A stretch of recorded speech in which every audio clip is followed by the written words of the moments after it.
Yeah, today's topic is more likely to just, I'll just say just like, just a lab session. So we're gonna try create some apps. And, but the meantime, while we're doing these sessions, if you have any questions, just keep asking. And also when you do it, just like if you have some difficulty to understanding or some, kind of, question, any questions, just you can just share with us. Maybe it's not only you may have some curiosity on it, but there may be everybody else too. So, yeah, we're gonna go for chill water. I just just select the chill water pump systems because that chill water pump system is maybe a more demand than a hot water boiler system, pump system. So, and then because why I pick up that the pump sequencing, because it's pump sequencing is maybe get some idea how you can kind of a rotating pump and the staging up and down pump. And we're gonna start with the 2 pump first time, and after that, when we're done that, and we're gonna go up to 4 pump. So at least you understanding that the staging, 4 staging pumps. And after that, you can try like, there's a more, more option, but it's hardly see any secondary pump side is, like more than 4 pumps. But it's right there. So this is maybe a little bit more easy to get it yourself because the MSC, once they're involving it, is you may get kind of a little bit lost, or I'm not saying the lost, it's kind of blind about that rotating sequencing so on. But the pump sequencing is slightly different. It might be helping you to maybe get understanding about the rotating pump and then lead lagging pump, because that the pump sequencing is just only using the rotation small. So, is anybody ever just kind of a curiosity on that the pumps is pump sequence when you create the pump sequence, they always call that the rotation small, that primitive block there. The rotation small is actually handling that who has more runtime and who has been enabled it. So it take that information and then just sending out actual act, just like acting the acting that the pump. So pump A has more runtime, then if they next time kick on, they just switching back to the pump A and those things. And still that the rotation small is also primitive, so it's kind of you cannot see inside, but at least that you can kind of understand easier than an MSC. MSC has just totally one big block. It's like I have like other source code for the MSC, but it's MSC is about how many pages was it? Just code itself that just pure more likely JavaScript types of code. It's about 8 pages. So you don't want to deal with those things. So. And yeah, I just drew the simple diagram, but we're not gonna using the bypassing valve or anything. So when you guys are ready, open up that CCT, and we're not going to do the right now with the custom program, but let's just because this first session is just try to getting understanding that the rotating pump, staging up and down pump, and just kind of watching from the simulation, and get used to with also state table, because this is very simple. So you can start creating from CCT. You can just, I just put name on, I put the name, what did I put the names on? Yeah, I put the just training classes, but 2 secondary water pump system, and then I made up the, but just like you can name anything. So we're gonna start with the 2 chill water, secondary chill water pump system. So you can put any names on it, and then you can select from new CAN program, and just put down any names on it.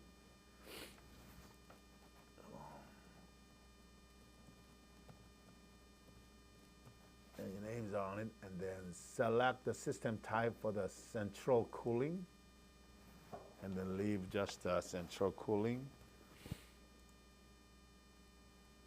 And then deselect the chiller. We're not going to do anything with the chiller, no condenser side, only just the secondary pump side.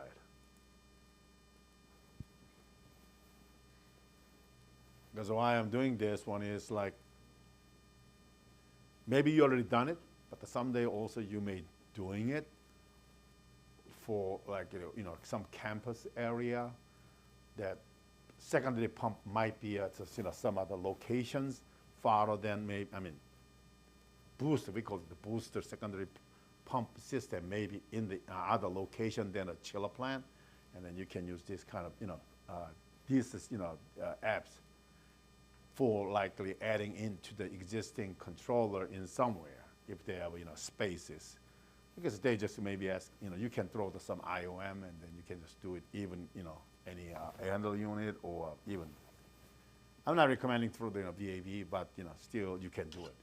It's as long as that memory is available, you can do it. Select the 2 pump, and of course you have to select the pump rotation by the runtime, and then pump status, and mostly like a primary side of that source, we call that main resource, which there is a hot water, chill water. And those things always we are asking, I actually put the manual restart. I don't want to let them to kick, just like, 3 times and then just restart. No, it's not. It is, this one is a critical system. So once they fail, it fail, lock out. And then, sending out the alarm, make sure that, building owner know about it, and then they can, send out to some, maintenance guys, whoever, so they can fix it, and then they can restart it. As to what they, put it in, and then alarm management. Well, there are lockout switches. I don't know how many lockout switches they apply, but if they do have it, you can apply it. But this is just for startup. We're going to only select the frequency convert VFD fail. So we're always monitoring because since that all the pump is run out these days of VFD, so we are monitoring that the VFD fault alarm, the drive contact from the any driver. The belt alarm, there's old style, but I don't know. They this is maybe applied to the maybe sometimes in the old handle unit system. We're not so. Other than that, we're not going to concerning any bypass valve and so on. So we just hit the next, and then don't select anything. So we're just going to just see that the pumps, pump sequencing. So that's it. And then since you have a CGM 09090, we're going to define this one into CGM 09090.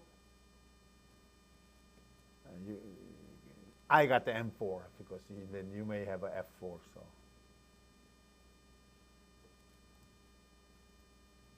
I'll just say chill water system, whatever the name, same. Leave alone. Points. If you look at the points, if you don't like this sequence, this layout, you can change it later on. But let's just forget about right now. And then just leave it as default.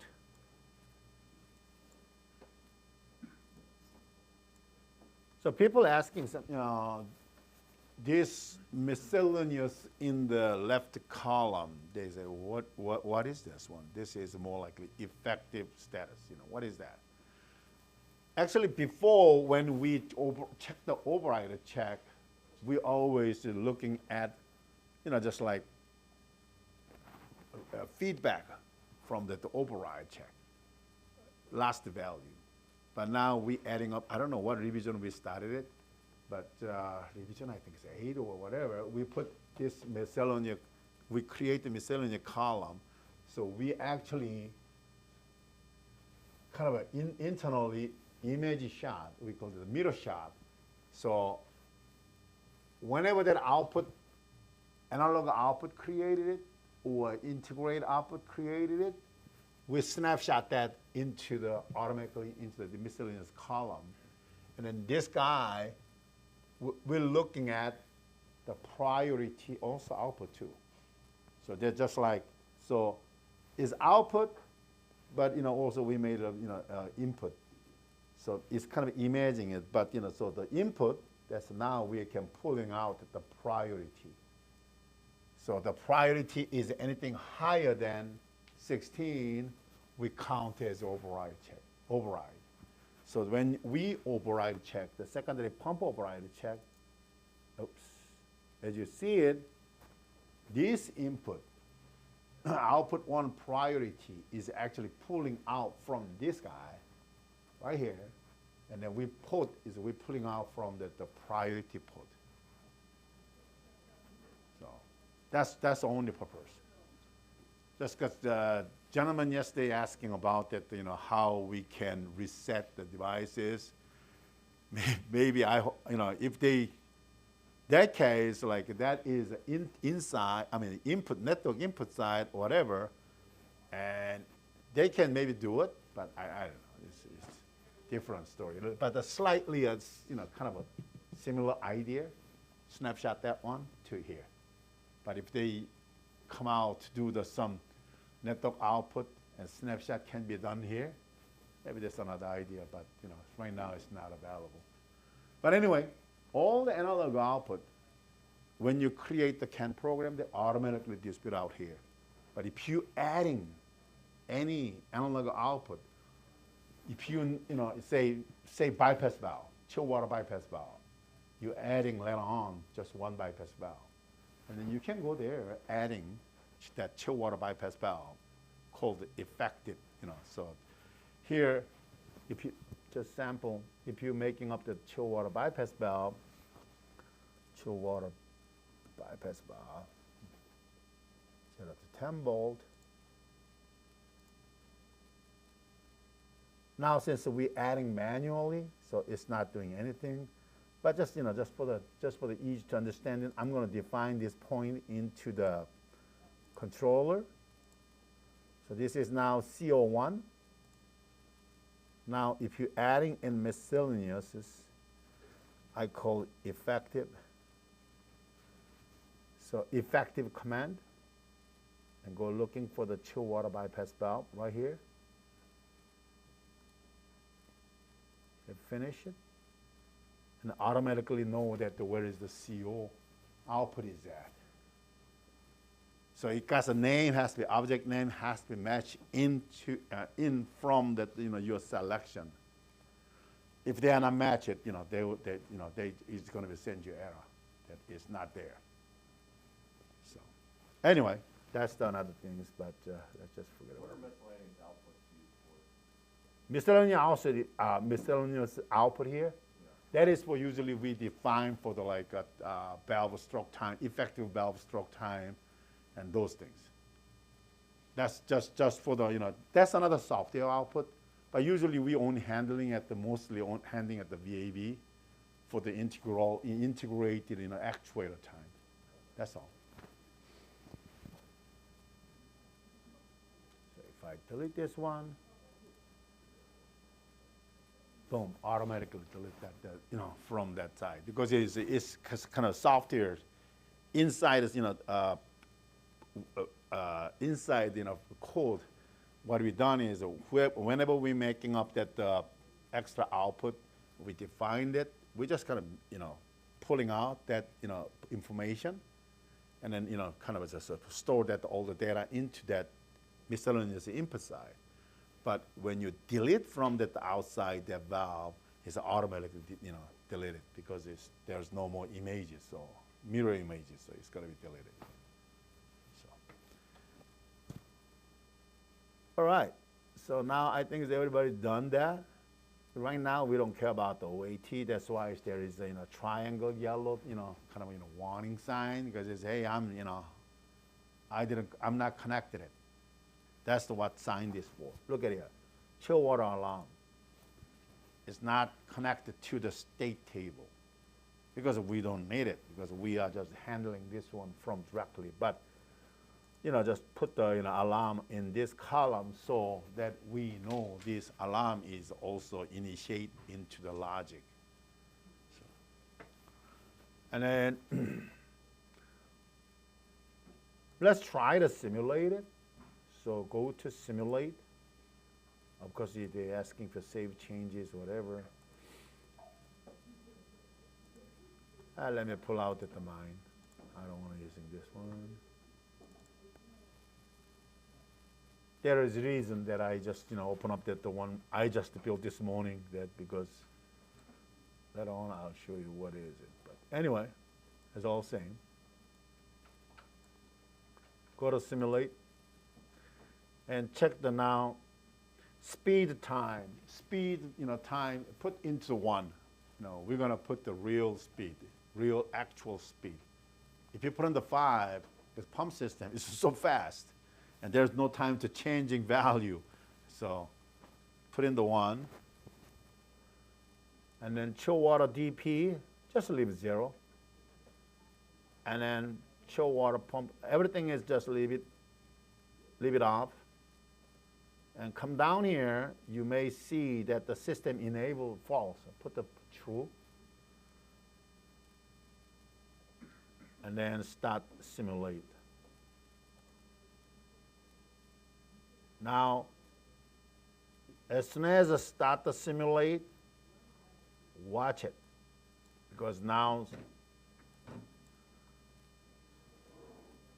just for the save, let's go to secondary chill water pump 1 status.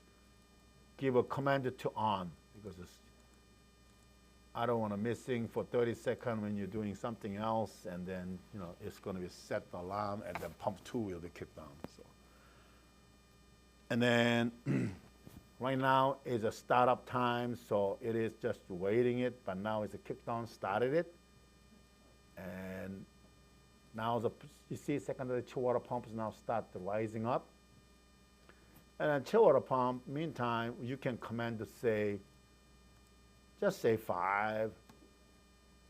And just give them slowly up before. Let's make it this one when the output is over 55, over 60, we can put that chill water DP to 10 PSI. So let the pump to steady. Can we turn the lights down a little? I can't see that. Oh, okay, sorry. Hold on, let me just lock this up first. 10. And where's the lights?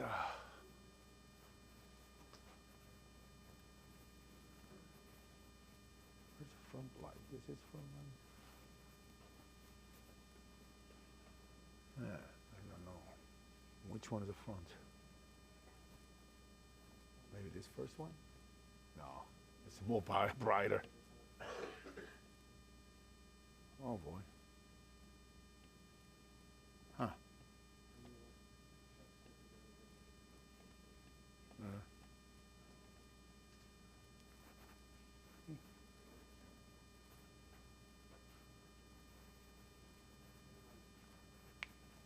So now it is a steady at about the 72.8 and maintaining at the 10 PSI. So that's fine. And it's still running it. And then right now, the secondary chill water pump totalization is still 0.0. Why? Because this is hour. So when you want to define it, then later on, if you want to see at the job site when you start up the commissioning it, you can change this one to maybe 1,000s, whatever, so you can see that the values changing it faster.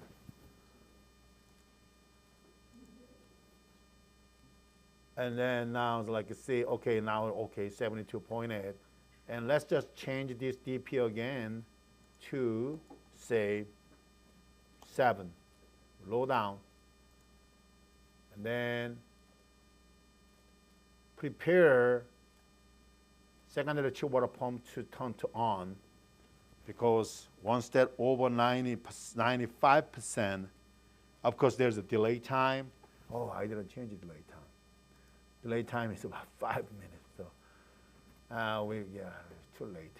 But anyway, that's what the delay time is. So now it's like waiting 5 minutes, but we'll stop again. We can redo it. But after over 95%, and then if that the 5 minute elapsed, then the second one is kick on. So now it's like 2 pumps running to maintain the pressure. Where's that timer at on there? Oh, here, right here. The secondary chill water pump sequencing, if you click that one, there is like a down delay and up delay. Yeah, and then stabilize delay.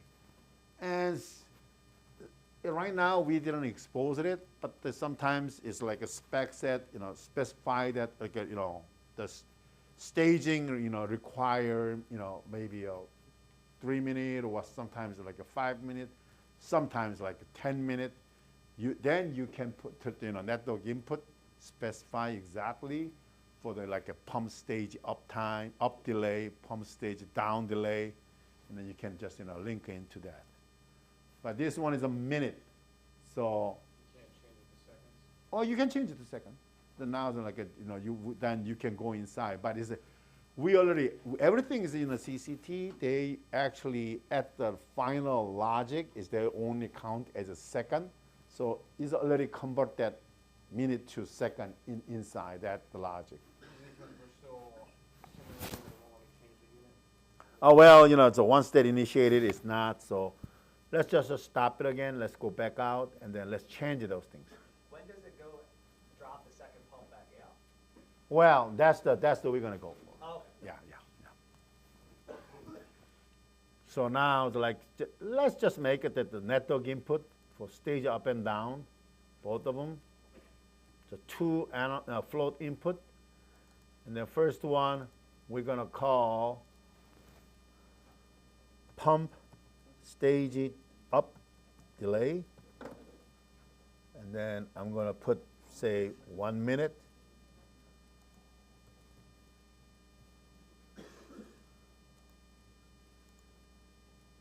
And then next one is pump.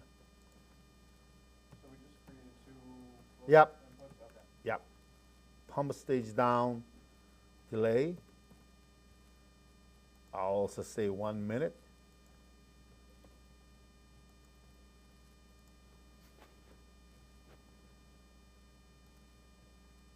And then I'm going to link that into this secondary chill water pump sequencing. So pump up delay, pump up delay, and pump down delay.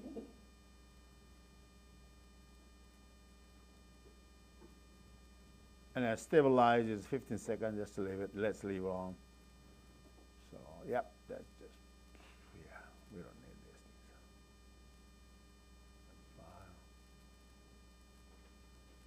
And also, when you see here, right now, the minimum running device is 0, so nothing there. Sometimes the spec said is no matter what, always only one pump should be run. Then you have to put that in, some network input, minimum required device number, whatever, and then put 1 in there. But, when they don't need it, pump don't have to run it, then, just leave alone. But that's the most standard. But I see that really, sometimes that they want to just, whenever that they initiate the system, they want to at least run the 1 pump, even at the minimum speed. So, but that's just very rare. But just, let's not focus on too much. And then system interlock. Right now, default is on, so they don't care about the interlock, so they are running it. But they say like, okay, now if chiller is not run or something, like if all handle unit, maybe in the supervisory devices or main station, they monitor all handle unit. And if they monitor all chill water valve is fully closed, then they can make an interlock, master interlock. That is like, okay, there's maybe a chiller system is disabled, whatever, or not required, then they can link this one into here. So when system interlock go to off, that system is just, shut them up. They're not going to do any control. So those things. But let's just leave it right now for the default, because it's built-in secondary chill water pump side is, they usually, running all the time. But when summer when winter come, if they don't need it, then what they can do is just, they can just shut down from the main station to system enable disable. So now this is secondary chill water pump sequencing. Now we already done this, changed it, and let's redo the simulate. Boom. Then leave 0, everything 0, and true, everything up, start simulate.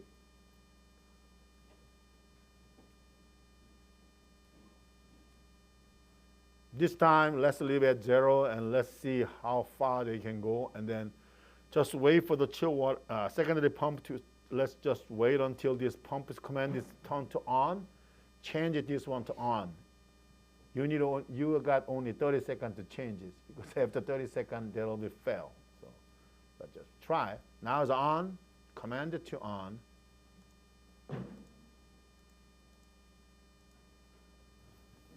Now it is, the interlock is matched it. Now pump speed is going up.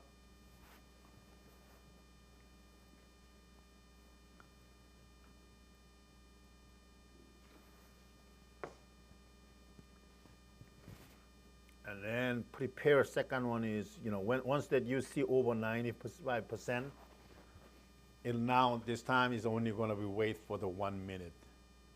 And then kick the next one.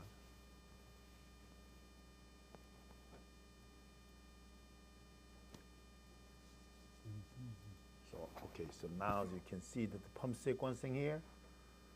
Okay, and then chill water pump side here, 91. 100 now. Now it's going to be counting, start counting for the 1 minute.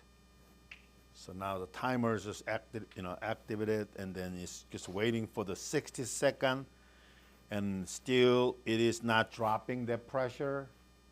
And then when they expire 60 seconds, they will be start the second pump.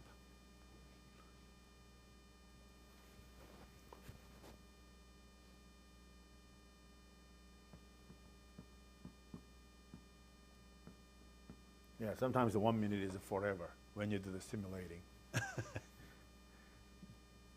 But at the job site, the 1 minute is very short.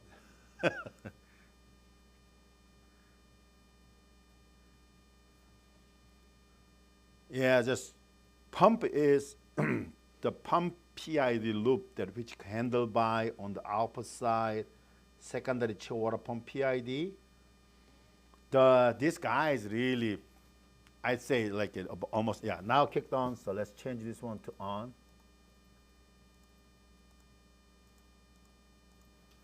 So now both of them is on. We know that, so good. Now we know that is working, and then you can go up there changing chill water DP, say 11.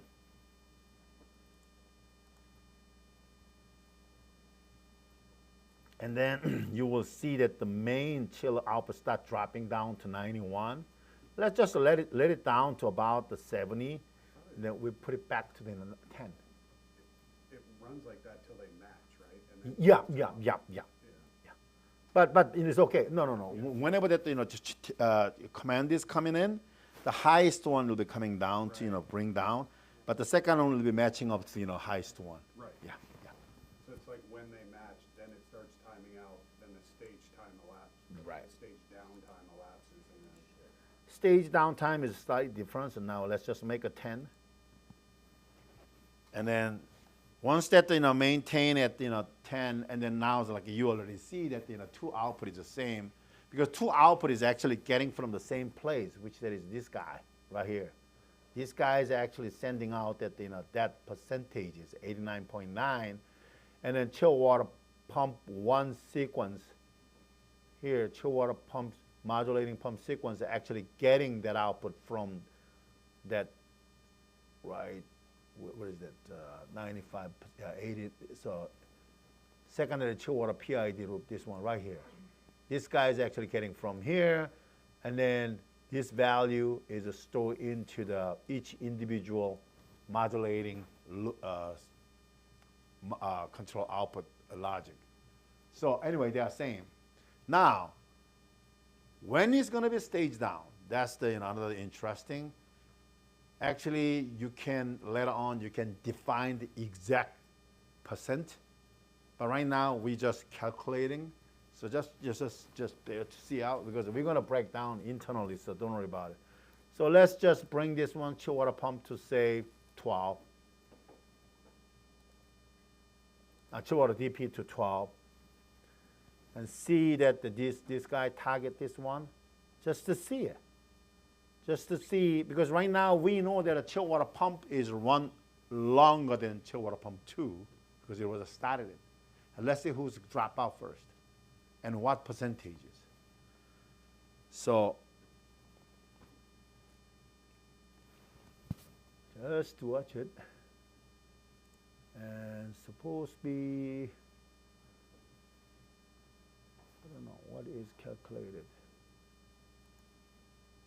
What percentage should be dropped out? Okay, down delay.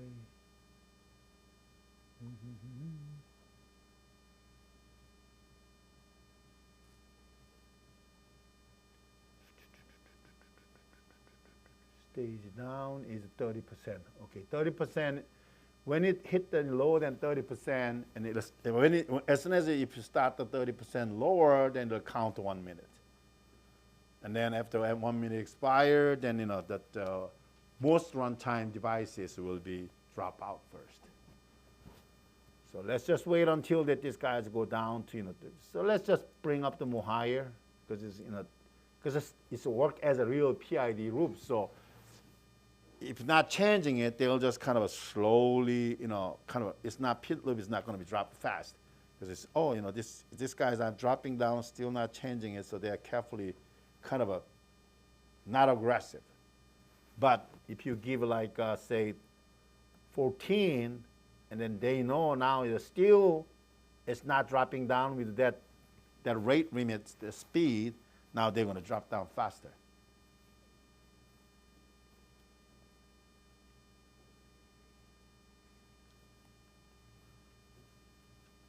And sometimes, like you see that the pump speed control when is really, some pump maybe kind of distance from that the main pressure, main water side.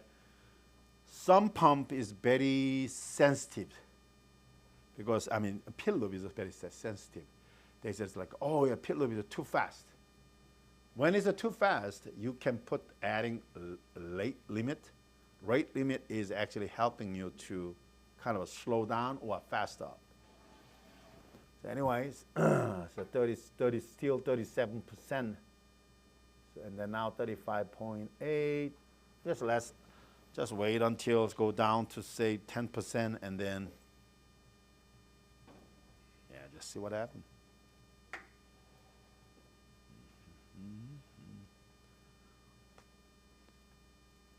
Do I have the low limits? I don't. So now it's on the 30%. Now it start counting it.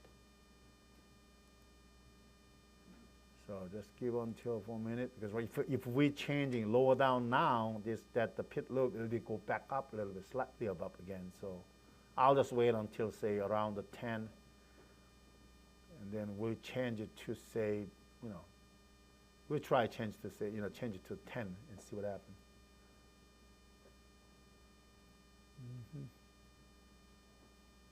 Or otherwise, this is, oh, I hope that 1 minute expire, but it's, no, I don't think so. Mine went all the way down to 0. Yeah. But I don't want to go down. I should have put the minimum minimum pit, minimum low limit and the pit, but it's okay. Let's just change it now to 10, see what happens. Because my main purpose is just showing you that, you know, which ones will drop out first. So now it's a 20, it's okay, good. So now it's good. It's still under 30, so it'll be drop out. So now it's supposed to be pump 1 should be drop out.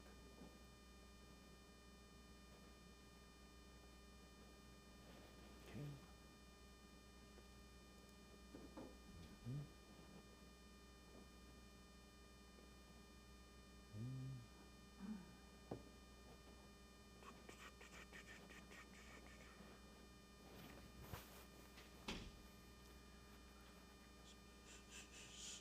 So as you see it here, sequence that output is only 1. See here? And meaning is, oh yeah, wait a minute, what? No, this guy says now it's changing the value. Stage down set point to 1.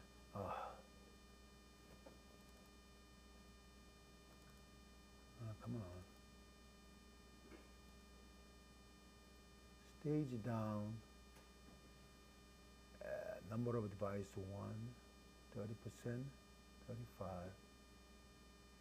minus 35. That's why I didn't get the minimum. Yeah, let's pump up. Let's pump up to say 12 again. Let's just bring down way down because it's I forgot that the modifying that the low limit, but we're gonna work on that one. So now just let it go down, and then if you click the secondary pump sequencing, here's a stage down set point is right now is 1, so they are waiting until the 1%, and then they're dropping out. But you know, just like we can modify that later on, but just you know, see which one's going to drop out. That's the main things.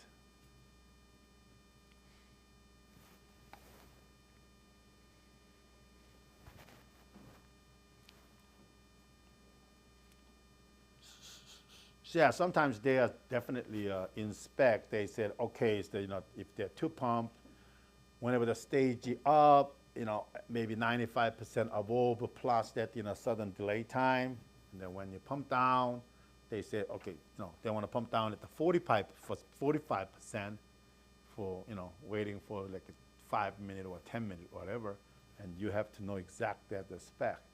If a spec didn't say that they're staging up, you know, staging control the pump to maintain the differential pressure on the secondary chill water loop, then you can do whatever, you know, just like this, even this, it will be work because they didn't when they not specify that sequence.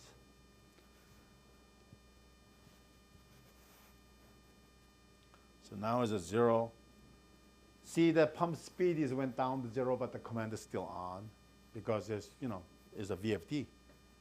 So now it's like it's just waiting for, now it's under 1%, and then waiting for the time count for the 1 minute, and they should be drop out.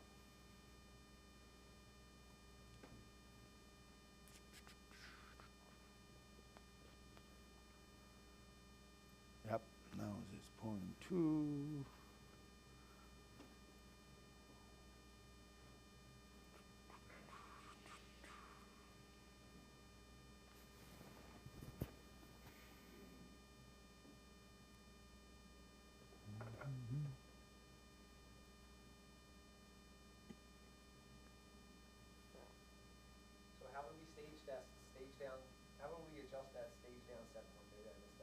Yeah, we're going to go for it. Right now, it's just, you know, yeah, we're going to go for it. So we are just waiting to just, you know, changing the value here. Why 1 minute is so long? Rotation side, hold on. Did I miss anything here? Rotation side. Yeah, now it went up. See it? First one is dropped out. Boom. Because this has, you know, most, you know, run time is higher than a secondary chill water pump, number 2. So that's why the first one is kicked off. Now they just, working now as now secondary chill water pump is a primary right now. And then we can lower down the chill water pump pressure, DP pressure to say 8. And then, just go back out to the swing that 2. But now, command is 1 is off, and status is still, we didn't release it. But the interlock said it's fine. It's not alarm. There's no alarm. Why? Because this is only command, compare mismatch when command is on. But if just like, if a spec set is, when command on or off, whenever the command and status is not matched, then set the alarm, then you have to, kind of modify that alarm. But right now, we're not worried much that because it's fine. And then, so now it's like, the speed back up, so this is the way to do it. Now you can just, play around and testing out. So, but, you already know. So now let's go into inside. Just leave it, this one. Let's go secondary chill water pump sequencing, logic. Go max the screen. And then, I don't know. Oh, this one is bigger, but because when you program it, when you program CCT, I am recommending you get the bigger screen, 24-inch at least on the side, because especially my eyes, I had like a vision too, perfect visions used to be, but since I working on with the program, my eyes after my age is 45, my eyes get worse and worse. So. But open up the the logic. To look at that, the layout. Yours may be kind of a condensed, because I adjust myself this morning too easy to see it. Because otherwise, that whoever that the can program, they just kind of just they're not aligned automatically. They just throw whatever that they have it linked to it, and then dump in there. But anyway, so right now, see here, if you look at here, stage down set point at what 1.3, and where that is coming from is actually from this another. This activity logic is inside.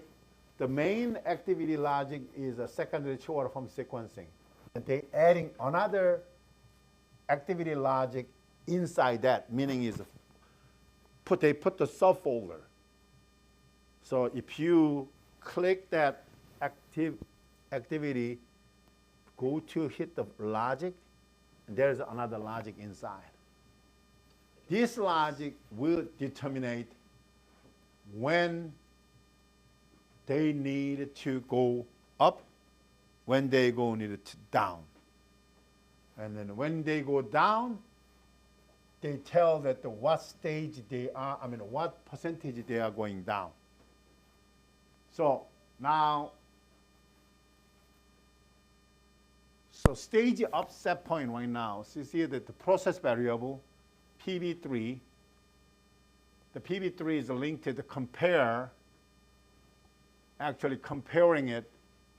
So if that is PV is greater than 95%, and after timer, 15-second timer, if that is go true, then command the hierarchy said, if input 1 is true, go to view detail, input 1 true, and then input 2, input whatever, just input 5 is false, then stage up. Then stage down is a backward. And then anything, this is command hierarchy. That's how they done it. But right now, I don't care. Right now, that the green block, that's the current status right now. So right now it's like true. Oh yeah, because now we need to stage up because we left it the DP too low, so maybe it's already over 100%. I mean 95%. So now they are in the stage up. They require stage up sequencing. So let's close this and see here. Now they send out the stage up. So when they stage up, now they are requiring, go back out again, hit this guy, now stage up. So it is a stage up, and then look at the here, output float. 2. Is that 2 or 3? 2, isn't it? Yeah, 2. Oh, 2. Meaning is that, hey, now I need 2 devices. 2 pump. That's what that is for. The 2. Oh, you heard it. Boy, this is really different than I see. Yeah, but right now they, asking 3, but we don't have, 3 pumps. So just, this is keep adding it, but, we don't care about that. So anyway, go back out again, and let's just put the DP to say, 15. I don't know. And then go inside again. After you change it, go to the sequencing again. And then go to activity, go view, logic again. And see it. Now 75, just now the false, false, false. When it's all false, they say, oh, hold it. Meaning is like, just stay where you at, right now. So now the 2 pumps still running. And then we are just, they're gonna wait for this guy as the trigger. The second one. Whenever less than, PV is less than what? Right now, 30, 33? They'll just wait because the 2 devices. But here, as you see it, they adding like a number of devices to maximum is what? They selecting 2 and then 0.5, but so this is a select. Which one is whatever highest? So number of device right now 2, but now change it to 1. The 1 is higher than 0.5, and then they came in and then divided by 100. So 1 is 100, only 1 device is 100, so 100. And then they multiply 30%, so they adding 30% here, and then 130. And then stage up set point is 95, and then subtraction is 35, and the maximum is 1. Why this is so confusing, Yeah, you can just cut this out, fill it out. You can just put down here manually, stage down set point. 35, now link it, that's all you do. But this one is like, I told you, CAM program is made for multiple scenario. So this is not only actually for the 2 pump, we can apply for a pump, so they automatically can calculate it. Because right now 2 pump, that's why it's kind of just only require when it's high reach at not over 95, when it's come down to 1%, then drop out. But when it's a full pump, that's a different scenario. Because you cannot drop out, say 95% above. Second one kicked on, and still 95 above. Third one kicked on, and so on. 4th one kicked on. But when drop out, they cannot drop out whole thing. They have to drop out 1 by 1. That's why this calculation is actually for the dropping out, the staging out, for the multiple pump. But 2 pump, easy. 2 pumps, like you don't even need this fancy, subtraction calculation for the staging down percentages. You can put your manual, your assigned staging down percentage here. Hey, I want to drop out at the 35 or 45. You can put the network input and then link to just take out all things, just link directly to here, and then that percentage will come down to here, stage down set point right here.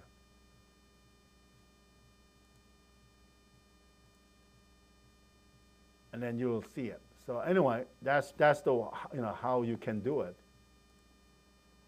Okay.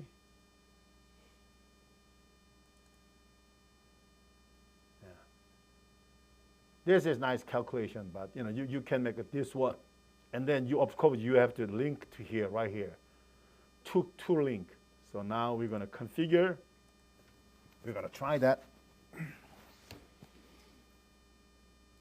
So I'm gonna try to say input float. I'll just drop it here nearby, so we're not missing anything. Okay, so I'll just say manual, put down front, and then stage down, set point. And then I'm gonna put this guys to say, hey, stage down, I wanna stage down at the 45%.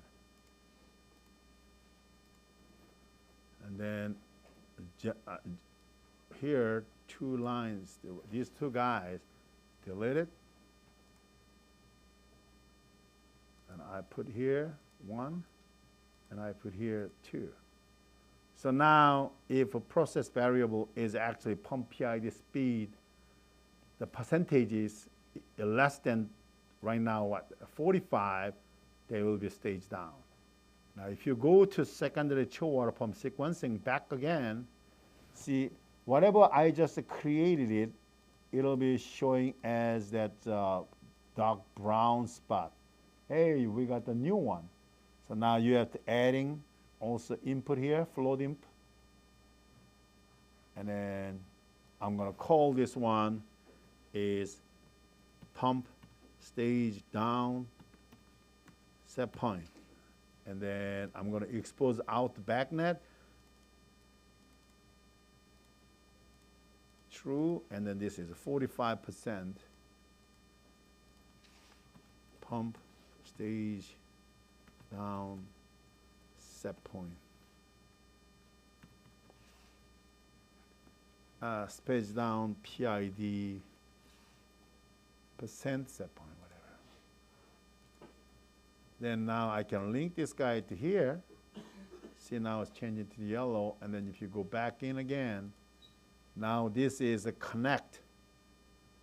The stage down, now this guy is connected from that, out, this main page, main folder.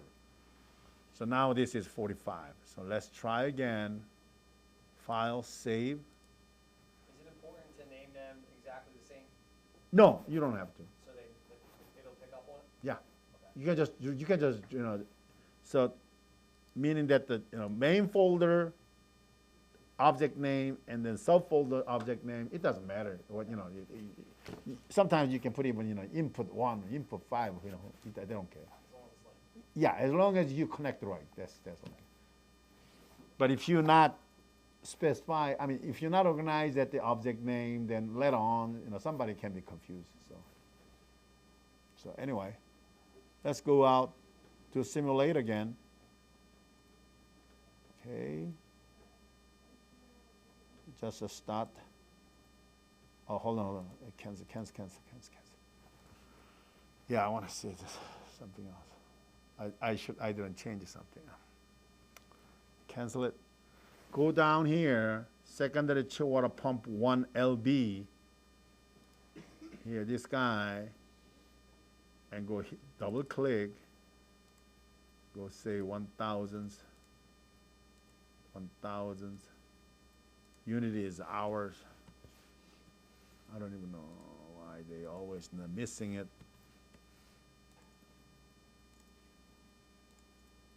And then pump 2, same thing. 1,000s.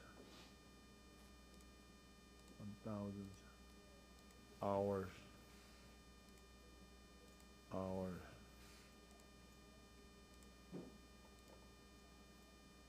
Totalization is the same thing.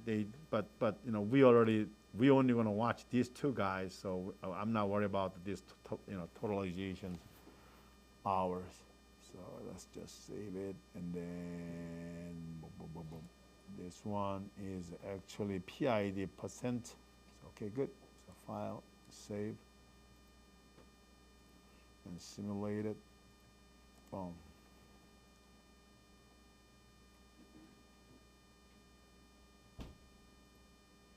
And let's leave 0% until that all pump is on. Make sure it's gonna pump. As soon as pump is kick on, just change the status to on. Yeah. This time, don't change it. Like pump 1 started, don't change this command on. Just leave it off. Let's see what happens. After 30 seconds expire, and pump still not kicked on, and then it should be set the alarm for the secondary chill water pump, and then secondary pump 2 should be kicked on. So now it's like ramping up, and the pump status is still not showing it. Now it failed, see here? Now pump 2 should be kicked on.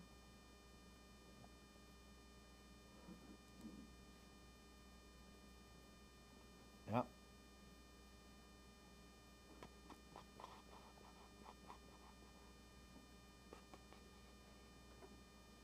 Yeah, now kicked on. Let's change this pump 2 to on.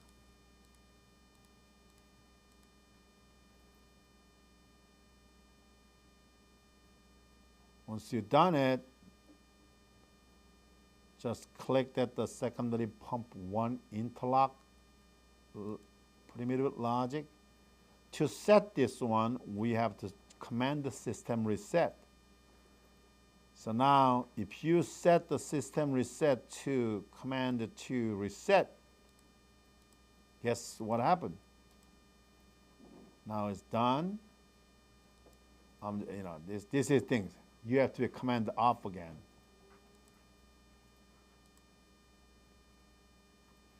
Now, so the alarm is now clear out. So now the second, now it's like a staging up. Pump 1 will be follow up. If you leave it at the alarm, because they're not allowed to even operate it, so they're going to still remain at lockout. So now it's like 100%, and then just now start counting it. So now they are required 2 pump, but they are waiting for the delay time, staging up delay time. So now pump 1 kicked on. Let's change this one, pump 1 to on. Now it is, both pump is on, and then pump 1 is stabilizing, and then now is following up that pit loop. They're not following this pump 2, actually pump 2, but actually they are just following this pump PID loop output 100%. And you can chill water DP, you can change that to say 11. And then this will be coming up, and then pump 2 will be coming down. But the pump 1 is still going to be coming up to matching that pump 2, because that the pit loop is 89.8. So they're still going to be coming up. Now it's going down to 88. So it'll start now. They're matching it, but still they're going to coming up. So pump is actually 1 and 2. They are not chasing who's the primary. They are chasing actually from this right here, pit loop. So 85.1. This pit loop is actually from here, which there is only looking at the process variable, which there is DP compared to set point, and then they're sending out at the pit output percent. Now we click that the secondary chill water pump sequencing again. Now we know that's going to be turned down at the 45. Anything, if that PID loop is go lower than 45, they will initiate the stage down. The whoever has most run time. So just wait until say 45. So let's just give it wait until around the 15% and see what happens. Hopefully that has enough time. Let's go aggressive. I want to put down to say 14 psi, so go more faster, decreasing pump speed. And 45. Now it's a 45, hit it. See now it's like if you click a sequencing, they'll be changing too soon to 1. Now 23, command to 10. Let's just see what's going to be percentage. I'll put it here. 10 is 47, too high. Let's bring out again to 12. This is, simulation is really working well. As long as you put in a start value, focus into it, then you understanding that how fast that this loop is working. I'll just give it time more. If I change it 45 now, it should be 30, around 30. 10. Should it be 20 something or 30? Yeah, 30. So now it is 30%, and then we go in here, I click here.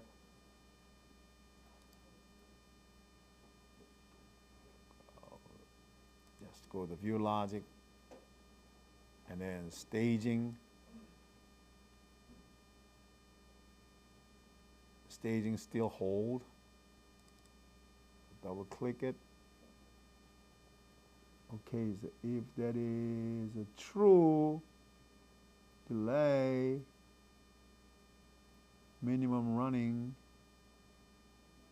why damn thing isn't hold?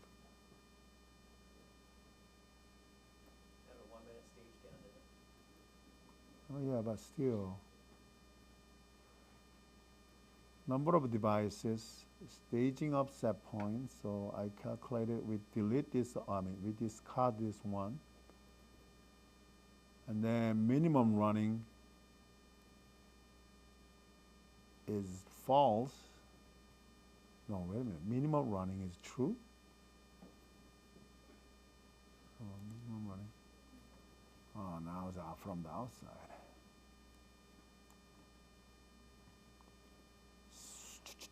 Minimum running is true.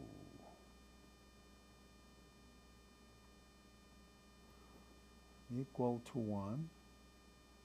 Minimum running.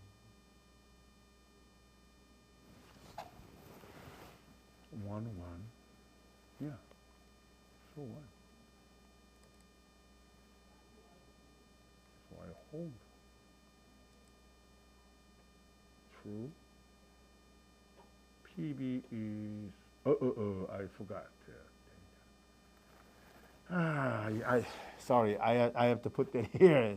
Instead of 1, I have to put that guy right here to here, but I don't know, is allowed to change it, default value to 45.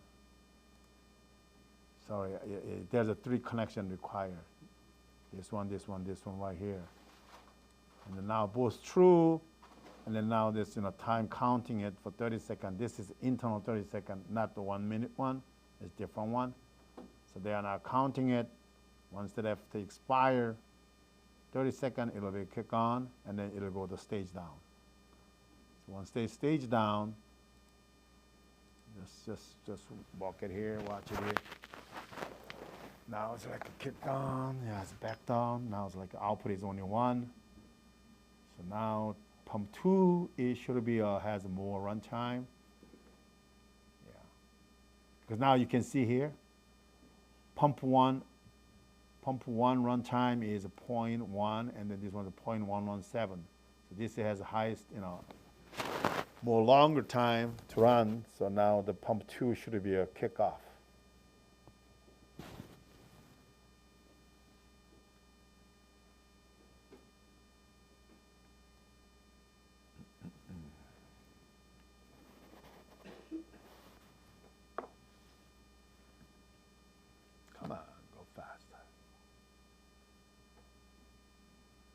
I should have put like 30 seconds.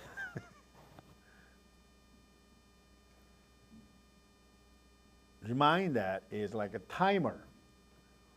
Once timer is a trigger, then if you're changing that duration, it's not going to affect it. Once it trigger, it'll just take that the previous value to, the timer will be wait until that the previous defined value is expired.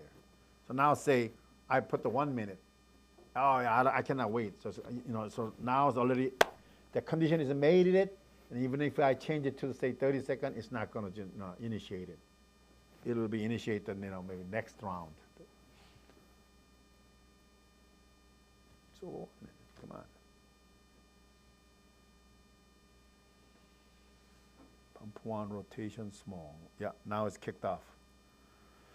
So we can go here to, I just leave, you can leave it on, it's okay. But anyway, this is it. So now we go configure again.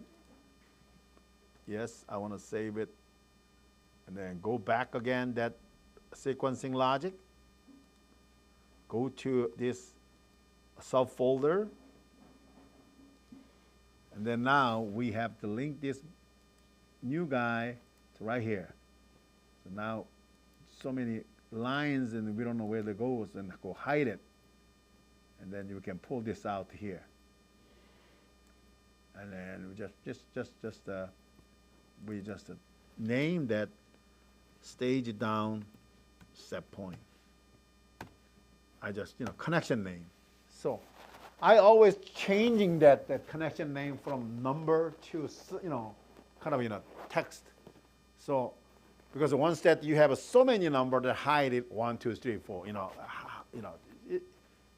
is one is what? When is in a commissioning, when you're commissioning it, you're not commissioning only one. Sometimes a day you're commissioning boxes, you can pump and air handler unit. So your brain is so busy. That's why as long as you can put your easy to understanding type of abbreviations or object name, it'll help. So instead of number 1, number 2. Number 1 is if less than a number 2. What is number 1? You have to go back again. Oh, which one is number 1? And they have to find it. But if you say PV or PID %, and then stage down set point %, compare it. If this guy is PV is less than stage down set point, this condition is made it. And then if that is minimum running is also made it, and then they can come here. They wait for now delay. For this is what? A 15-second default. Multiplied by 2 is 30 seconds. So okay, when this guy is made it, and they wait for 30 seconds, then they go trigger to input whatever the 7, whatever. But when this guy go to true, we know that state is go to stage down. So that's a tip. You don't have to follow it, but that's the tip. So now hold this, all this. You can actually even delete it, but that's for the 2 pump. Don't delete for the 3 pump or 4 pump, because that's a different story. So. All right. So, yeah. Actually, right now, we don't even need it. So, for 2 pump, we don't need it. Yeah. Now it's going to say, oh, yeah, you broke it. Or some of them is connected from the main folder. It's okay.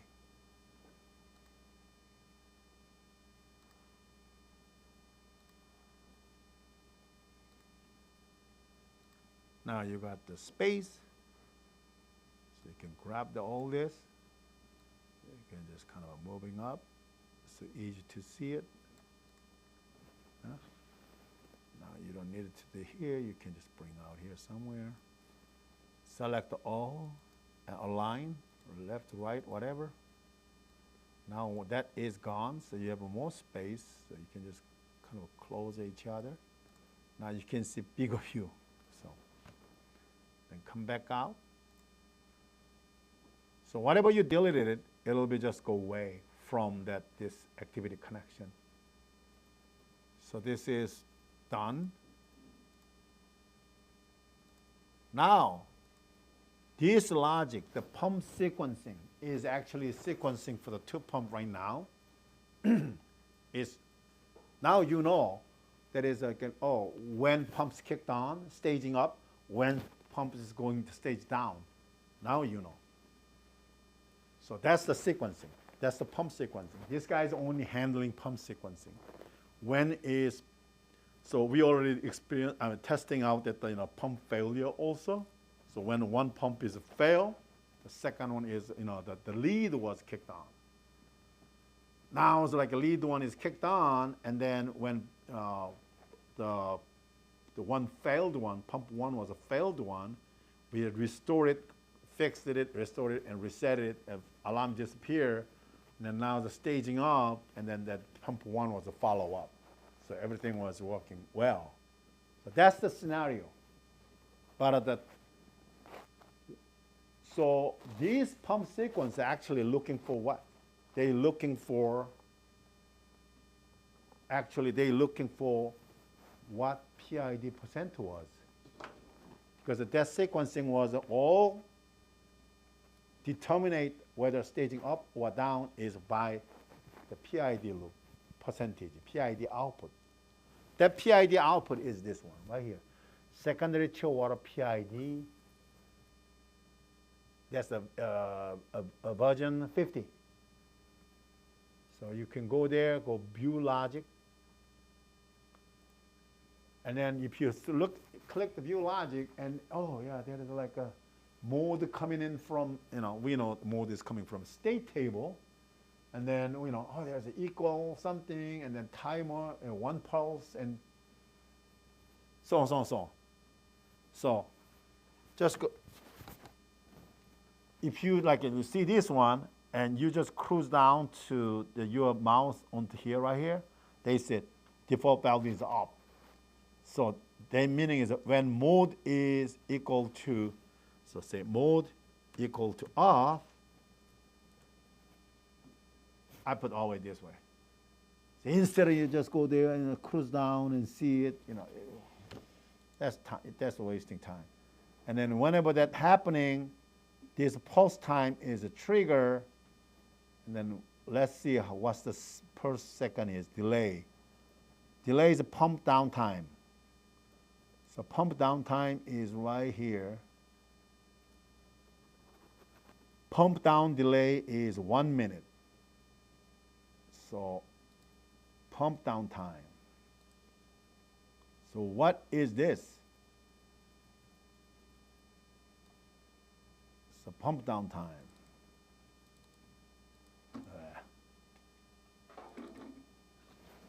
So pump down time. Pump down time delay. And if this is kind of collab each other, just bring around, just adjust, kind of a location so you can see easily. And then there's a pulse. Pulse is what? Timer pulse is what? Only trigger that pulse with time. So when mode is go off, that this timer only going to trigger for that pump down time only. So now it's like 1 minute, so 60 seconds only. Boom, that's all.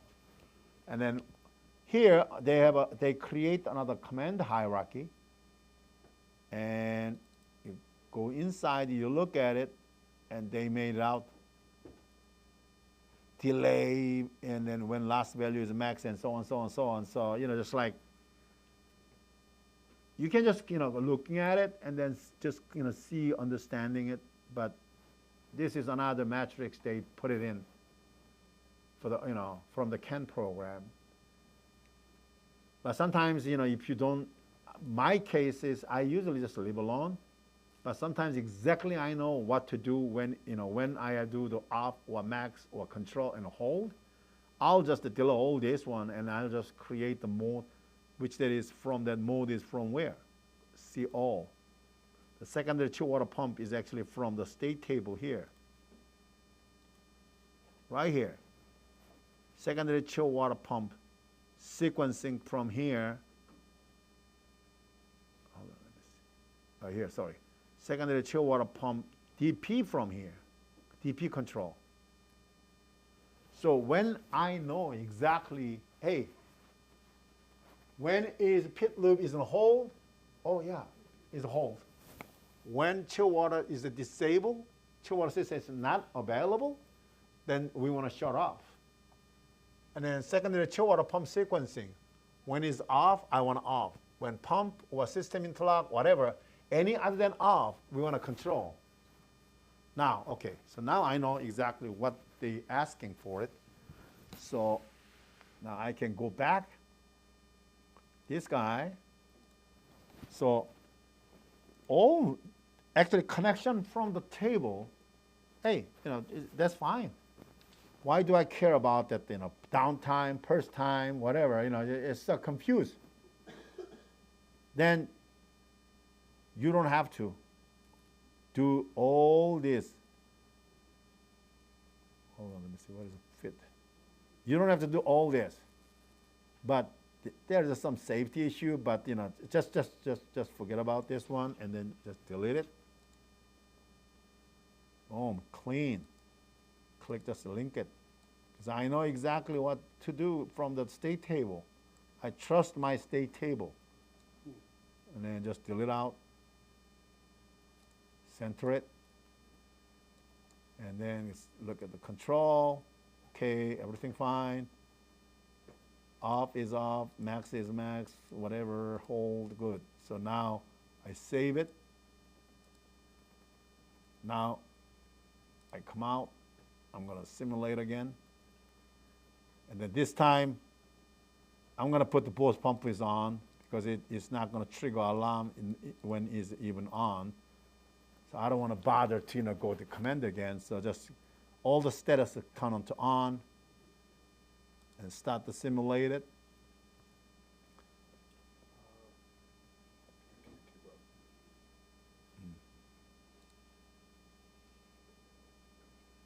Now secondary PID loop, see, now it's already controlled, boom. That's it. The one that I deleted it is actually for safety. What safety is, when system go off, they actually give you 1 minute to stay control. They don't want to shut them up right away. But few times I had to argue with the commission agent. Hey, system's shut down. Why is your pump still running? And I said, like, a safety. I said, no, I want the system up, system up. Then, that's why it's like, okay, fine. That's what I done is wipe up that hierarchy and then last value, a block. I just wipe up and then directly connect. This one is what? Whenever command off, it'll go off. They're not going to give you like a 1 minute delay time. So, but if that spec said when command is disabled, you must wait for certain time, then you have to give that time. But that's like but we already put the safety. We already have another safety timer for the pump down time in the logic. So that automatic CAN program is to create that kind of so many protection of the safety. So, but like a delete out is nothing changes. So now it's already in the control. As soon as the system start, it's go to the enable it and control it, sending out pump PID output, and then based on that the PID output, now it's like a pump one is already started. And now it's over, it is already exceeding 95%, and then just wait for the timer to expire 1 minute and kick on the stage up sequence.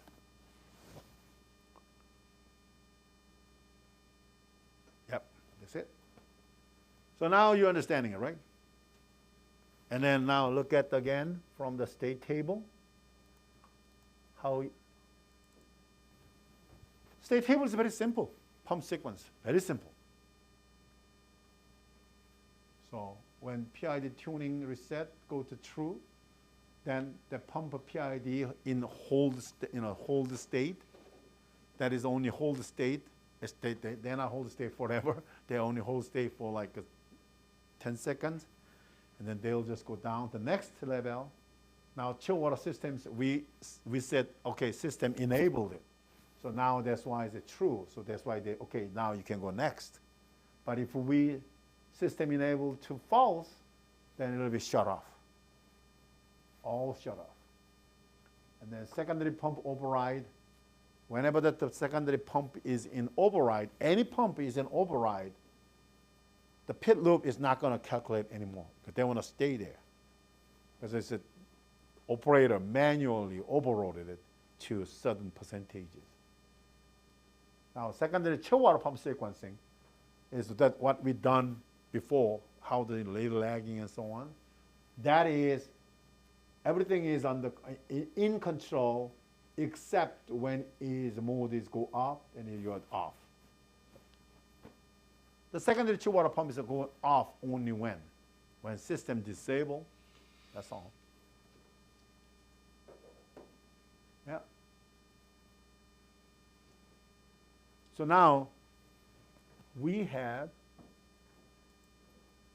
two output and two alarm here.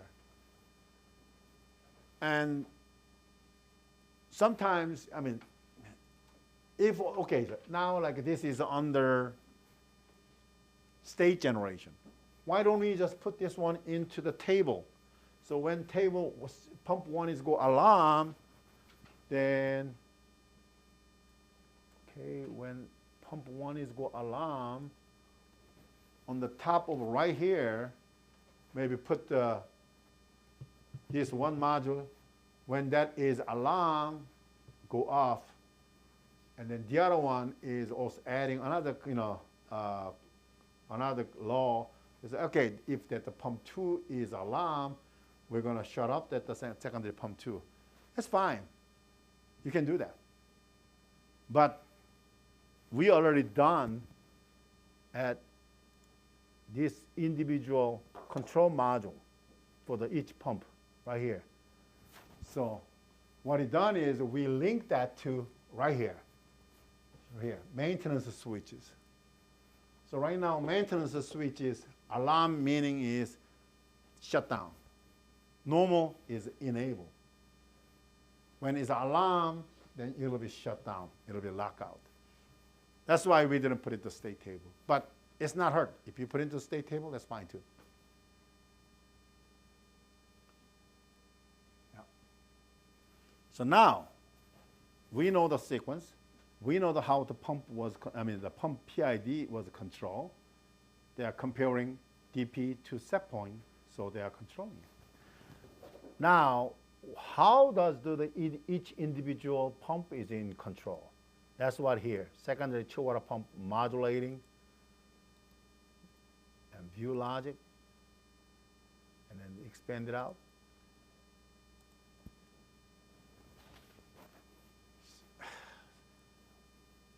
Usually, when I do any pump in CAM program, I adjust the space, kind of a little bit, kind of condensing it to see that easily. Because we do that the laptop, it's hard to see it. But anyway, this is big screen, so it's okay. So now it's like a mode is coming. So it's kind of a different scenario here than a MSC. MSC, we can use MSC for this one, but MSC is more concerning about the timing, because MSC actually generate for more likely compressors. So if you have like some other than a compressor, I think is you can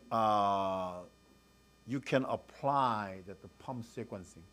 You can just select the CAM program for like, hey, I got maybe a 4 fan systems or some other systems that I have to rotate it, lead lagging, and then just like a failure scenario and so on. Then you can just use it, say 4 pump, and then just changing name. All the block the logic name from the secondary chill water pump. You can change the name that equipment names, and then it's a lot easier to troubleshoot or understanding than a MSC. MSC4 is like MSC 04. That's all. That's one perimeter, in a block, and it handling everything. What more likely is all this one is inside that. But this one is more likely handling by the percentage pit loop. But also that is also require percentage, but they are actually designed for like a staging devices, for like a compressors, electric heater, the staging devices. That's why they are not depending on the pit loop. They are depending on the actually pit loop plus Bernoulli output. So that's a totally different animal. And honestly, I never use that MSC. I just, if I have like say, okay, I have a full cooling tower, then I'll just using that this sequence. Or I have like a full fan, I'll using this sequence, same pump sequence. And why? Because I don't like that MSC. Because this is a blind. I tested it. Hey, I send down the set point manually. Okay, I'm sending out the 100%. Come on, next one, kick on. And damn, it doesn't kick on. And I said, what the hell? And then you have to look at the Bernoulli output. Bernoulli output is more slow than pit loop. Bernoulli output is like a pit loop is, like at 100. Bernoulli output will come out slowly, come out, and then 100, and then go down again. You know why? Because of staging. So you have a full stage. Bernoulli output come out 100 and then drop out. When next one kicked on, it'll drop out. But my pit loop will stay 100%. And then Bernoulli output also calculate by all the delay time and whatever, minimum run time, whatever. And then they calculate it and they come out again. So it is like a, what the hell? I don't know about, it's like a 10 out of a 9 person was not happy about that the MSC result. Only one person was happy, the guy who made it. He think that like, oh yeah, I thought that about all the compressor safety, all the pressure things. That's why he put that equation. Actually, that is for theory in the book. But we know, hey, come on, it's 100, it's 100. What the hell are you talking about? We already gave that the minimum run time, and we can put the delay time. Isn't that different than this one? This is a lot easy to understanding than a MSC. You can apply this one. You don't have to worry about that, like a CAN program, when you do making up that rooftop unit, cooling stages. Now you could select the cooling stage for the compressor staging. Staging means what? Usually compressor. And then now the 2 compressor, boom, created it. Guess what? There's MSC02. The block come out. That's all you got. So compared to that, this one we know in sequence, oh, I know when it's staging up, when it's staging down. This one, hey, it's a lot easier. I can watch everything. Oh, one fail, it'll switching this maintenance switch from enable to disable. And then whenever disable, it commanded to rotation. I need to rotate, boom. And then automatically rotate internally. Kick on. So, yeah. This is all about. The maintenance switch is safety. And then once that safety is go to the alarm, they'll trigger it. And then a ramp time. A ramp time here, whatever, that is calculated, but you don't have to worry about it. The rate limiter, didn't I tell you about that? Rate limiter. Hey, this my output is go crazy, so too fast. Too fast. This output is like from 0 to 100, boom, boom, boom. I cannot control. Put the rate limiter to say all divide the rate, this rate time. If your rate time is greater, then response time is faster. So if you're like 100, they'll just come in and go out right away. But if you put the 5, if 100 come, it'll slowly climb up to 100, very slow. So that's the rate limiter. So I use a lot for the rate limiter for controlling the pressure control. even static pressure or water pressure. So more likely filtering it. But we're not filtering at the input value. We are filtering at the output value. So instead of very aggressive, if you need an aggressive pit loop, then I put even the pump differential pressure process ID is most fast one. But if you need more faster, I put the right out of the PID loop, I put the rate limiter, and I increase that rate limiter higher, so it go out more aggressive. But if I have okay, I put the pump differential pressure pit loop, and then it's too fast. The pump is going sometimes go crazy.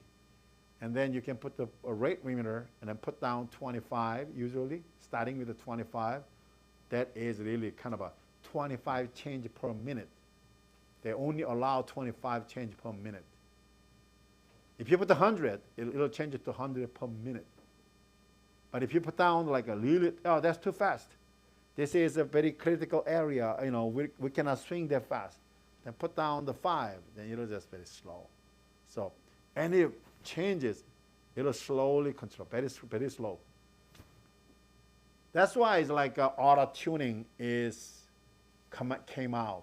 But even the auto tuning, some case, you may have to put your effort, which that is mostly handling with a manual tuning. But once you get the manual tuning done, guess what? When there's something is a hiccup happen, I mean, we don't know now then. Do we have to do the manual tuning again? Or they the pressure line, water pressure line. If they adding another unit, then now a total system is different. Because they branching out all the secondary chill water pumps. They think about this one. Why they have this one? They is chilling out to the coil, right? Cooling coil. Now they adding another unit, or they taking out another unit. Then now the pressure pressure playing is different. Then do I have to go changing again for the manual tuning? No, I don't want to do that. That's why I put the auto tuning, and then once anything changing it, just to reset the tuning. But still, very critical area like chemistry lab was just like some biochemistry lab, those things. They are sometimes it's not going to work out with the auto tuning. Cooling towers and steam heat exchangers don't work either. Yeah, cooling towers bigger and bigger, getting worse and worse. Small cooling tower is okay, but if you have a big cooling tower, SPX, big one, I actually create the app for SPX manufacturer to controlling their cooling tower, and they have an option that using that M4 Metasys side or EasyIO. But they really like the EasyIO because they can handle themselves. Because the CCT, they don't want to learn. They say that's too much. So, but anyway, those things, I use a lot of rate limiter. Because there's a fan, think about it, the inside the blade is so big. I mean, it's a giant one. And how are you going to control that the speed output? Speed output is 100%. It's not going to spin like that. So I have to put the rate limiter to kind of slow responses. So play around with the rate limiter yourself. Just put in the rate limiter yourself. Any rate limiter, just go to, hold on, let's see, we got a config come out here anyway. I don't need this one right now. Anyway, it's once that the 2-pump system or 4-pump system, you will see all these pump module things. Just grab it and then bring the closed top to make it easy to see it. That's why I say CCT CAM program is not 100%. It's only 80%. So you need your time to put it in there. Okay, so in timing palette, they have a rate limiter. And you bring this out, and then right-click, expose port for all this. I usually just select all. And then input, you can simulate it. You can put like, you can connecting it, or you can actually adding it, but usually just create the input, all input, and link into there, and then put any output value here and connecting it, and then simulate it. You put the 100% rate limit to say 100 and see the response time, and then changing that to rate limit for the 25 or 5, then you will see how they're acting. So CCT, to learning the CCT is just you got the simulation. That's why I'm telling you that the one guy actually what he done is in the blank logic pages, active pages, and he just create himself a test or whatever, what was name is. And then he start bringing it one by one. What is last value, latchy, and then he put like a one by one like this one, and he just link all with the the input, and then he testing himself, simulating it, and then he testing himself. So he doing by the multiple one, so he can save his time too. But he actually that's why he said he learned it instead of looking at from that help guide. That 1,656 pages, he says like, hey, I learned this way. It's a lot faster. That's true. So, yeah, try with the latch. And yeah, there's many. Oh yeah, this is psychrometrics here. Dew points. You guys using dew points, enthalpy. Just try. See what happens. This is once you bring it all this one, you don't even have to make any connection. Just simulate it, and then you can command from here. Simulate command. Right click, and then they'll ask you, okay, which one you want to change it? Input, you can change the input. Which one you want to change it? And then you change it to the rate limit, and so on. So, yep. I went up to again someplace. So now anyway, chill water pump 1 modulation is for the chill water pump.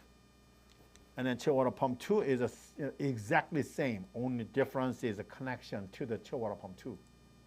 See here? They are exactly the same. So just to grab it, bring it up. Just make it easy to see it. So now, okay, so now this is a chill water pump. Now, hey, I got the 2 cooling tower. Oh, once you generate the cooling tower, they will say, this is the same sequence coming out. But I already know that just like not a cooling tower, something else. Like I say, okay, I have a 2 compressor, dual stage compressors. Can I use this one? Why not? Only you have to do what? Just the changing name. Instead of secondary chill water pump, just you can just say like, okay, compressor 2, compressor 1. And oh yeah, compressor, I don't have that speed output. So what? You don't have to worry about this one. Because output is what the commanding is. Commanding is command. Actually what? A state. So here, now, oh yeah, my compressor is not a VFD variable speed compressor. Then you don't only what you're missing is just connection to the output for the variable speed. All the other one is acting same. On, off, all same. But still, even staging compressor, you need a pin loop. The pin loop will be designed to 1 compressor or 2 compressor.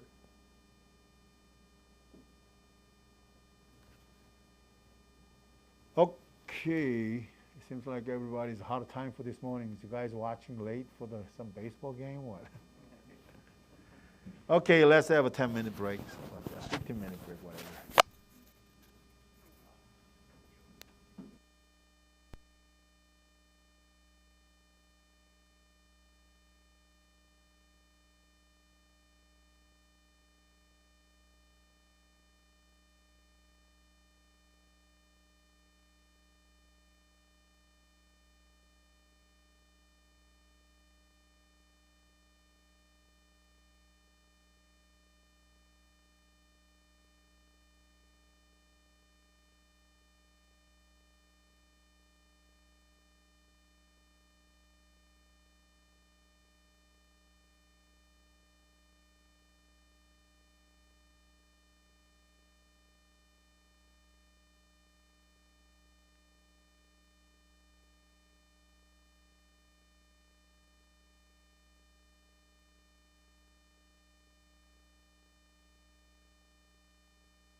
to create the 2 alarm points. One is mismatch alarm. Usually they just put that, used to be we name as like, say, pump 1, P1-IA, interlock alarm. They still do. They still do. Look at here. Look at here. IA. That's a default. It's an interlock alarm. But also that, as the gentleman said, like, I also encourage them to create the latch alarm. So I usually call that the pump 1 lockout alarm or latch alarm. So because it's, the interlock alarm is what? When that happens, when they go back to normal, it'll just disappear the alarm. Then you don't know when was happened. But the latch alarm tell you that exactly when it happened, and then stay there. And then it's not going to go away unless that the operator reset that one. That's the 2-way. Because there's so many, big, huge buildings, or whatever that points, massive points, massive things to monitor it. Operator cannot really remember or know which one is which. So they always prefer have like interlock, meaning is a current status alarm, plus that latch alarm. Because the pump you need, this is a critical devices, and you have to know, and the user has to know when that happened. Of course, if they put in an alarm trend, it'll be trending it. But is anybody always kind of trending every day, logging it? No. That's why I'm recommending. So prioritize it. Alarm is a prioritize. You must prioritize it. So like interlock alarm, say prioritize is 200. But latch alarm is a prioritize is say 100. It's way high. On the supervised device, you can prioritize is you just customize it. You can just lay out whatever you wanted. But the latch alarm is always up front of the top side. Then just interlock current status alarm. Yeah, it's a good point. Good point. So this is now rotation. One come, the other come. One fail, the other come back. Now 4 pump, playing around the 4 pump is more fun. When you do simulating, it has more fun.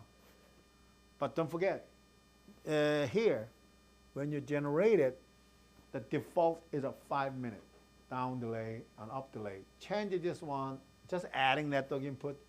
Change this one to 30 seconds, 0.5 minutes. Then you will see the fast responded. But when you simulate it for the pump cycle and pump logic, don't put the simulation speed to 5 times whatever. Always put into 1. Because if you're in the 5, the output, boom, go to 100, go down to 0. You don't even have time to changing status. So just stay at the 1, play around. Then you're just failing. So now, when you start simulating, put the all status, pump status to on. It's okay because it's all on. It doesn't care about if as long as the command is not on, then I compare it. So just put the on, and then when pump 1 kicked on, and then just changing that pump status 1 to off, and then count for the 30 seconds, and see what happens. Which ones come back? And also, the one that last time I mentioned about this pump runtime hour, please change it to say 1,000. I am recommending to see higher value. Or if you want to change it to unit to hour, that's fine too. And then, because right now default is only 0.1, so 0.1 hour. So if you're testing it within like 1 minute, 2 minutes, you wouldn't know which one is higher, value has it, higher runtime has it. But 1,000, it'll catch it faster. And oh, now this one is the lowest one, this one is the highest one. Now I failed the one, Now I have a three more pump. Which one's coming?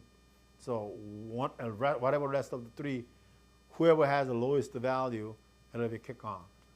But if they are all same 0, it'll go to order 1, 2, 3, 4. So it'll go to the order. That's also, you know, that's rotation small is really kind of smart things. It knowing everything. So when they compare all runtime is the same, then they go to usually just number order 1, 2, 3, 4.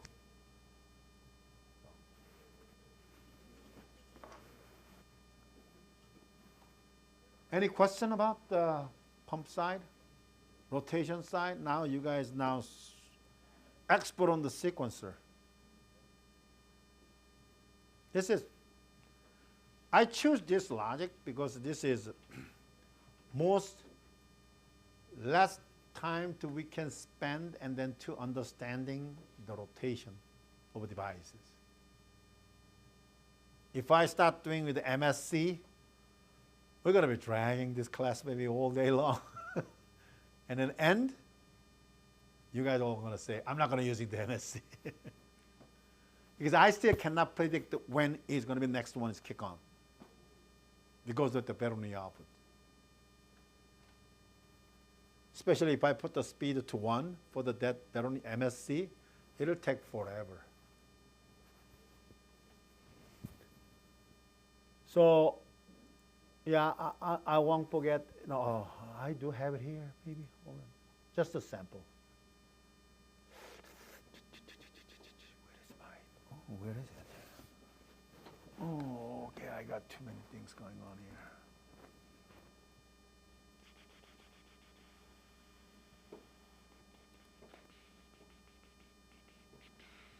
Do I have that one?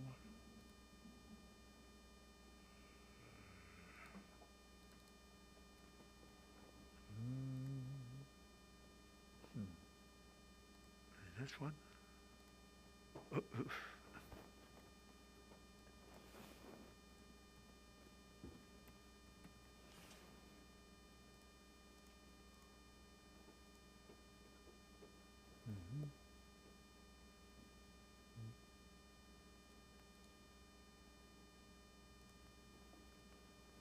No, still breaking up.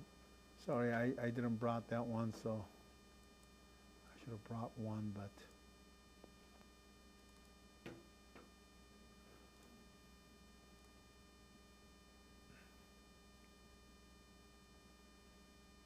this is for the EGIO, but you know, I'm not trying to kind of demonstrating EGIO. I just just try to show you that what I done for the lead lag rotation logic in different software. That logic is I don't use any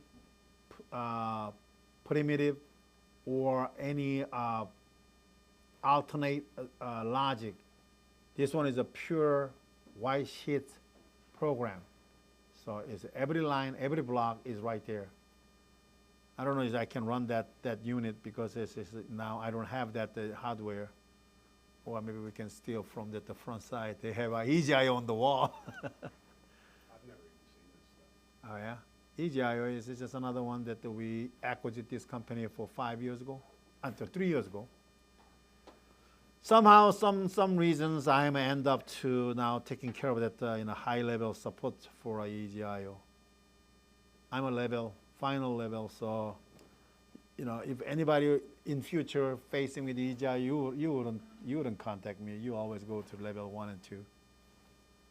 But yeah, it's just it's not working because I need hardware. Anyway, this is another one that I created. So I try to show you that there is another way to do it, but as soon as I'm done, that logic convert to the CCT, I will share with you.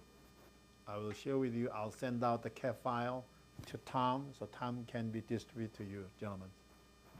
And also, at the time, I will send out most of my custom module that I made it. I cannot guarantee that that's work 100%. You have to test it. Because I was just playing around and just built up. And then I'll send it out. Most is, currently I have right here, I told you that all whatever you save, export that your module, it'll go under C program data folder, Johnson control, Metasys 3, CCT, and then here's the UI, user interface UI, and then custom control module. This is the folder they are saving. So this is, I just currently create some of them, but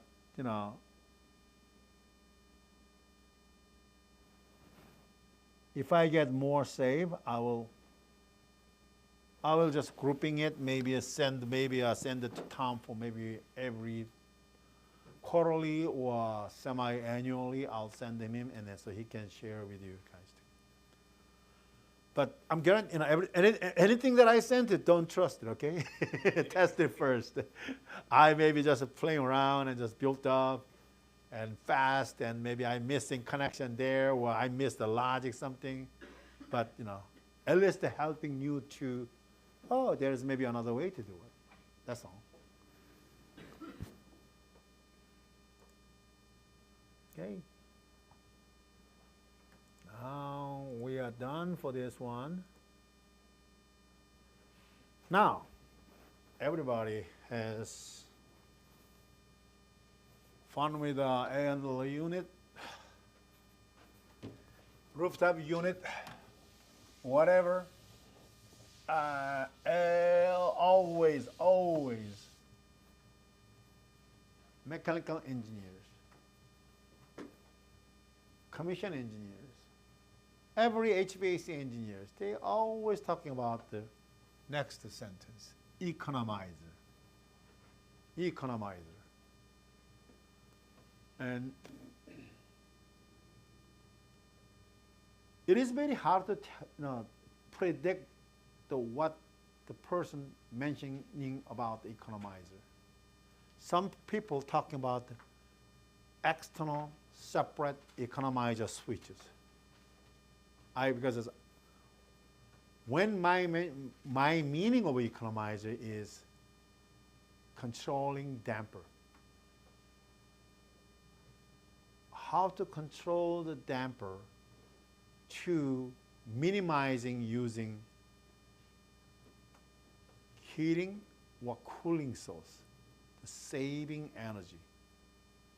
Plus, that economizer is, since that the economizer is damper control, also we have to think about indoor air quality. How are we going to maintain the indoor air quality? So economizer is a really big animal. It's not simple. That's why we have our own economizer that we built it. It is called, I don't even know that, because it is still, we are selling it, but I am the guy who used to handle this one. This is a PIC controller. It was my baby. 5 years ago, I joined this team, OEM team, and then my big boss, now he's retiring this Friday, but he actually kind of forced to get one separate controller for the OEM. That's the PIC controller. I love PIC controller. But problem is, in Johnson Control, there is not enough people can support the PIC because I'm the only one. So we start, okay, that's a sunset. So it's going to be obsolete soon. But the PIC economizer is not. It'll be stay on. We are keep selling. This is hot selling. This is a strictly do the economizer mode. And then, it's the same shape of that FEC, old one, but is embedded. It's not a CCT. This is I programmed it with the MATLAB.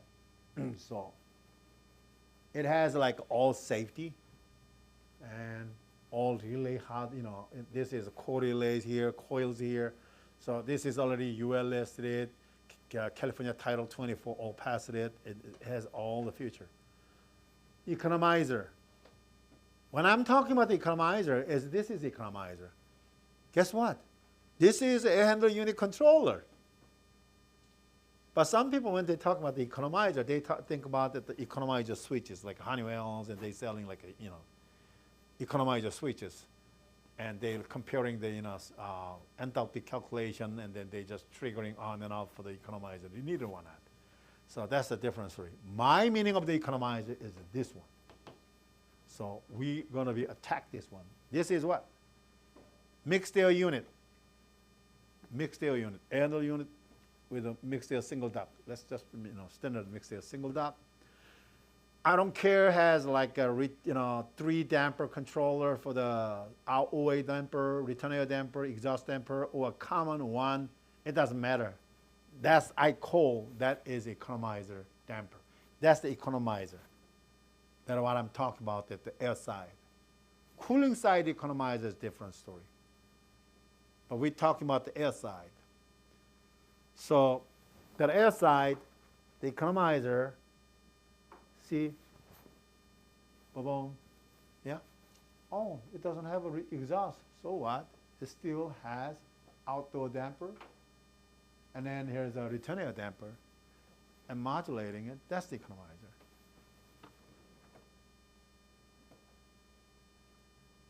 So that's what we are going to, but that's the economizer. We do have it, and we do have it, and we are still selling it.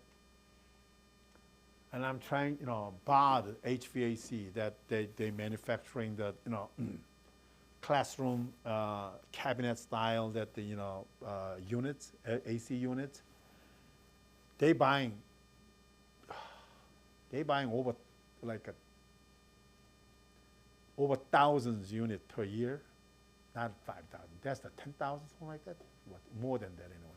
And then BOD does, and then what is the another company in the Georgia? They buying, and we're selling a lot. We're selling over I think that close to 100,000 units per year. Because this is a already pre-programmed super app, so all they have to do, they have to configure it. But now they keep asking, hey, we want to change it to the, some other new controllers, see, with the graphic or a dashboard or Wi-Fi mode.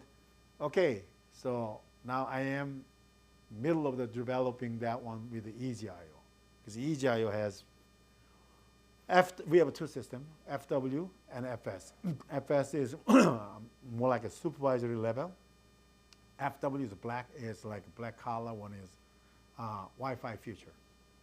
So you go nearby, it's Wi-Fi, and you have a credential, like a login ID and a password.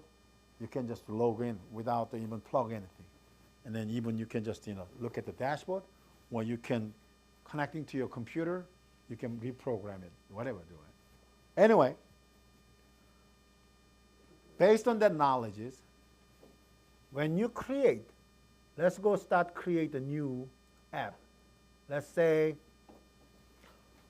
I'm going to put my name, my own system name. I'm going to call training mixed air single duct. You guys can put anything you wanted. And I'm going to leave air handler unit. I'm going to leave mixed air single duct. Anybody ever tried that online library? Here, right here? We don't have that option. Oh, this is a branch. Sorry, this is a branch option. Yeah, we put this one, but branch people, because we don't want them to spending time, so we librarized many different type of air handler unit, but they say like to collect the right one is wasting more time, so they just create themselves. That's true. So now let's just select the variable speed. Let's forget about the 2 duct static pressure sensor. You know what is this meaning is sometimes you go in the building, there's a wide building. Like, United States, we have just nothing but land, so we're not going high, we're going side. But if you go to the Pacific regional area, everything going up, not for the side because they don't have much spaces. I working for the Johnson International for 10 years. My main location office was Hong Kong, Seoul, Korea, Tokyo, and then Singapore, Malaysia, Thailand. Every place you go, they all go up. Everything going up. Oh my God, Tokyo is a mess. Now the Seoul is more mess. But that's why they do not have much concerning about this is too tough static pressure. But if we are in the United States, we are I told you we are just nothing but we have just a land. So we are go side by side, flat and wide. So one main unit blow down there, they can cover maybe one unit cover one floor or two floor, and then east and west wing, because it's long. So we have to put the two static pressure, because the one static pressure cannot maintain. Because then the other one we don't know how it does. So we usually that's why this option right there, 2 duct static pressure. Well, you can put the 3, 4, but the standard what we give you to option is a 2 duct static pressure. I apply this one for most of the campus plus the insurance campus, main headquarters, and they always do 2 or 3. So we have to be select minimum 1, or sometimes some project require select the minimum to control, select the maximum control, and some of them is select the averaging to control. It's all based on the spec. So that's what this is for. So don't worry about that. And then optimizing control. Oh boy, that's another one, that the ASHRAE G236. And we're not going to concerning about this one. We don't want to middle of that another theory that they want to prove it, no. And then supply fan is going to be a dual supply, meaning it's going to be twin supply fan is. They do, especially in surgery room unit, they usually, actually UW surgery room, they're all dual. One is they are not running together. The one is a standby and one is active. And then they're switching. As you said, when the time lapse for, say, certain hour, 750 or whatever hour, then they just rotate it. So that's one. And then the lead lag, I use this one for, what is it, Fort McCoy? That's the U.S. Army facility. They have a 2 fan. They designed for like a capacity 50-50. Because that training center, that was a military, U.S. Army military center in Fort McCoy in north side of that Wisconsin. That's the size is about the same as a Kentucky at the Port Knox. It's a huge place anyway. We have every year we have like over $5-10 million contract from them. But anyway, they running because of that training center. Sometimes the people maximize it. I mean, the capacity is full, but most times they are not. So what they done is they using 2 dual fan. So capacity is a 50-50. So when the full capacity come up, they want to run that 2 fan. Other than that, they want to run the 1 fan. Of course, control the static pressure because all the VAB. So when people's there and start, temperature rise up, guess what? That the CFM require more, right? And then boxes start open wide, and then pressure drops. So when pressure drops, it's because this 1 fan is only 50% capacity, and then it cannot blow. Even the blow up, they cannot maintain. Then now second one is coming up. That's the lead lag. That's a good sample was. So there is an application that using the dual fan, and I didn't see more than dual fan. So. And then if there's a dual fan, when you select it, they'll ask you, is going to be run together, or lead lag, or run standby? Most times I see run standby. Lead lag, I only see maybe less than 5 times in my whole career. So, but the dual fan is there, so that's what the option for. Fan status. Fan status. And they were like, okay, what's the fan status? If there's more than one fan, you can select number of fan. And then sometimes, like, instead of comparing, because some project they are really concerning about the budget. So what they do is, like, instead of every the current switches, they put the register, and then just like using the one analog input to monitoring the several fan, cheap way. But I saw that happen. But we not care because we don't see those things anymore. And then loss of airflow, loss of airflow strategy. Now, and default is automatic restart. What it meaning is, once you select that one, that's it. It's our primitive logic, the loss of airflow strategy logic. It'll know when fan command and fan status is not matching. For 30 seconds, it'll set the alarm. Boom. That's the first strike. And then after that alarm come up, fan command is shut down.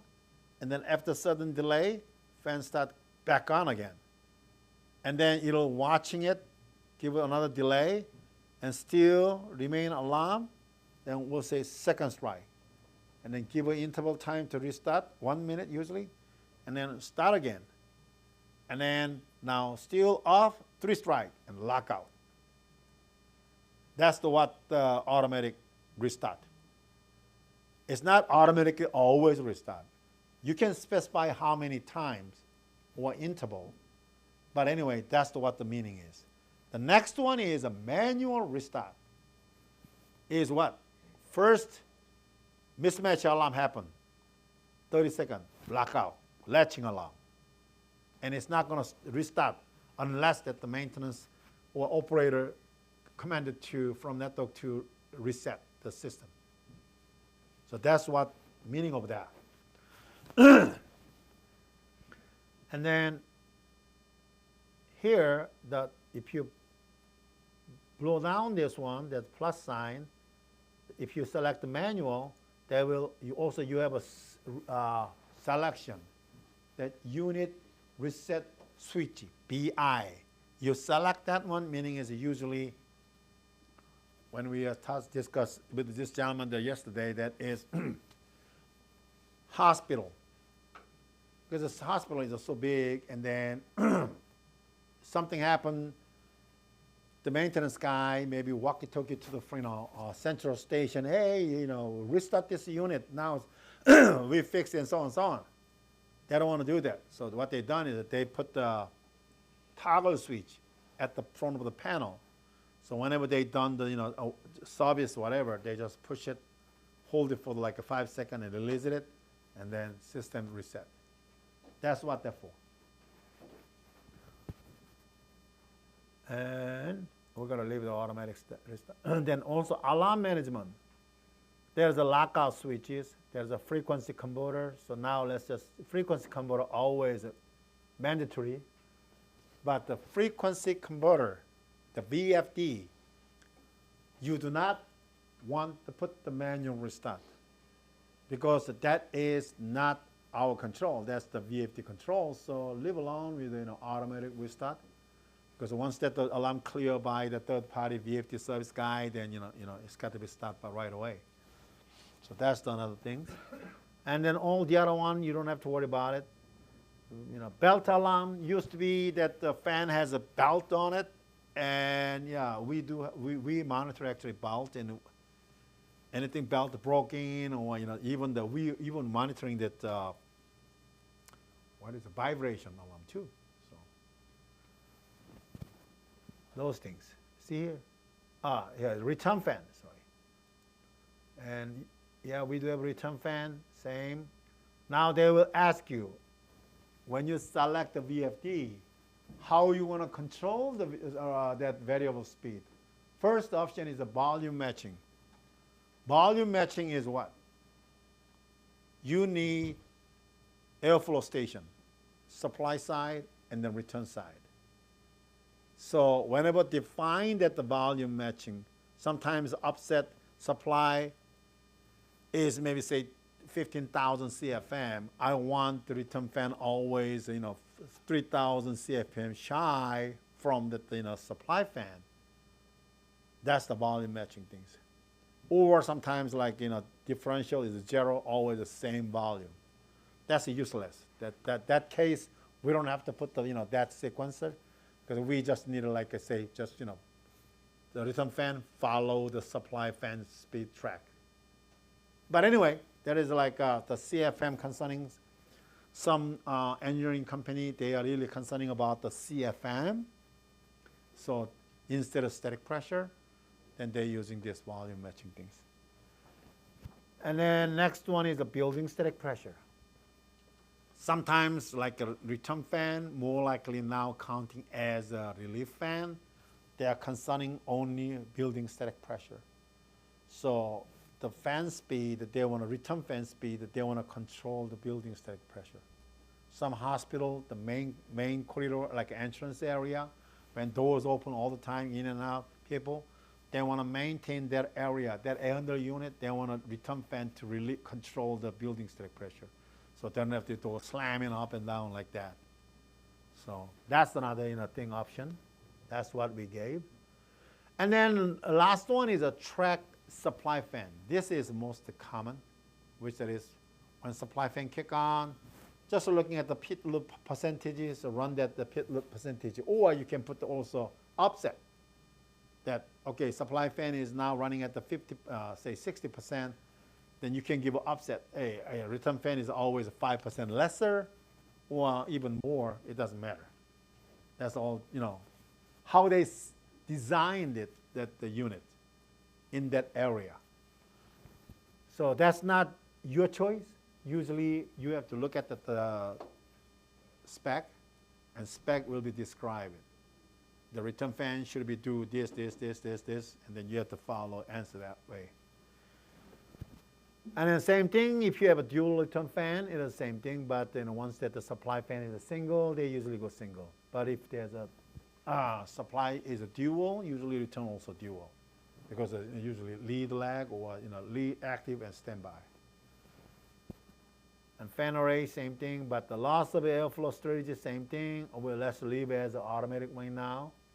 It's the same as I explained on the supply side. Alarm management, frequency converter, VFD converter fault alarm. And then they will asking you which fan you want to start first. Supply. 80% of my life that is a project. 80% is a supply, but the 20% was they asking for return fan stuff first.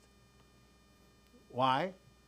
Because they don't want, they said, oh, well, there is a reason that they don't want to pushing out, starting first, the pushing out at the door. It's just kind of weird, but, I just said, like, wow, okay, fine. And then okay, so now there's two options. I'll just kind of collapse things.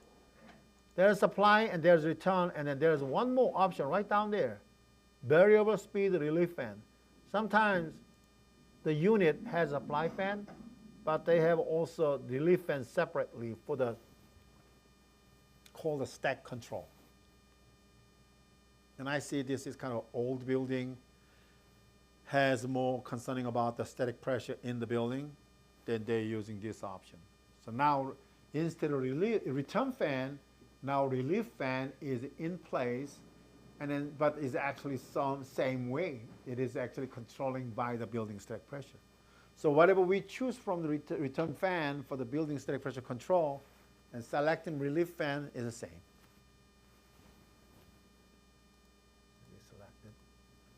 I'm going to leave it as now before, and then frequency, and loss of alarm, and I'm going to say, oh, well, since that we are having some money, so I'm going to put the volume matching. I like the volume matching. So are we doing a relief fan or return fan? Return fan. Yeah, return fan. Relief fan is you can play around yourself. Because my main reason is I'm trying to go targeting this guy right here, economizer damper control. This is economizer. I'm not explaining to you about the how to using this, Q&A, but just, kind of explain a little bit. Because I have to practicing, because I'm tomorrow, after done this one, I'm going up to New Jersey, another team to training, and then I heard that that team is all fresh guys. So, you know that I have more difficulty teaching the fresh people. Because of no feedback at all. Usually when I'm teaching the fresh people, no feedback. They just staring my face like, oh. That's really scary. Anyway, economize damper, and then let's say there's a common, let's just say using the common one damper actuator with a linkage on it, so they can control the all one at once. But now these days, usually they're all separate out. But once I select to separate out, I have to adding IOM, and let's just minimize IOM. And economize the suitability here, and they said, oh yeah, network command. I saw that happen. They determined the economizer condition from main station, which there is in the wide campus. They select one zone, one OA sensor, because there's many OA sensor humidity, but they select one master one. Of course, they using the global share, and they have like alternate ones, the one that failed, the other one cover up. But anyway, the economizer mode determination is actually done by main side controller, and then they sending out all 800 units. I saw that happen. So once that's what they're for. Network command. Another one is the enthalpy switches. This one, they're selling, like I mentioned to you, that Honeywell enthalpy contact switches. They locate at the outside nearby damper that determine that whether is is the economizer require, economizer mode or not. The contact, that point, actually you can pull it in. That's old way. I don't like that. So now we're going to using outdoor air. This is my key. Now, today, what I'm going to try to tell you that I don't even like this one. Drive off temp economizer, temp and enthalpy economizer, outdoor air versus return air. That is what? You have to know exactly what sensor you have it. What if that you can create the logic that if your sensor's not there, then do maybe something else. So there's only how many options we can make it for that economizer. Economizer condition. Oh. So we call the free cooling condition.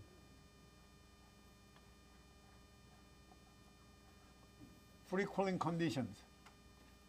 First of all, drive off, right?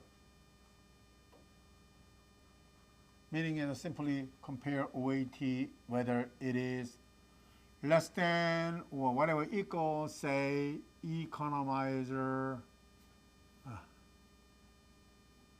switch over, set point.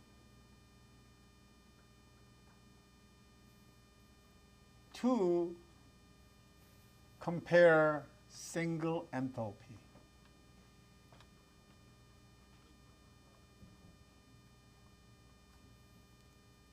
Single enthalpy meaning is what?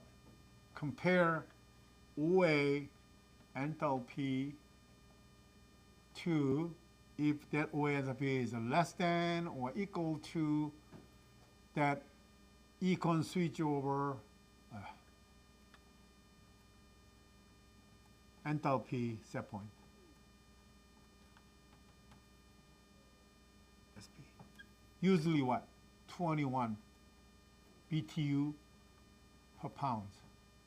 20 to 22, but the 21 is just that's the best value that they recommend by the ASHRAE people. So, and third one, dual enthalpy.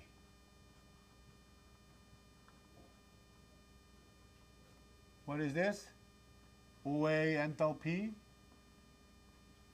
compared to if this is less than RA enthalpy. Plus and OAT is less than economizer switch over set point.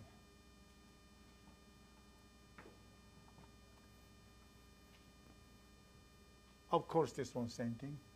This one is all applied to the OAT must be OAT be less than econ switch over set point. And then now option 4.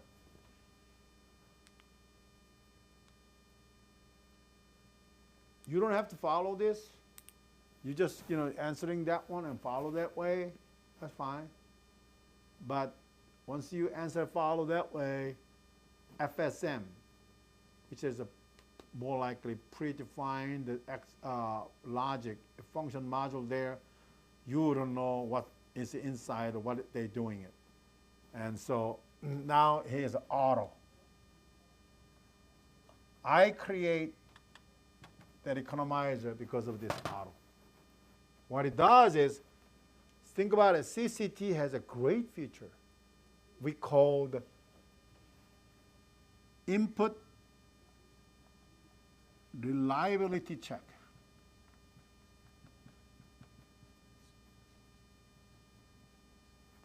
This is a beauty.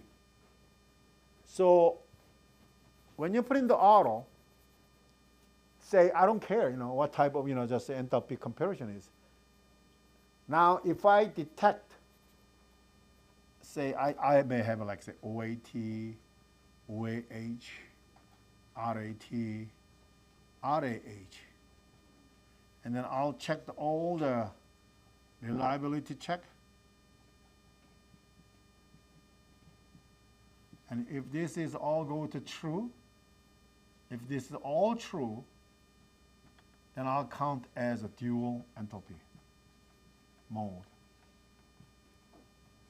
If 2, RAT or RAH, any of them is a fail, I'll count as a single.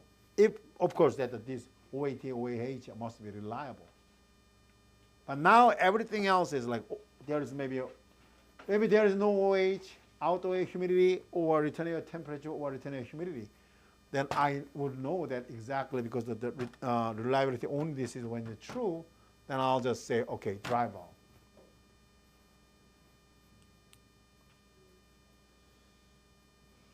Once that you create that module into every your air handler unit, replacing with the current economizer from the CAM program,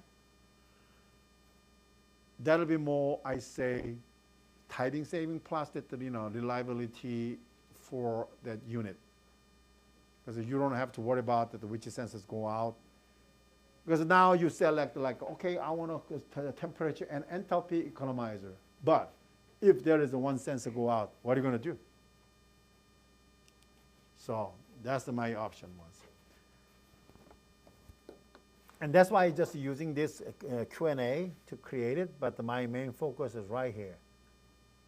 And then I don't care about that, sorry, I care about this one, CO2. So we're going to use a return CO2, because it's whenever that the CO2 exceeding warning level, usually what? 900. Oh, that high? you're gonna kill somebody. I usually recommend the 700. 700, and start ramping up, percentage, and then just like 700 to usually thousands, but it's all dependent also that the spec. Spec says like sometimes 800, sometimes I see some spec that is like they want to spend between 800 to 1200 ppm to set from minimum damper position from 15% to 80%, something like that. So 1200 ppm, maybe people get a little high inside that area. I think energy code's 1100 to 1300. Yeah, wow. I don't know, and just like I wouldn't standing there because and then damper minimum position by OA floor. I see this is a lot in some kind of a wealthy building owner. That's a building because they are maintaining the minimum damper position based on the OA flow. Meaning is what? They have to adding flow station at the outdoor intake side. But that's big money. And then there's a separate minimum outdoor fan, and we don't care about that. And then reduce out there low temperature, and then freeze protection. Yeah, I don't care about G36 right now. Temperature control, usually what? Max unit is a discharge constant, discharge temperature control at 55. But they can be, you can set the based on the outside temperature. They do have I see that there's some spec that's whenever that outside temperatures get lower, we want to send out the more higher the higher discharge temperature. If outside is get colder, you want to just spanning it. You can do that. And then alternate away, whatever, and then most typically I see is this guy. They want to discharge or reset by, usually return air temperature. But today we're going to go just simple discharge. And just leave everything alone. I don't care much. Preheat, yeah, lockout, preheat. Whenever the temperature is higher than, outside temperature is higher than southern, like usually what, 60, 68, lockout. And then just leave it alone. Providing. Are you guys see a lot of steam valve these days? 1/3, 2/3 steam valve? Oh yeah. Oh yeah. Maybe you guys dealing with a lot of old building. Yeah. Mostly like an old building, they still have a lot of steam valve, but their most common problem is a leak, steam leak. And yeah, I hate that stamming, hamming, man. Just like one time I was in VA hospital, I was in Milwaukee or Madison, and then I went out with my tech, and they said oh, it's hard to control the 1/3, 2/3 valves. I tried to help them to tuning it, and then suddenly it wasn't our side. It's just the other side. Somebody did something like bang, and I was from here to jump to there. Oh my God! It was right next to me. That steam chamber, whatever, and it was like, bang! I thought it was exploded. And then one of my guys there, he already ran out of the building. The mechanical room.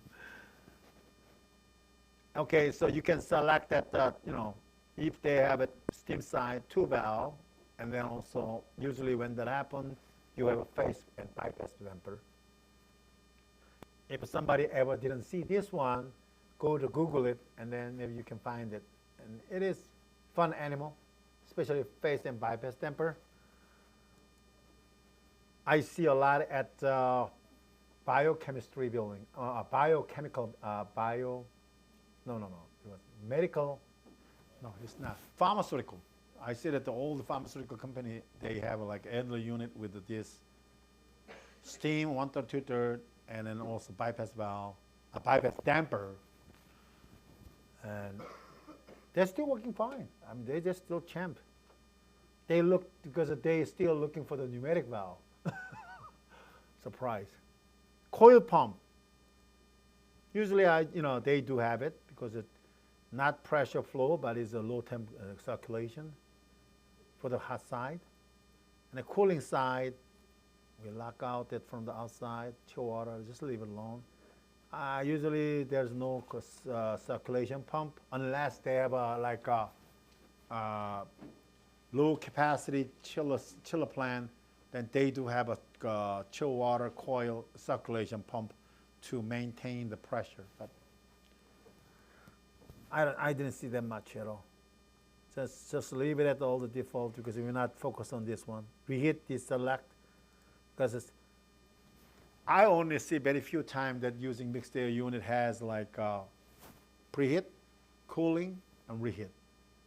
But I see that the unit has cooling coil, heating coil, and then cooling coil because of dehumidification. The one I saw that is in a hospital, for the surgical area.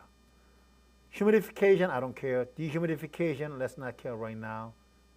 And because the unit is not designed for that whatever Q&A was. Power failure restart, usually yes.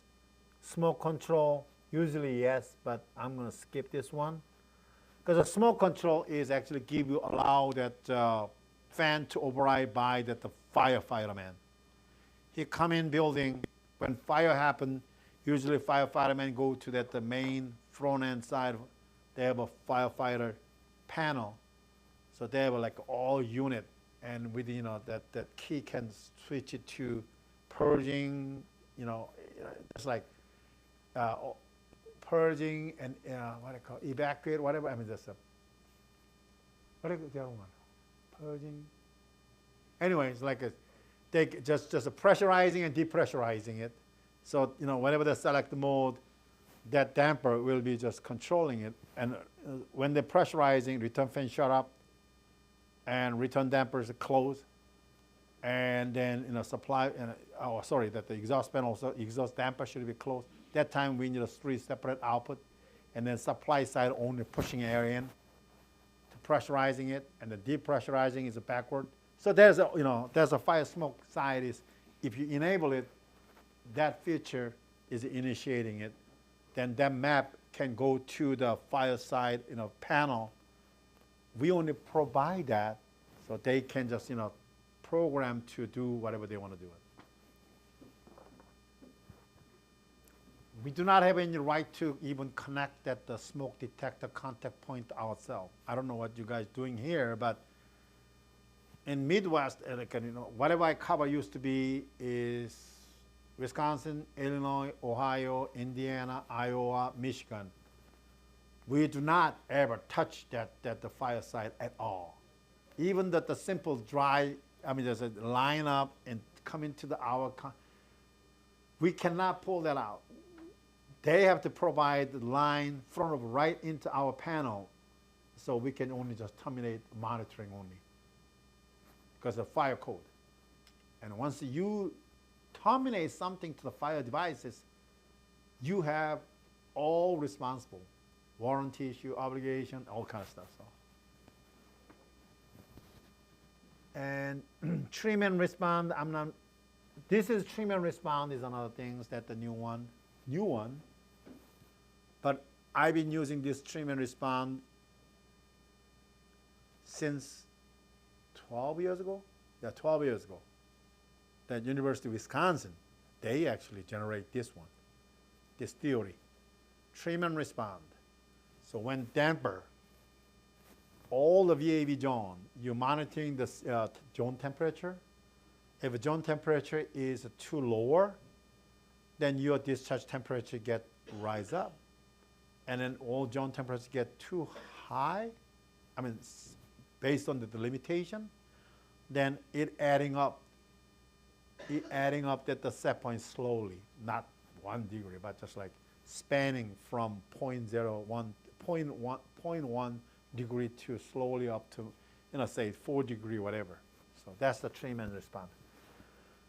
And alarm, another G36, that's any condition alarm, they could distribute, they actually create the alarm points. I don't care. Just let's not worry about this one. And the next one is a feedback. Well, most of my customer was a kind of a pain in the ass for the budget, so they not really allow damper position feedback. Outside air, usually they don't. They just global share. And the mixed air temperature, yes, we need a temperature. I want to monitor mixed air temperature, even though we're not using it. Because the mixed air temperature also, sometimes you can create the safety too for the damper control when during the winter time. So you can make a minimum mixed air low limit to minimizing open too much outside damper. So protecting that the tripping from freezing.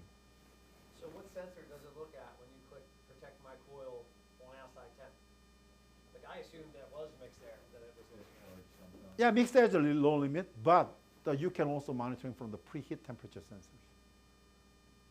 So where does it default to when you click that protect my coil? I guess like you say discharge. Well, there's like when you're not selected, the low protection will be done by the low limit switch only.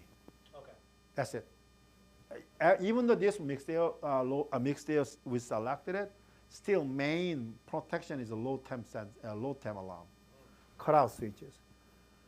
So that is return air. Yeah, we need that one. Yeah, we need this one. And zone, I don't care about the zone. Filter, I don't care right now. Return, let's say just one. And discharge side, yeah, I want to protect the fan. I'm going to blow the ductwork, so usually I monitor high static pressure cutout switches. And return, I don't want to collapse the return ductwork, so I select the low static pressure cutout switches. 50-50, I said. 50-50 project has this protection and then don't have it. And usually, I said, someone has a good, enough budget. They usually put the nicest safety, but some people they don't. Then they just ignore this good safety, and so that something that happened by somebody mistake, and I see the ductwork is collapsed, and I saw it's a blow up, and so.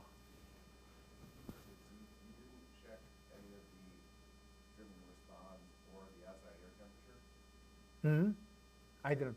Outside temperature, I'm gonna get from the global share, so not the input. Okay. Yeah. And smoke detector, they definitely always have it. And then low limit. See the default, they always check. Default is low limit temperature switches, cutout switches, safety. How many guys haven't experienced with a frozen coil in the winter? See? Yeah. Hey man, it's like, do you want to hear the really good story? That at the 2010, University of Chicago, new dormitory building. I actually, on HVAC side, control side, I designed it, I select all the material, plus that I programmed it, and then I just send out to my tech to commissioning, install and commissioning it. Right before Christmas night, right before Christmas Eve day, we were pitching out because that dormitory gonna be open up for the spring. As soon as that breaks over on January 5th, whatever, they're gonna be open up. So we were in the final phase to finishing up. And then right before the Christmas day, in the morning, early in the morning, I was at home because it's Christmas Eve, so I didn't go work, so I just stayed home, and then I got a call. Yo, we got the frozen coil on the rooftop, and then it is all water is flow down to the kitchen, and then that whole entire dormitory kitchen is now in ice. I was like, what in the world? I just drove down. Good thing is, at the time I live in Milwaukee, but you know, it was Christmas Eve, so nobody on the highway, so I could go down to less than an hour and a half. I think I ran like almost 110 miles that time. And then I went out there, and then of course, I called all my tech to show up. They all show up. Our contractor, you know, installation guy, electricians show up. And then we went up there, and then we couldn't just shut our mouths like, oh, it's ice. There's still water coming out. And I said, like, don't they just shut up the valve somewhere? God, this guy just let it overflow it. Anyway, good thing. I installed and up and running, put all the trend, all the feature in my engine, plus that Metasys, the ADX actually. So I go there, and I want to see when does it happen. When is the low temp tripped, and then what, you know, so I just kind of investigating it. And then I have using the command tet, you know, just like a summary of that, you know, any alarm, an overrode summary. Guess what? Their building manager. You know, because I gave him a credential ID and password, because he created his password, but I gave him his ID. I know exactly who is he. He put outside damper overload 80%, and then he forgot for 2 days. And he went to Florida for vacation. And then building was unoccupied. Guess what? It's a blow up the, you know, just a coil, it cracked. It is cracked. I can see it. It's not that bad, but you know, once they cracked it, water pressure is what? Just pulling out. And then that is a cooling coil. They didn't even isolate the cooling coil. They didn't even drain that water. Pump was running because the pressure dropped it. Meaning is like they didn't winterize anything. So it's freezed, and then it's busted. And I had to show up the court because they sue us. Actually, general contractor sue us. But my story is this print out, and then, you know, I was trying to hide it, not to make him bad. I tried to, I told him, hey, let's just, you know, print in the ground and just, you and I, let's just forget about this one. And then he promised, oh, sure, thank you. He almost even thank you to me. But at the court, he show up, he start talking about something else. So what I done, I already brought the printout. I just gave them with this as evidence. Because I didn't, our company, you know, lawyer did it. And then we walk out after like what? After half an hour, we walk out by, and he lost his job the next day. But it wasn't I didn't intend to doing that, but I was like, you know, because you know, after Christmas over, and then New Year's coming, right next Monday, they're gonna open the, you know, dormitory. So I was hurried to set up the all ADX and all, you know, trends, and I done all my side. That actually saved my life.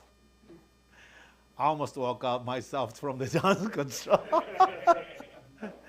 Of course, I wasn't involved with it, but you know, we thought that that's most typical. We thought that our installer installed actuator reverse, or our programmer guy. I mean, the commission. Our tech maybe the polarity was reversed it. That was my real. While I driving down to like almost an hour, almost 2 hours, yes. Just I drove and cruise down. I was my thinking is, oh God, so this guy maybe is a reverse the polarity. Oh, maybe this guy's a reverse that, you know, actuator position. I kept thinking all kind of things. Don't you like wire the on the 24-volt power to the actuator, so it's a spring return actuator? It should spring. The economizer should spring closed even at the low temp, right? I mean, yeah, but just like the problem is like once you overloaded it, Okay. yeah, yeah. Just like, am I doing that wrong? No. How does that even You do right, but it's like usually they don't. They just put the 0 to 10 volt out, and then, you know, just sit, and then just like 24 volt feed all the time from the separate circuits. Yeah, I mean, Water coil was busted, so there's no heat. yeah. I mean, Because if you spring everything, the return opens, you get heat from the building. Yeah. It makes it like a hot box. That's why I was just, yeah. Sometimes I put a relay because in. I'm from Florida, I'm just going based Ah. on what I've done. No, no, I it is. didn't know if that was wrong.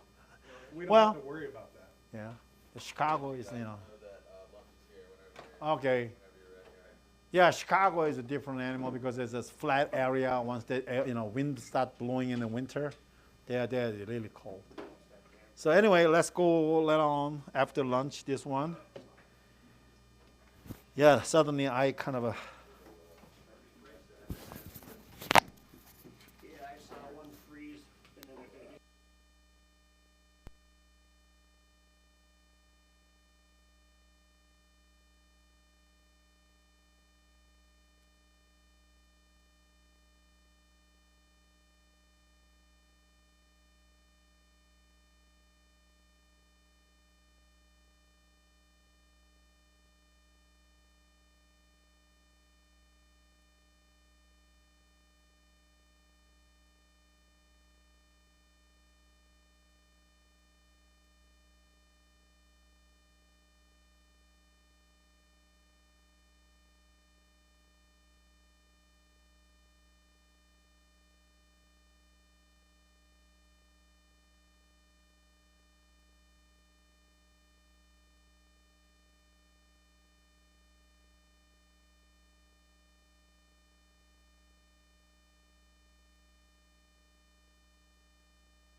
can do whatever you want to do. And you can create some way that you can improve for your operation. Yeah, you can do that. That's my big point was the economizability determination. I changed it. Now, I didn't actually test it yet in the actual field, but they're very simple because reliability check. You can just, I downloaded it to your CGM, and then you plug into your sensor, and then you see it, and then disconnected it and see what happened.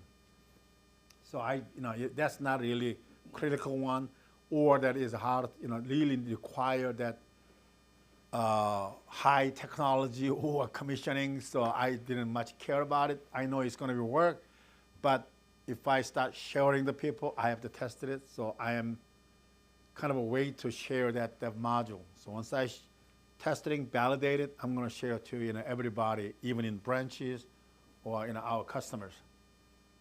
I am doing a lot of stuff for those things to kind of make it customize it, not customize it for the fancy, but just make life easier. That's all. And another things I'm working on, I done already, but the start-stop sequencing. And this is start-stop sequencing. Does anybody see this one, start-stop sequencing, and then digging into it? Because always you're stuck with this guy. FSM. You don't have right. You don't have any possible to see what's inside. You only have to give this one on helpline. Ba-bam. What is that? So you can create your own start-stop sequence. And you don't have to worry about it all different state. You can create your own how to fan to start. Fan to start is what?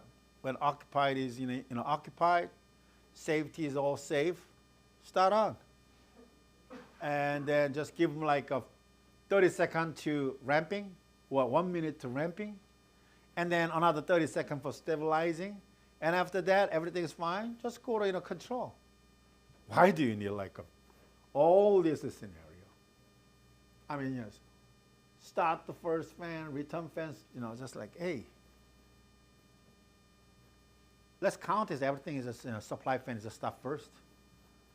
And if they really need a return fan start first, then you can just changing that output portion. Instead of what you can do is just start the supply fan, you can create the logic that, that time, when fan start the supply fan first at the minimum speed at 25%. And then when it's ramping, now damper, if damper has to be open up, right? So wait until damper, so give a damper time is what? Say 90 seconds. Then give them a time for at least like a 45 seconds, 30 seconds, whatever. So at least the damper is open certain position, then you can start the ramping of the fan. Only matter why we're concerning about the fan is right speed up, because it's, in case when the dampers, sudden cases, say think about return fan close, outside damper close, when fan start blow up, fast up, then it's going to be what? Clap. So that's why those kind of stuff. But it's never going to happen, but it could be happen. So those things, those safety, if you think about it, you can adding the logic. All those things, that possibility is actually this logic. These guys, whoever invented CCT, their main reason to create this primitive logics or FMS function module is there are so many possibilities of the safety, so they put all, and then suddenly they realize that file size is getting too big, and used to be our FEC is what? 512K memory program size. But now it's like a CGM is now it's like 8 megs or so. It's okay, but used to be all FEC was so small, so that's why they start creating that using another software tool to compile that feature to make a one block icon and one block module to handling all comprehensive, complicated logic. That's why they done it. So if you start, because we have now CGM, whatever you got is now mighty powerful. You can create a lot. I mean, look at here. Right now we answer a question. Look at it. We didn't decide a controller. The system memory required, because it's virtual, so they default is now 77%.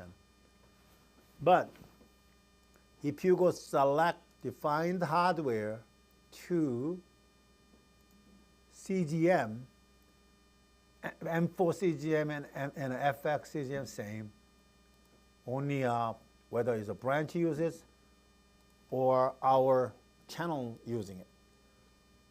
Now just, okay, I'm gonna adding XM 09090. Just, I'll say, still remain at the 4. Close it. See? Now, since I chose a CGM, only 38% we use it. So we got plenty spaces. So you can draw your own logic, custom logic. You can replace start-stop if you don't like it, or you can change it also mix the single dot HL sequencing. These guys are deciding whether it is cooling or heating. Here AHU state, see.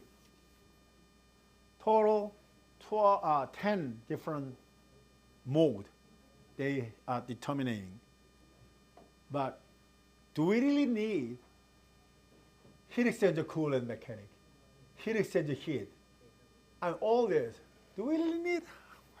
I think that we need like a satisfy, econ, mechanical cooling, and then heating. And I don't even need a cooling idle, heating idle. I need a temperature reliable, yes. That's all. You can change it. And when I first time played with CCT when they released it, we are like similar like this from day one. And I said, why we have so many modes? I told that the guy who invented it, the request, hey, when you state selection, when we select it, we already defined that we have only heating coil and we have a cooling coil. I don't have a heat exchanger. Why do I need it? Can you just change it from there? But the guy was like, I understand it now.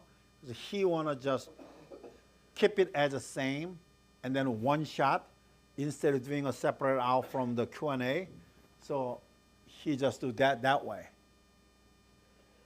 Because when you Q&A, there's there's another option that is a heat exchanger involved with it. And then there's a reheat involved with it. And those things, when you selected it, and then all this one is maybe related it.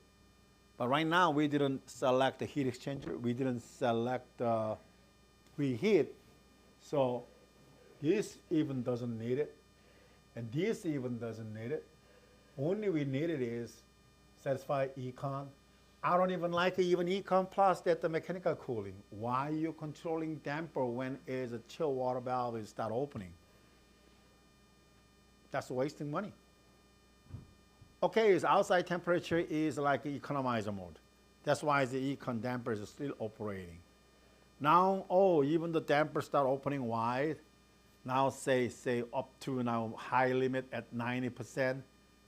And then still, discharge temperature rise up. And then they want to open up the cooling valve. Why? As soon as the cooling valve is involved with it, then we want to maintain at the minimum position, right? That's the energy saving. So anyway, the guy who thought too much. He was try too much. He was worried about that intermediate season.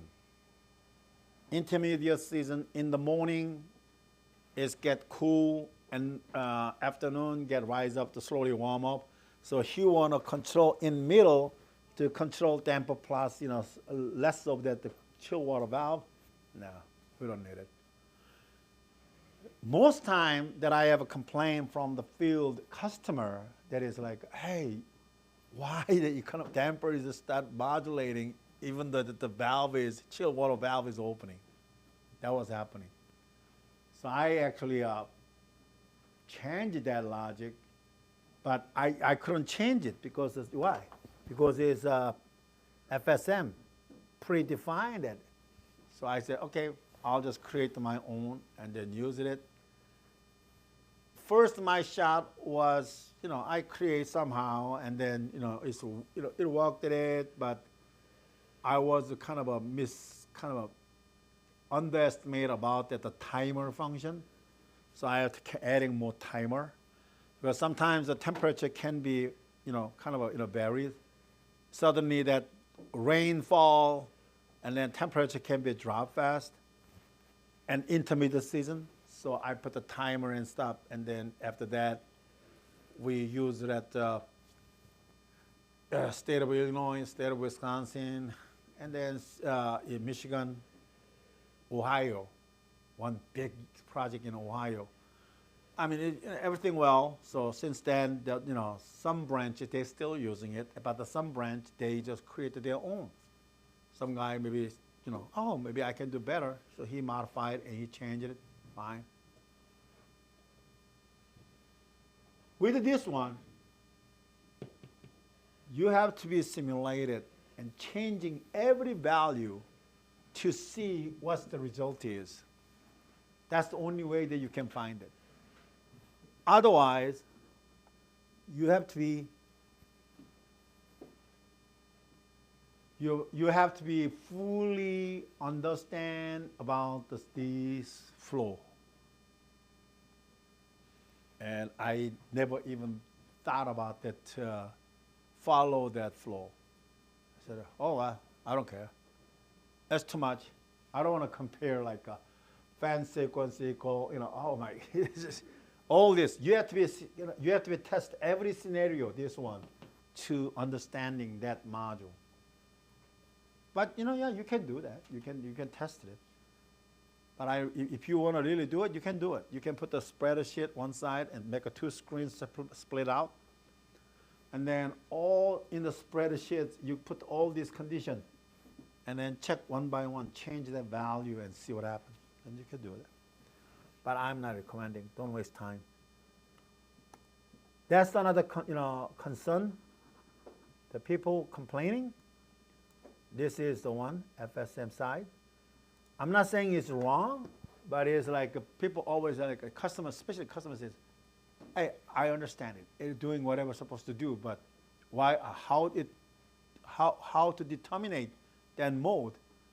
Then now you have to start, explain to him good. To explain to good is you have to know exactly how that module is working. Is that faster, or you can program your own way? Just give them to see all logic live in eye, visible. This is the invisible, blind spot. And then another one is big one. And yeah, I think anything else is fine. Yeah, that's only 2. And that's smoke sequencing I mentioned about you. This is for the smoke sequencer, but we not really care much right now because I didn't select that fire smoke feature. But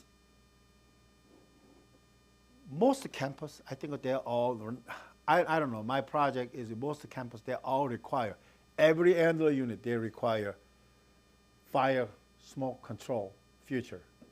So firefighter can override fan damper. So that's another option.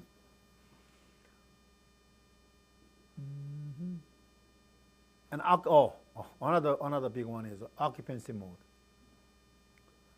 So right now we only just select occupancy override, occupancy schedule. So okay, and then I don't care about the sensor, temporary occupancy. But people asking say, hey, what is this occupied mode bypass time? This is when the temporary occupancy is activated. When somebody pushing that temporary occupancy go active, that's only active for the 360 seconds, which is 1 hour only. That's for the design for the building cleaning crew. So they can circulate air, that area, for 1 hour. After 1 hour, if they start leaving, it'll be shutting down. So that's another future, but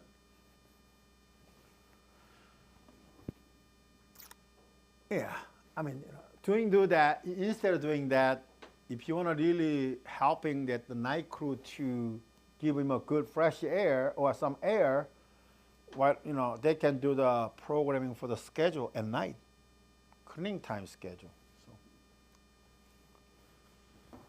So I don't know how many buildings are allowed to run the fan and then boxes for the cleaning crew. I don't know.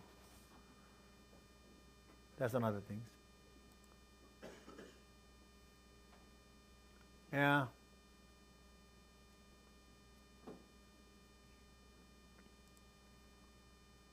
Here is another one. Damper. Damper minimum position determination. So actually, the first one, top one is determine initial minimum outside damper position, which then is assigned by predefined network input, OAD minimum position from network input. Usually 10 to 15%, right? And then some medical side, they require even 25%, the initial value. And then that initial value actually when is occupied, and then they go on. If it is go unoccupied, of course we don't need any, so it's go to 0. So when occupied, it'll send out the 10% to damper minimum position CO2 reset right there. And then this guy will be spanning damper minimum position right now 10%, from 10 minimum output is a 10, and then based on that CO2 level, and right now we have like a reset value low is 800 ppm, and then span reset high limit is 1000, and then that will be start opening and close from minimum position 10% to maximum go to 90%. So this is what these two modules up and there for minimum position. So actual, when system running, occupied, actual minimum position is actually from this guy, right there. And then it'll send out the proportional OA damper control, and start-stop DAT sequencing. So let the OA damper control to maintain the minimum position based on the CO2. If you don't have a CO2 sensor or that feature, then it'll just always go to the predefined OAD minimum position, whether 10%, 15, whatever. So mixed air damper side is straightforward, pretty, I say very standard. And I always teach people when I start the CCT class for the, more likely not advanced, but the basic courses, or branch, format type. I usually start with this CAD file. But since you are, way high the level, so I don't care much about, just like, starting with the mixed air unit. But mixed air unit is OA damper right there, control output here. And if you go see the logic, and this is, I get once in a while, I have a kind of the question a lot that, hey, why we have a PAD loop at outside here? This is a low limit set point control. This is actually here. Now we are using preheat, right? Preheat. But you can change that to mixed air temperature, MAT, and then changing that low limit set here Right now, default is 45, and even you don't have to using this one low limit set point because that's a constant value anyway.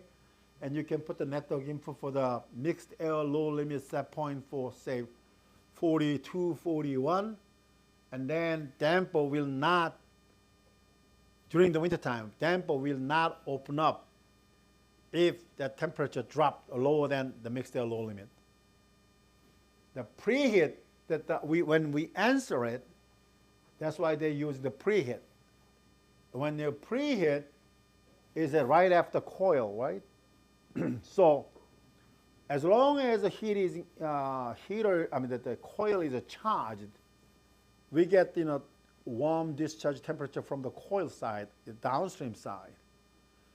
So we don't care much about the mixed air temperature because the main reason to controlling the low limit protection for the damper is what? Protecting the freezing coil. But if a preheat temperature is above 45, whatever, you are safe. That's another version. But I recommending using the mixed air temperature instead of preheat. So to do that, come here, low limit processor, change it to mixed air temperature. That's all you have to do. And then this one, it'll be determinate that what's the damper require. If there is a temperature drop, the PID loop is go down. And then the rest of the other one is, look at here, it is selecting minimum from the whatever that terminology here for the, if that mixed air temperature, right now we're using the mixed air temperature for the process variable. If that is unreliable, and then, they said, okay, if this is unreliable, if this is reliable, then it is timer, so on, go on, and then give it to 100. But if this is unreliable, it'll go to 0. And then whatever from this guy or that guy, whoever minimum, it'll take the minimum and send it into this damper control, another activity here, logic here, inside the subfolder, and then all the value go there, and then start looking at, is this FSCS, is a fire, smoke control system, control required, or pressure, or deep pressure, close, purge, minimum OA, hold, ramp, minimum OA, ramp open, temperature control. A lot. So, then all this condition coming from where? From state table. See here? Here, proportional OA damper control. So, when we enable smoke control sequence, then meaning is now the firefighters can control this unit. And then when they select that mode, then OA damper will do this mode. And then here another mode is required for the when loss of airflow, meaning is when fans running and we don't get the airflow or fan status is not come on, then we want to close damper and do whatever. And then at the end, once everything is all satisfied, all safe, nice, and then it'll come out, hit to the mixed air sequencing. So when it is satisfied, ramping at the minimum OA, when it is econ, damper control, T control. And then econ mechanic, ramp open. Ramp open is what? Just open up to high. And then let the valve, damper wide open and then control the cooling valve. I don't want to do that. Anyway, all these options here. So, as you see it, this is, now we are now familiar with it, the prioritizing on the state table and we know that is when is doing the what feature for the control output side, because all determined by the here. Everything is all pass, save, occupied, and it fall into here. And this guy do the mode based on this sequence. So this sequencer is a critical one, which there is that sequence is actually coming from where? Is from state generations column. Here, this guy. This guy, oops, the bottom one. This guy right there, this guy, this one. They're connecting at the bottom of the table. This will decide whether go to satisfy, econ, whatever mode. So if you're not 100% understanding, or if you not have good knowledge to explain to end user, then you can be a trouble. Because end user maybe cannot trust you. So now, 2 points. One, understand this. So you have a fully understand this one, so you can explain to customer. Second, create your own logic, explain to customer. Whichever is easier for you, you can do that. And then you can ask back, hey, why Johnson make a more simple easier? And we think that this is easier.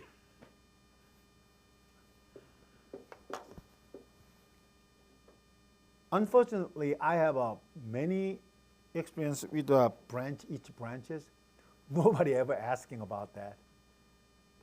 Because what? Oh, well, it's cooling need cooling, so what?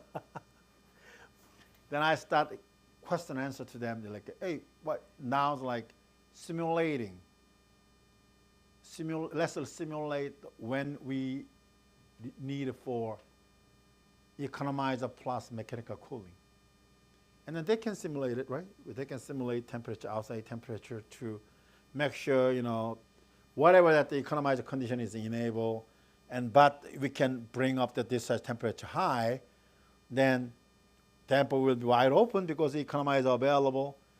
And then when it reach up to the 90%, whatever high limit, and then cooling valve will start opening up. And then it'll set back to the, econ plus mechanical cooling. And then at that point, I usually asking that my tech that, is there energy saving? That's another fall. Because I got challenged from that one of our mechanical engineering company that they were challenging me that why do they need it for the econ and mechanical things? I argue with him because I already kind of prepare that because he want to have a meeting, so I study all this one and then start talking. But he said he challenged me so much, so I said, okay, I'll change it. I gave up. I changed it, so I changed it. But yeah, please, just like something that you're not sure, you clearly not understanding it, then best way, create your own. That's the best. And here, this team is now location-wise, you guys are on, I think it's in Pennsylvania. So once you guys, whoever done and tried and validated, then you guys can share each other. So that module can be one of the, like a validate module for this area. Because you cannot use your module in south side because that condition is different. But if you guys do work on it, and then if you did something, also you guys can share it to me. So, because I'm more focused onto the North America up to the Canada, so I can share that on the Metasys side and FX side. But EGIO side, I cover nationwide, so you know, if your app, I mean, your module is really worked out and validated, then maybe I can convert that to the EGIO so we can have another separate module for the EGIO too. Don't try to sell me. I asking for one customer who done very nice on the graphic on EGIO. Oh, he made it up to like a nice fancy graphic, customized graphic. I think they have like a great person that who can handle that you know, web page creation. So I told him that, hey, can I adopt that your, you know, icon, logic, graphic things for the EGIO? And he says like, yeah, I'll give it to you, but each icon costs you maybe $50. I said, forget it. And actually cheaper than an outside vendor, because when I asking for one graphical symbol kind of company that who designed those things, that they asking for each icon for $250. Yeah. Pump, compressor, fan, anything, that dynamic one, $250 for each icon. Forget it. Because I cannot reimburse the Johnson. Anyway, that's it. And then, you know, the same thing, cooling and preheat. More concerning is, I told you now, that, you know, after you are now more understanding about that the state table, now, you know, you can tell, oh, mostly fall on the bottom here. All the control. Meaning is all top side is supposed to be in normal condition, or I can say occupancy mode. And then they all fall into here. All fall into here. And then look at it. Just look. And now you're going to say, oh, yeah, now it makes a start in a sense. Because you don't care about the preheat coil pump when it is satisfied econ, whatever. Only preheat pump is circulating is when it's circulated. It's not, doesn't even have that one, but we can put like you can put another logic, that preheat coil pump pass-through logic, that is like, okay, whenever outside temperature lower than certain degree, then you can just start the pre-circulation pump. That's usually what I recommended it. Because whenever outside temperature cold, you know, then, you know, like a lower than freezing point, 32 point, but usually I say, you know, 34, then hey, just, you know, run the, you know, circulation pump. So make sure protecting any mistake or any happening to freezing coil. Because even the damper fail, if heating valve fail, if that the circulation, water circulation continuously happening, it's not going to freeze. Because there is a, you know, water flow. But if water set, then it'll freeze. And return fan here, return fan, we don't care about, you know, I mean, return fan and supply fan, we don't care much about it, the mode. Only we care about whether it's occupied or unoccupied. It's right here. And then supply fan, only concerning that, especially supply and return, mostly concerning is what? Start-stop sequence. After that, they don't care much. See, when start-stop sequence is off, we want to supply fans off. Now, supply fan start first. That's why supply fan go to minimum, return fan still off. And then when that happen, when now like skip the next one because well, that's the return fan start. But next one, now this ramping supply fan, now ramping up, and then they're ramping up, and then we are starting the volume control.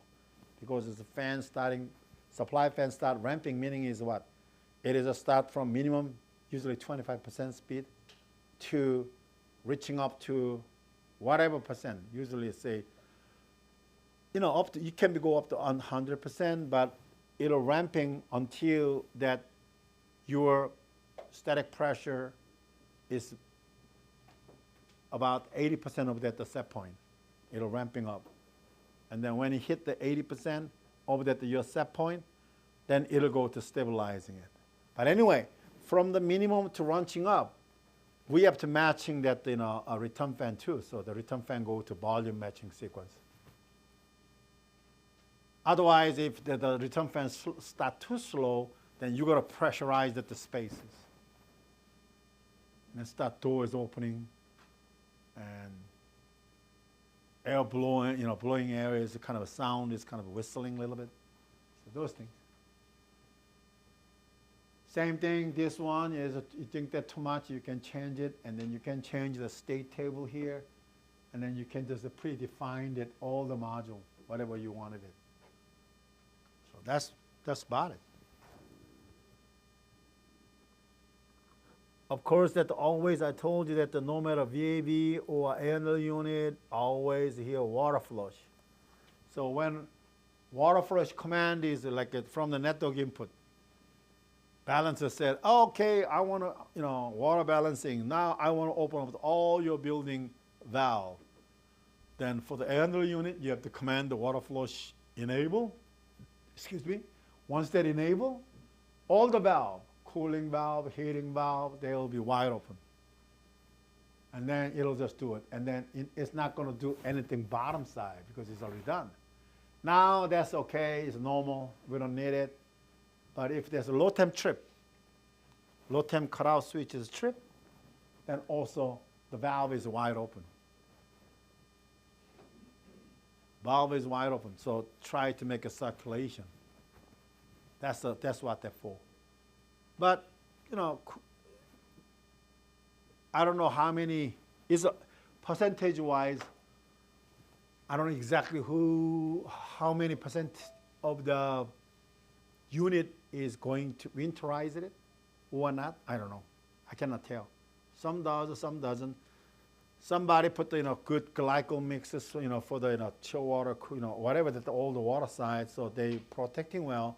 Or somebody from some customer, during the winter time, they drain out the whole cooling line, and they draining out, and then just kind of empty coil, so make sure they're not freezing no matter what happens.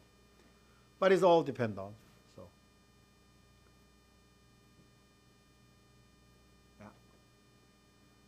Isn't that a little bit kind of easier to understanding since that we are doing a lot of state table things? Because it's, you will love it. Someday, if you get level a little bit, one more step up, then you will really love this state table because you're going to build a lot of state table yourself and throw in there. Forget about link logic from the individual line, because you just define the mode and then throw here and then let them do it by all the priority. It's a lot saving time and also easy to maintain and control.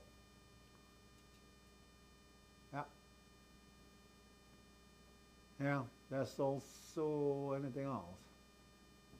Yeah, oh yeah, one more thing, so loss of airflow. So this loss of airflow, of course the same story again.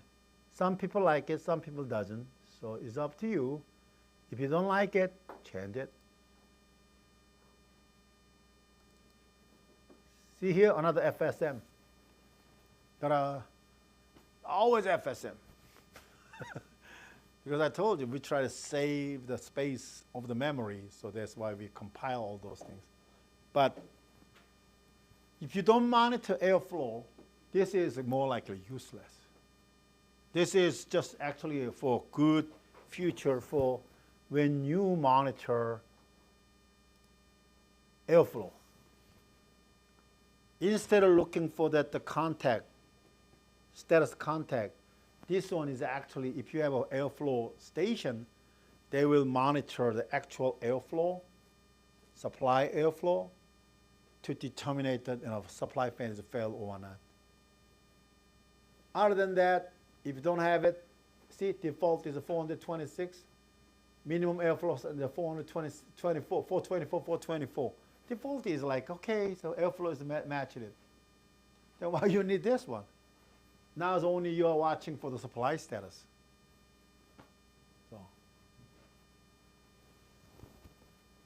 Yeah, that's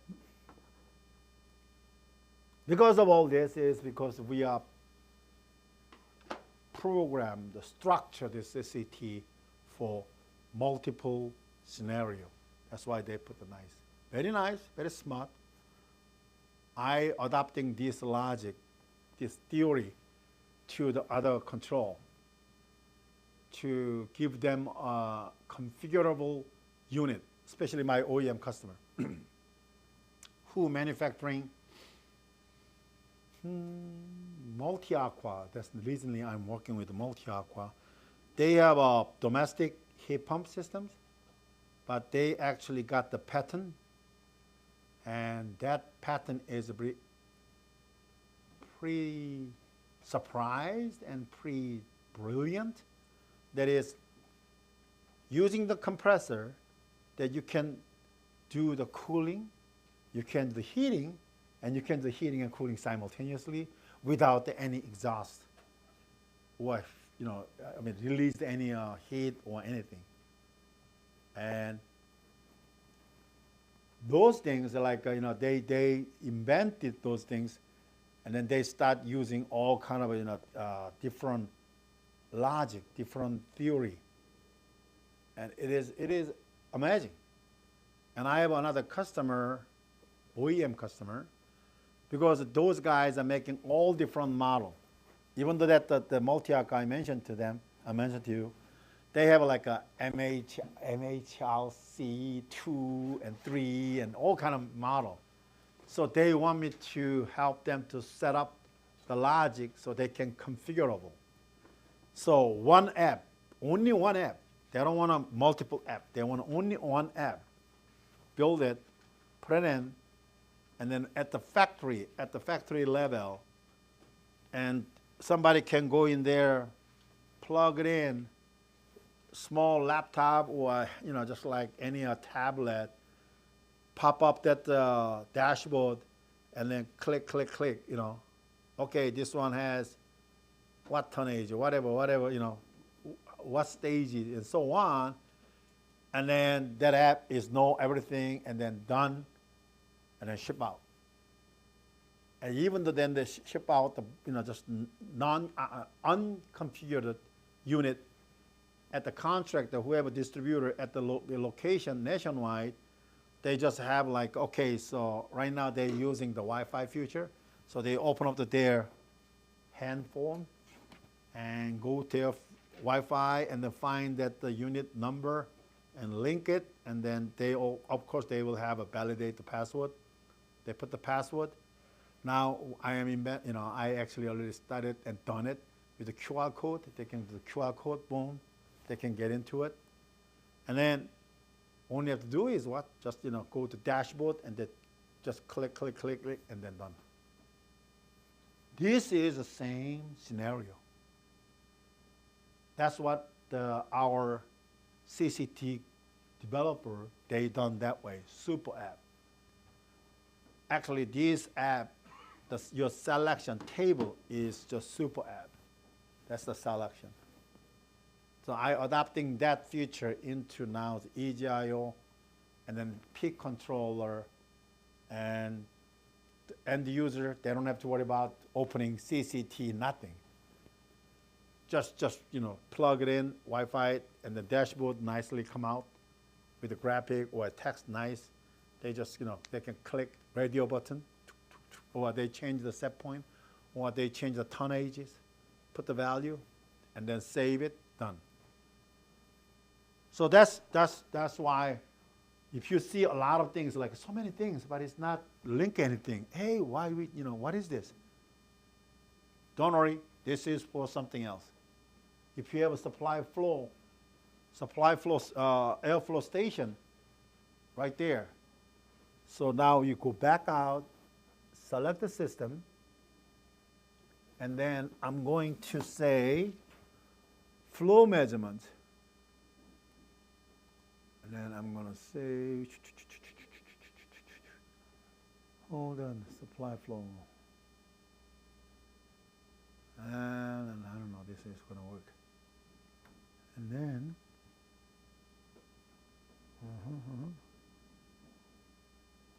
next. Okay.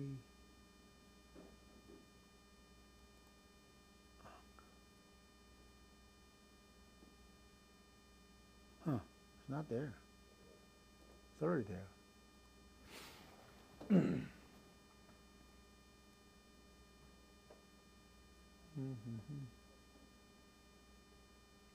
Whenever change that this logic selection, they'll go dispute whatever you've done before, wipe it up, and then just new one. So you have to reselect the controller, you have to redo everything.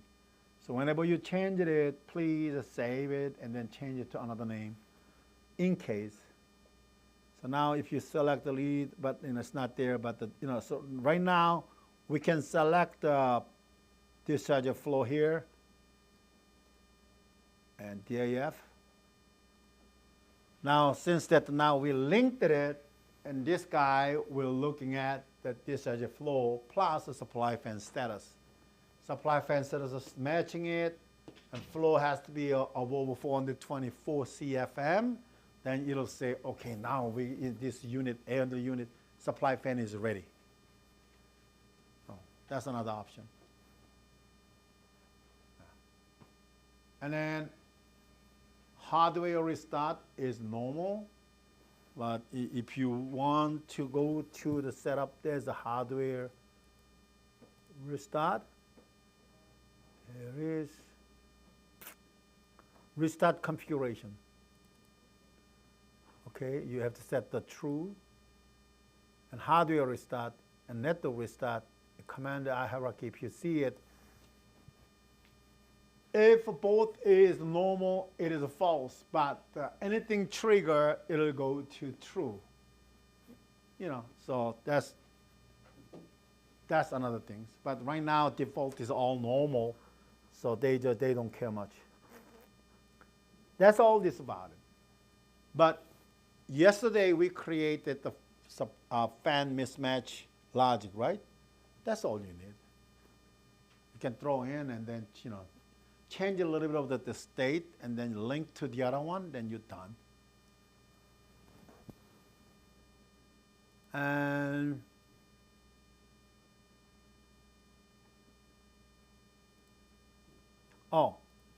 unoccupied sequence.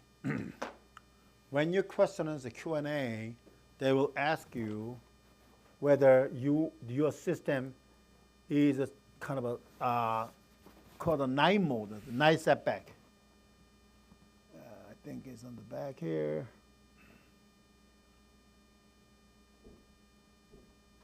Should it be at the front or what? Oh, front. Occupancy, okay, here is it. Intermittent nighttime operation. What does this mean? This meaning is like if your space temperature or return temperature, usually you have two options, whether you can add zone temp sensors or using just return air temperature sensor. If a space, usually in these cases, we are recommending to adding zone sensor when you do the intermittent night operation.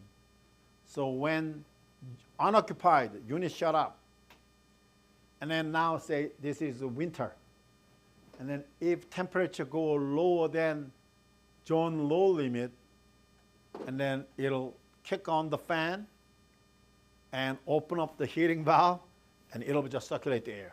So heat up. Summer, backward. If a space is above whatever high limit, zone high limit, for 82 degree, whatever, then cooling valve open up, fan starting and circulating it, the air to cool down. That's all what is about that the unoccupied strategy. That's it. Typically, most small buildings standard, they're up during the unoccupied, but some place they want to do the intermittent, make sure protecting the spaces.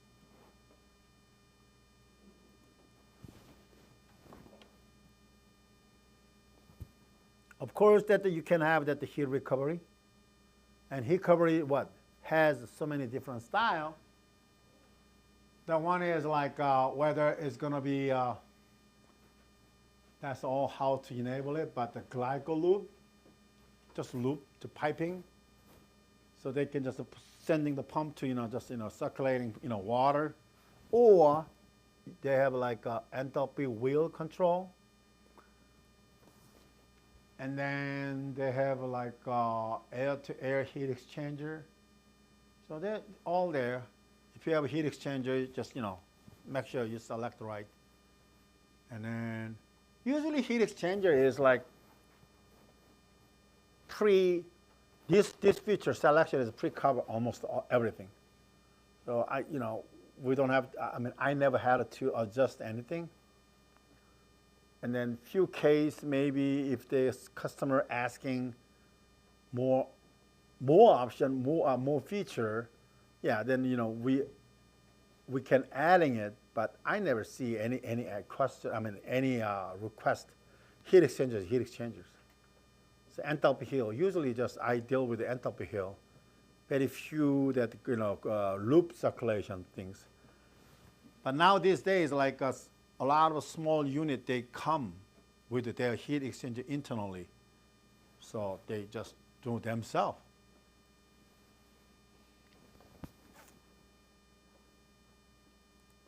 Oh yeah, also cooling, this one, cooling lockout and heating lockout. Here is, I have another one, cooling and heating lockout. What it does is actually locking out at the cooling mode, chill water valve operation if that outside temperature is lower than 60, don't even do it. Heating lockout, same 60 degree, predefined default. Anything, if the outside temperature condition is above 60, even the zone is cold, don't even try to open up the valve. That's what they're for. But that's the air unit side. If you go to rooftop unit, you want to just let the your rooftop unit not to initiate that lockout, because sometimes the rooftop unit is a rooftop unit, so it is usually a small area, just like gas stations. You remind me now. This is Pennsylvania, right? The Sheetz gas stations.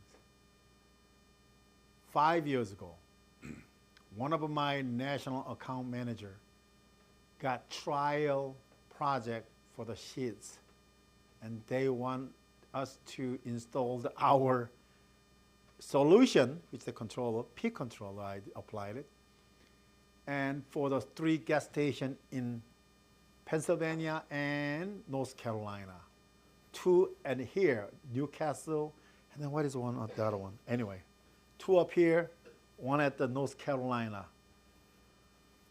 And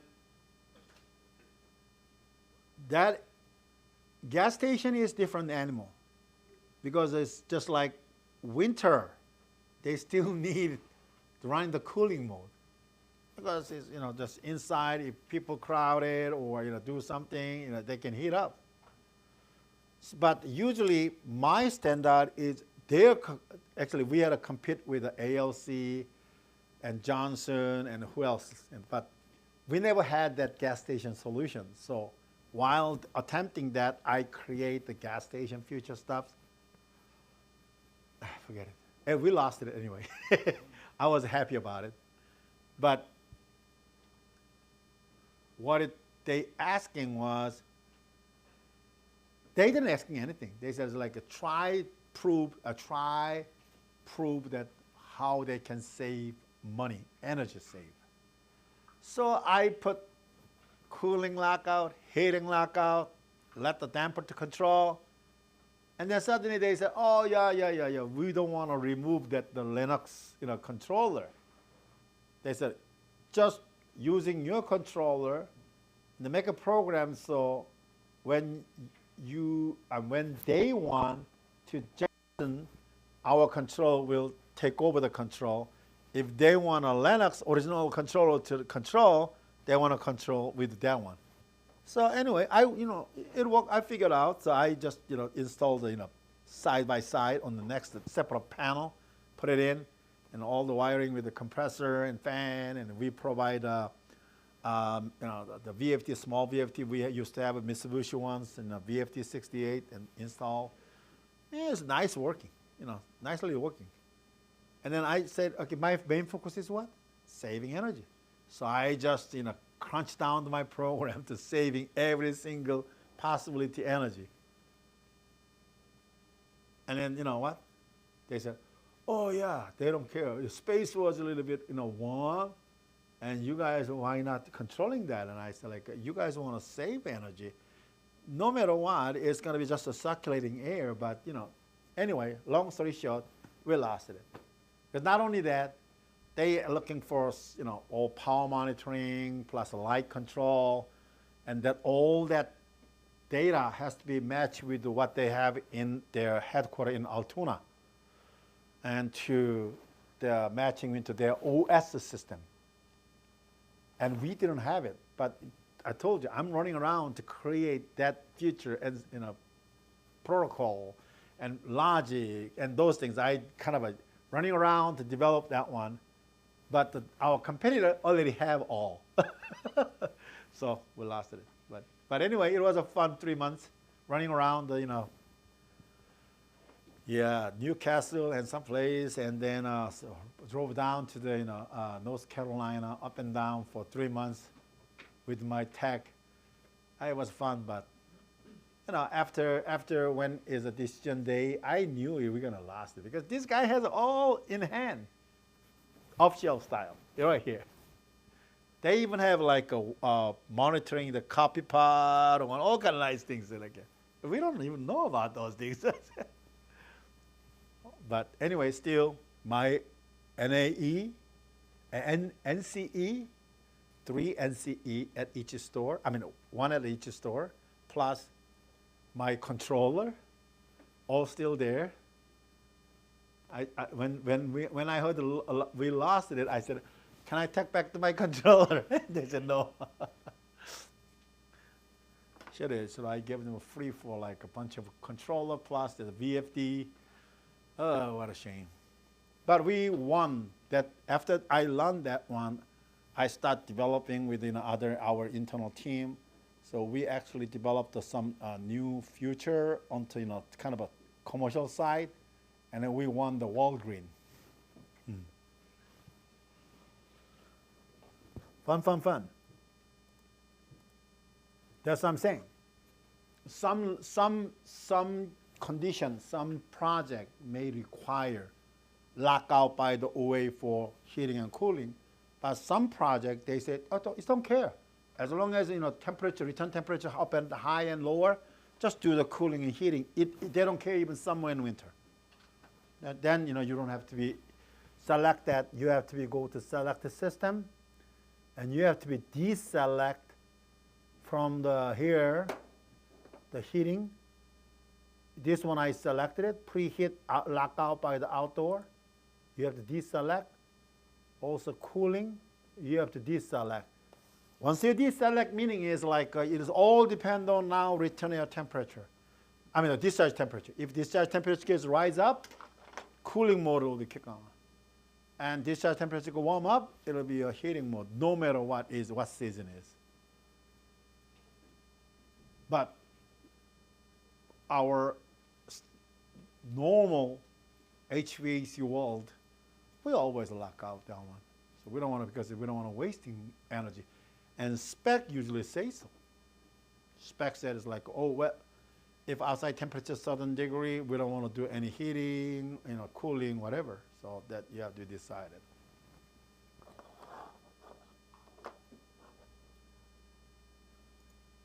Okay.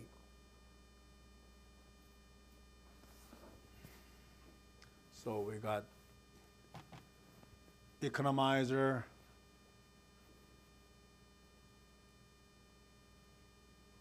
What time is it? 1:45. Well, we can do that. So let's just try. You guys maybe falling asleep. Before falling asleep, I'll give you a good practice. Let's create this logic, custom logic. This one.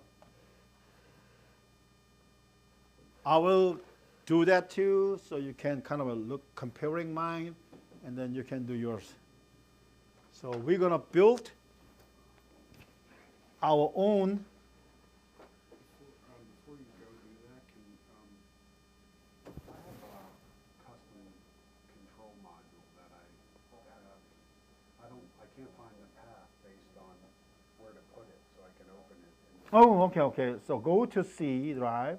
Yeah, I followed that path. I found it on Go to program data. Yeah, I don't have a program yet. Oh, you don't have program data?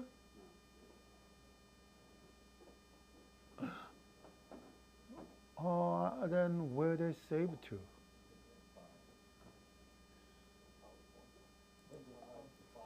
A file? One program file? Windows hides the file, you can't hide it.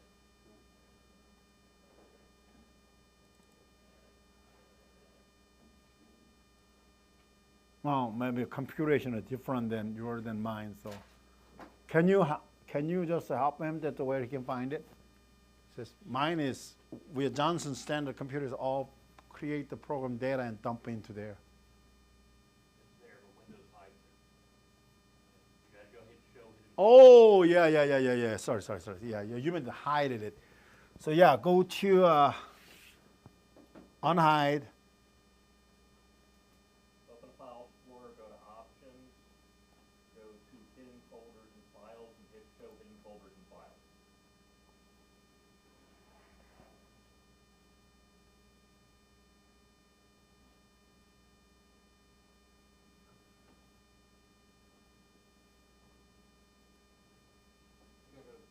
Go to the top where it says options. Across the toolbar. Control bar. Click view. Click view. All the way to the right. Where it says Option. No, it's right there. Change the folder each option. You can click on it, yeah, show hidden items. And then view. Oh, right here. It was right there in the view thing. Okay. Yeah. You can X out of that and go to view. Yeah, it's And can you see that the program data? So view, go there, option, and then whatever, and then the view apply to folder. Just X out of that. This one? Yes, you want to view at the top? Oh, here? No, top, view. Yeah. And then over to the right. It says hidden left, one more to the left. One more to the left. Okay, hidden item. Yes. So, yeah, click it again. You see it's there now. Or what? I click it again. No, no, mine is already there, but just like, Oh, yeah. but I understand that.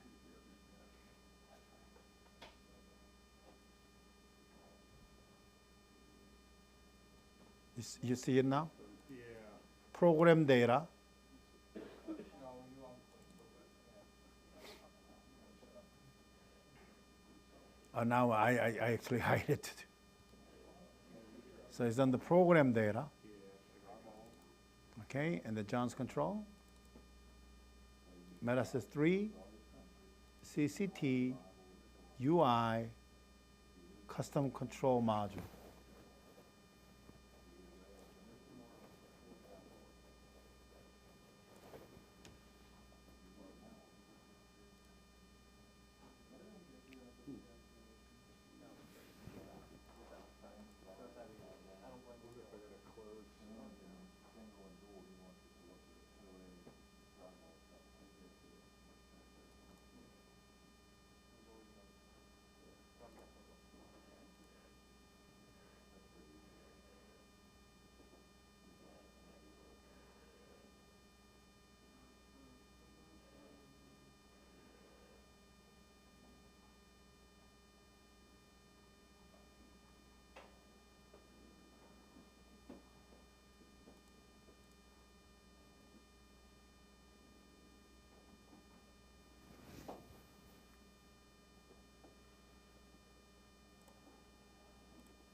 I found mine. It's on the different cat file.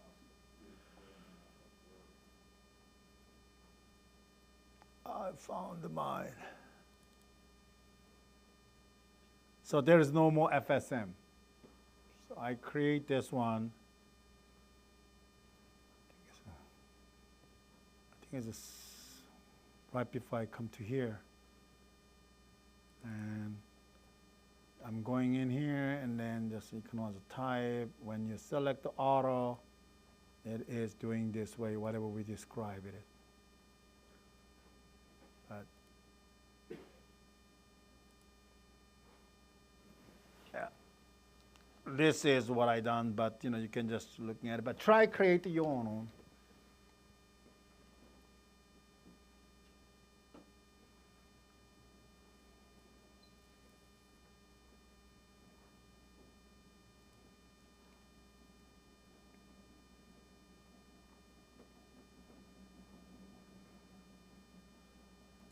You don't have to follow my way or somebody else. You can just create your own logic and then theory, knowledge, experience into that creation.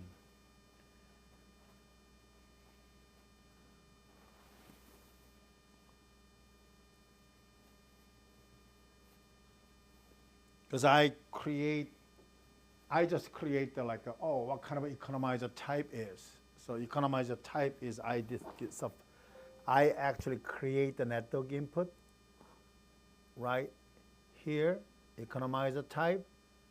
The state, actually I use the economizer type from our Johnson enumeration.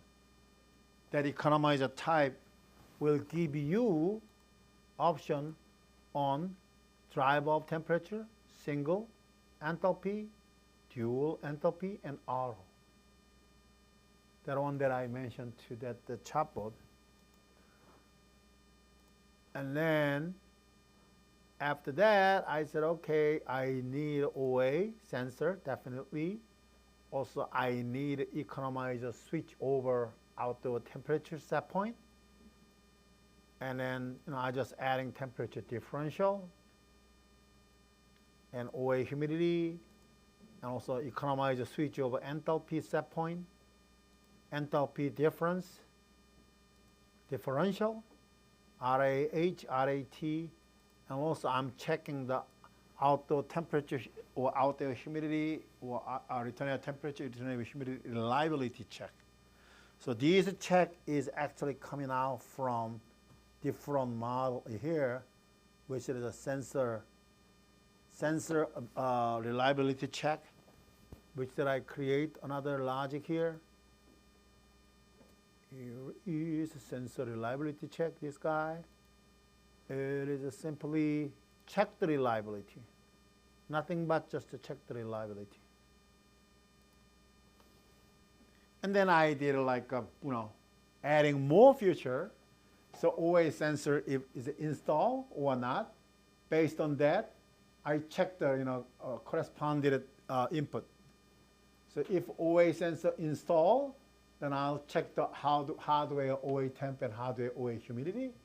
If they say no, then I'll just check the network OA temperature and network OA humidity, and then check the reliability. And if this is all reliable, you'll go to true, true, true, true. And then that is linked to my economizer determination on here, is 4 item that connected there. So once they're all reliable, and then inside I said, okay, now all the value coming in, and then economizer type. Based on the economizer type, if I'm command auto, so auto will be doing this one, and auto will be just looking at, okay, so now this guy is reliable, and this guy is reliable. Then I am counting that this mode. So when this is reliable and when this is not reliable, so this one is like when all sensor is reliable, then I'm calculating from here sequence that another logic subfolders, folder, subfolder, and I put another subfolder. So when all sensor is reliable, then I'm start calculating the enthalpy and compare to whatever. And then decide, okay, now my economizer enable. And then auto is auto. So when this is only outdoor temperature and outdoor humidity only reliable, then I'll just go to say, okay, now only single enthalpy. And then this guy will be placed into the mux. And then inside, I'm only calculating single enthalpy. And then if all fail except that the OA sensor reliable, then here, drive out. So this is just auto sequence. So now we don't have to anymore worry about that sensor, whether sensor is reliable or sensor is not installed or installed, because when it's not installed, what's going to answer? Unreliable. So anyway, it's not still validated, but you can validate it yourself, and if you like it, you can try it. But please try to make your own and see work or not. If somebody said, okay, yours is tested, simulated, working, then at this moment we can share your custom module.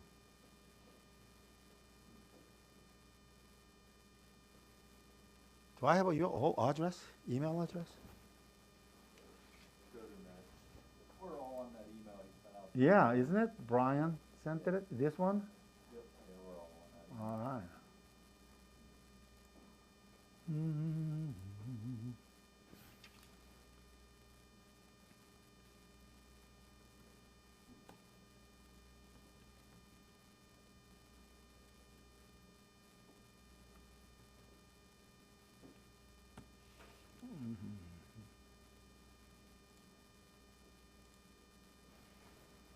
Let's try.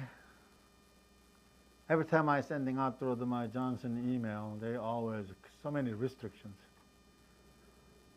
Hold on, let me just export this one out first.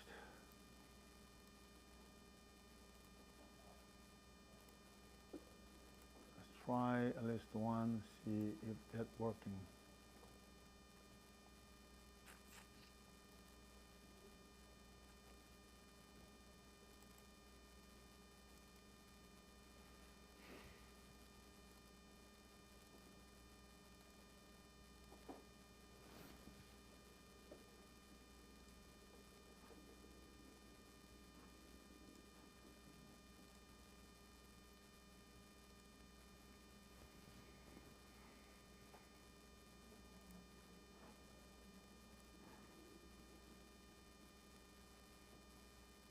Let me know if you received it.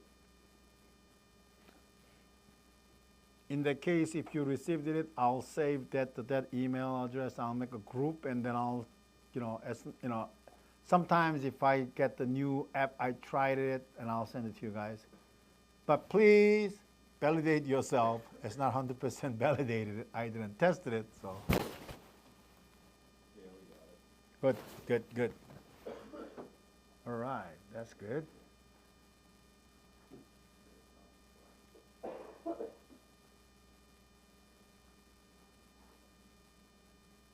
That's good.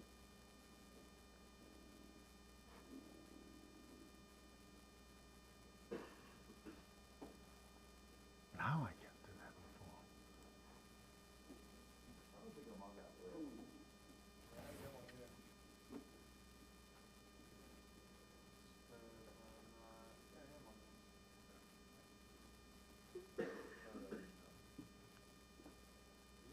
Oh, I got it.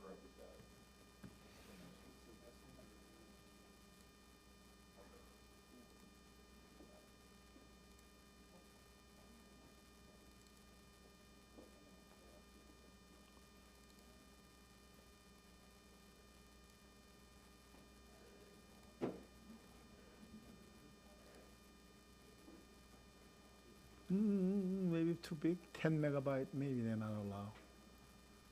Maybe they send back that cannot send out. They're only 10 meg, they should be sent out, gee. You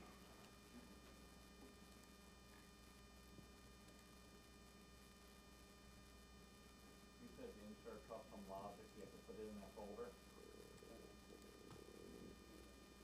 Hmm? You said insert custom logic, you gotta put it in that folder? Yep. Just put under this custom control module, you just dump it in, and then you go to import it, just +1, and then my initial BH, whatever that I sent it, and you can select this guy. And username, when you select, you see on the right side, you click the username, they'll give you a whole file name, then you can delete this extension, .caf module, and then you can just save it. Or changing, instead of my one, you can change to say, Brody Precisions BP. Oh, BP. My first job is at the BP, British Petroleum, up in Alaska, 1983 to 1985. That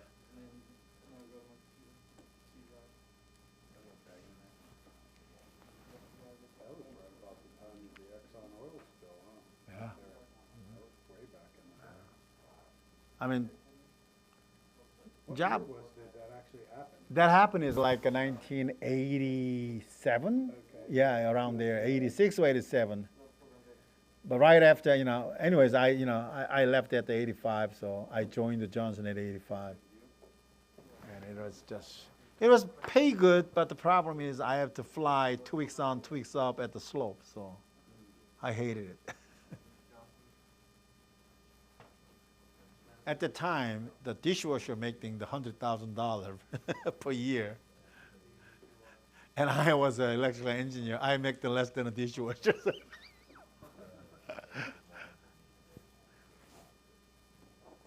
But it was very surprised experiences. At the time, there is no control, nothing.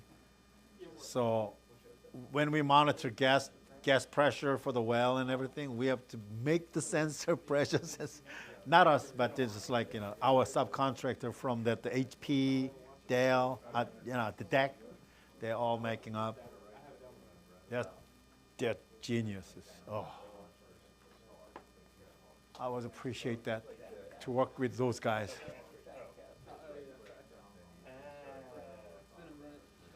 So,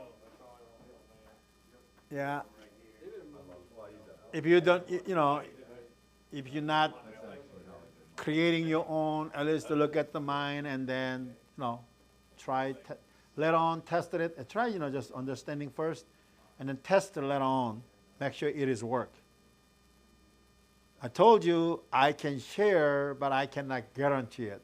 So you have to be validated to apply to field. I'm not going to give any guarantee at all. It's not blasted. Don't complain and later on there's like, oh yeah, John's guy who gave this one, it doesn't work. So yeah, I sent out to you guys for a couple others, but you can try. If you don't like it, don't even think that to use it. So just create your own. Mine is it will help you to start up how to create the own custom program. You know that I heard that from many times. The best programmer is actually see many programs from somebody else's. So, just like Japan at 1970s, when they start to build a TV, they come to United States. They actually buying Genesis TV, and they break the pot piece by piece, over 1,000 TV, and then they built it. Sony, they built the better TV than a Zenith. Zenith has usually headquarters in Chicago, and right nearby to my place. Actually, not near, but at least 20 minutes away. But the building was there with the Zenith mark until 20 years ago. Now it's gone. It's now somebody else's. And what is it called? Canon? I think they call that intellectual property theft. Yeah. I'm pretty sure. Yeah. Just like even camera. Think about it. Japanese guys, they bought a bunch of camera from the German. Yeah. They tore down every piece by piece and then copied it and then developed it and then, And then dumped Did- on the market at underpriced. yeah. Yeah, you have a contract that has reverse engineering thing. They go over to other places, steal it, bring it back, and reverse engineer it. Right? Yeah. So, The government lab in Brennan. same as programming, software too. You program it, but if you have somebody else's programmed it, you're looking at it, then you can improve it, then your program is now the super. You don't have to shame it because that's the way the world's working, isn't it? I mean, if we invent something, then that's a totally different story. You can go patent and you can make money. You can resell back to the Johnson. Just like what, $50 per Yeah, icon, that guy told you. Yes, it is. Okay, one module for one use, $5. It's okay, but look at it. How many times they're going to use that module? You can like license it, so only can apply to the one PC. That's it.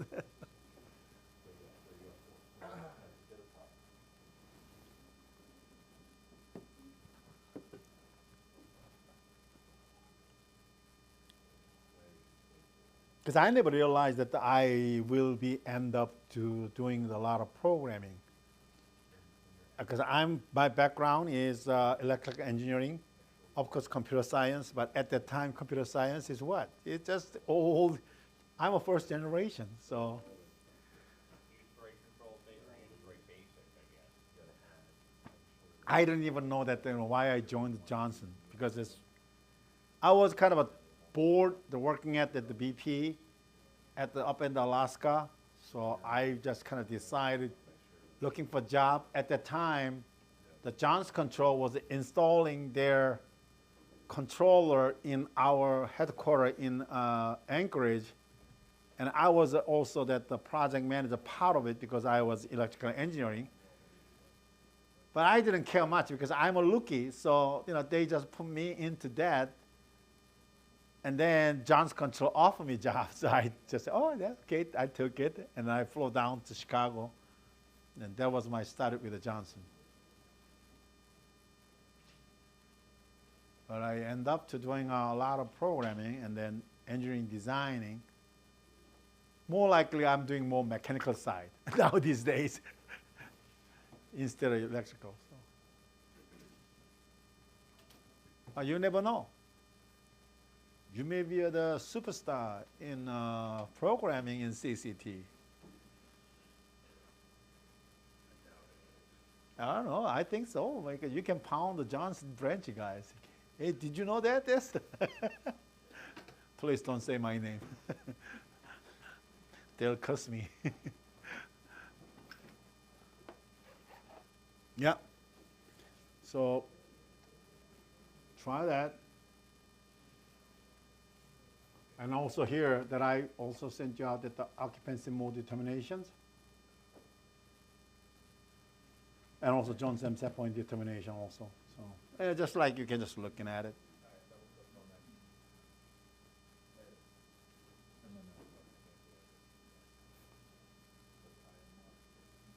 So tomorrow we're gonna say I don't even have an agenda tomorrow. But tomorrow is more likely open, so you guys can bring out if you want to know more about something else. We can talk about that one. But pit loop, yay, good. We're gonna go for pit loop tomorrow. Fun. I wish that we have a real something that I used to have like make up the fan and with the DP and everything, so I can actually show the people to how to actually doing the pit live pit tuning. Yeah, but now it's like I don't even have that anymore because it was in a branch with a nice suitcase, but somebody took it and never bring back. So. The one question I have is for like variable primary chill water plants. Okay. Where we have a flow meter controlling the bypass valve. Okay. There's no like process ID for it. There's no units in the PID loop for GPM. Okay. So what is the correct way to do that? Yeah. I have something that works, but Yeah. I don't know if it's the right way to do it. Well, it's like there is other. The process ID called other. Yeah. That other you can use it, and then now you have to be more likely just give a shot for that the one that the sheet that did I give to you that the sheet PDF file for the I forgot the one more, the PID information. Mine as well. I'll send it to you. This one too. This one. So. I just remember getting lots of faults in the PID with certain different ways. Yeah.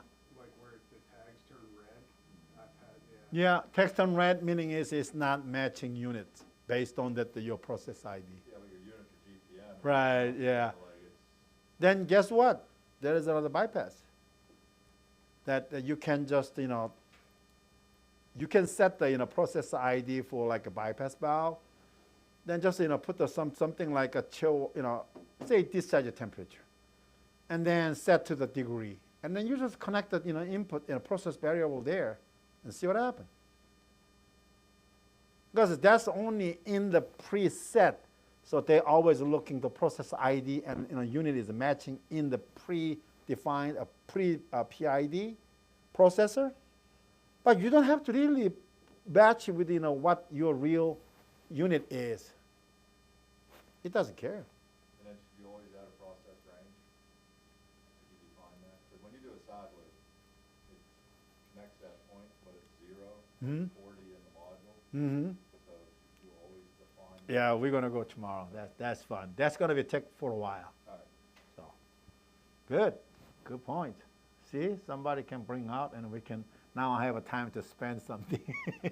Otherwise, I was thinking that maybe finish up the early, and then I'm heading off to New Jersey. We wouldn't mind her heading out early either, but I mean, we don't have to stay till 4 tomorrow. Some of us got a 6-hour ride, 5.5 hour ride. All right. So this is a PID guide.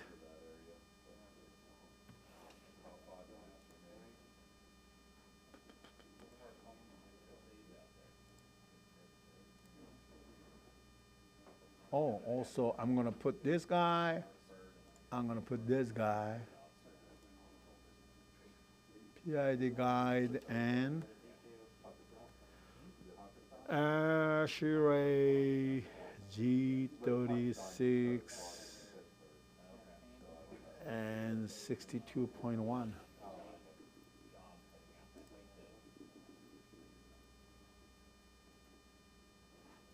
Oh, good. Now, this is.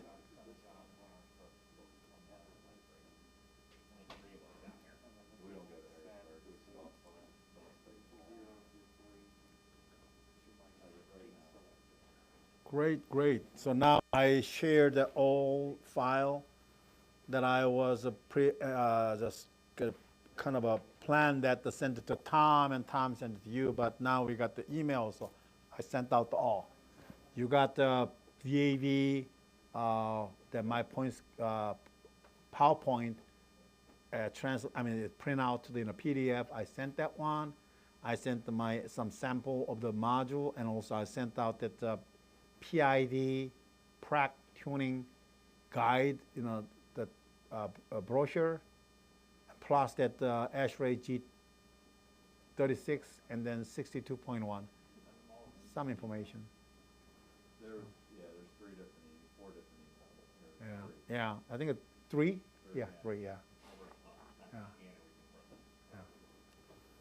So I mean, if you have like the person, I mean, if you have more crew in your team, then share with them too. So just give them just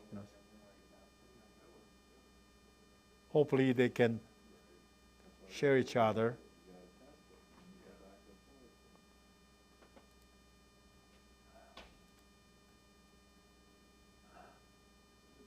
TriTech. Okay, so this is fantastic.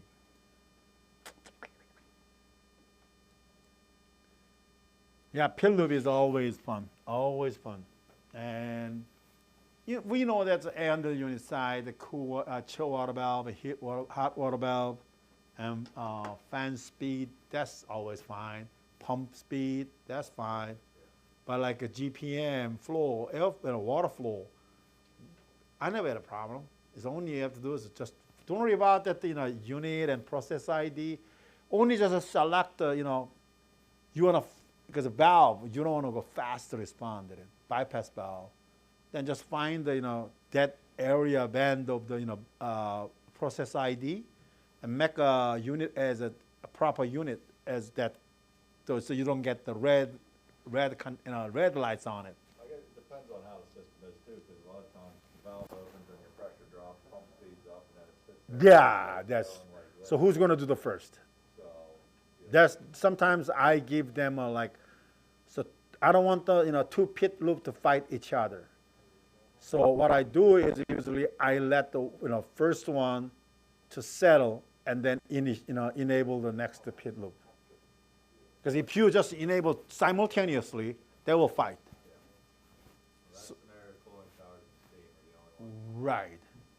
Cooling tower. Yeah, cooling tower is another thing, but yeah, I mean just like you could have like a cooling tower fan speed plus that just condensing water pump control. Those things you have to let the pump to control first, and then do the bypass valve. Because if you do the simultaneously started it, then they'll fight.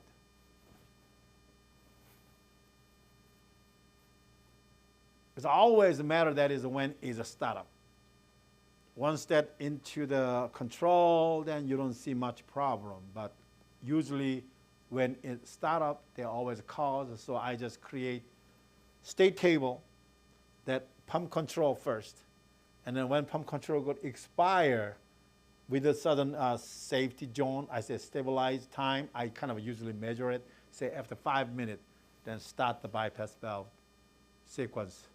So. If the hospital wants the killer to start in 3 minutes, so what do you do, Oh yeah. Anyway, just like don't ever put the simultaneous control for the valve, and this is then you're gonna see swing.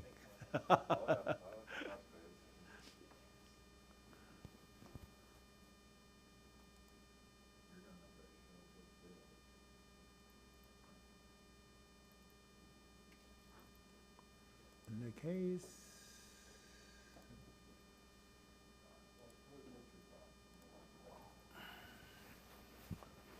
Let's see.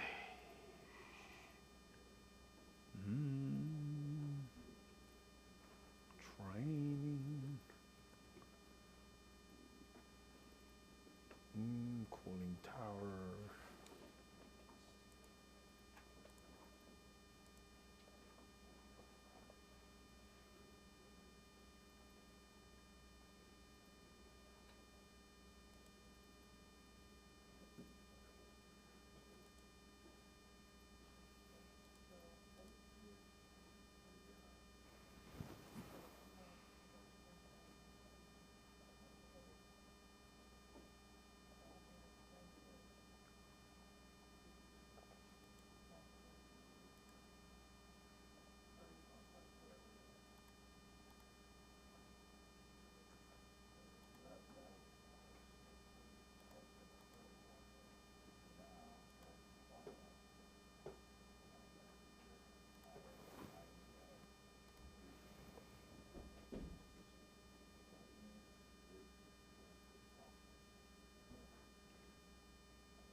Oh,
you know what?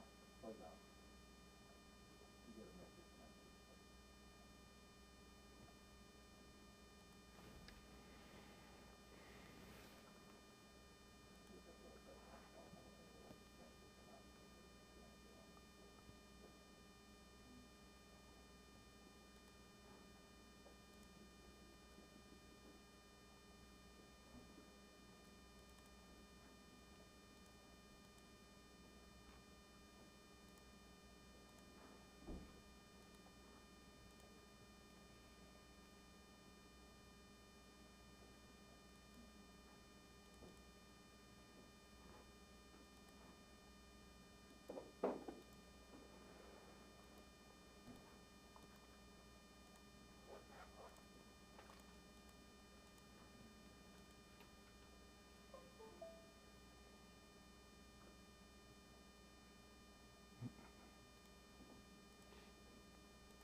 Something wrong with mine is, once I go to simulation, it just cannot stop it.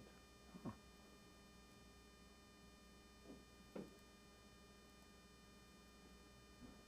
That's weird.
Process ID.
Working.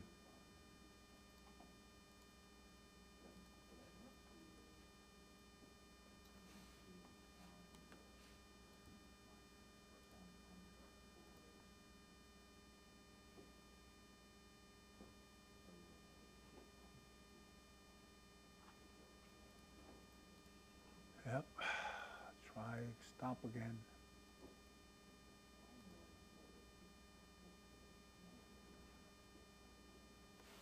I just got the new license key and then that caused it.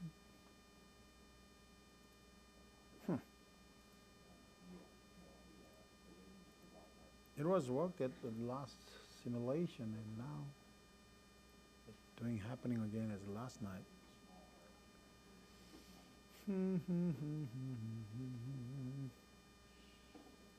Hate this.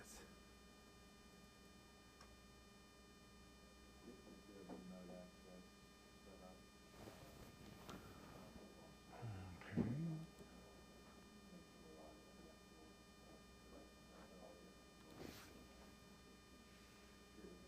Damn.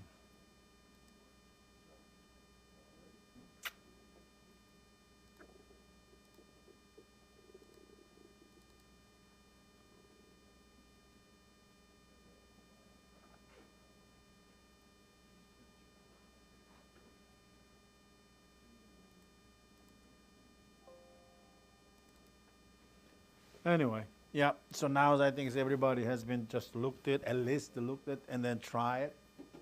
And any other things that we can kind of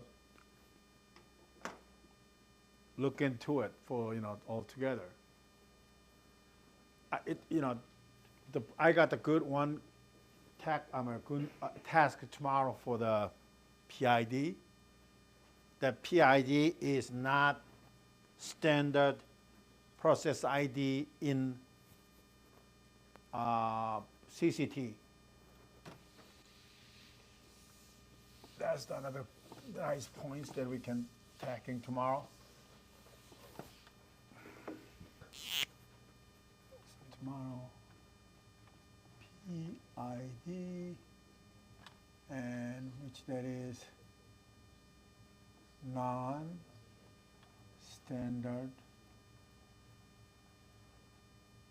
process ID and unit. That's what we're gonna do tomorrow.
Whoop, probably on it. You've already put it there. Can you go back? Close it before you control it?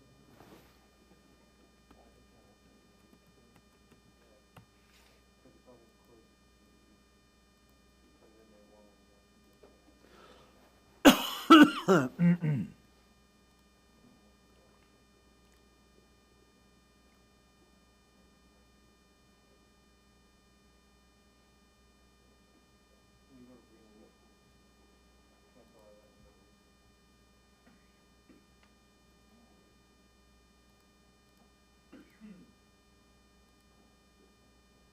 Whatever.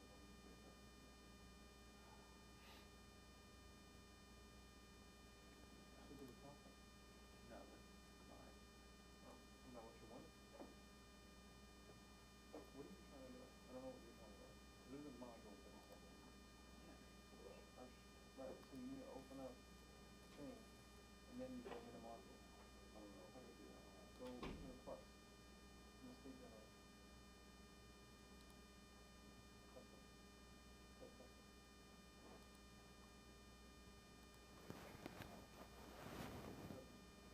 And then add them.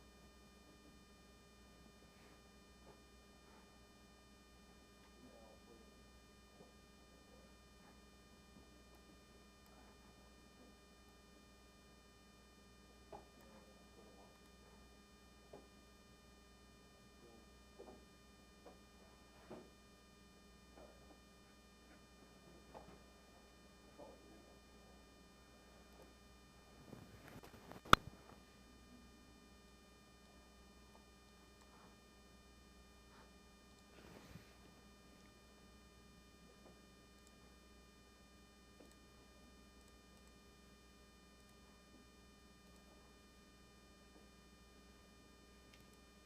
We still got times left, so let's just look at the one things that, now you can just keep looking that one while, maybe later on, but let's just talk about the heat pump a little bit.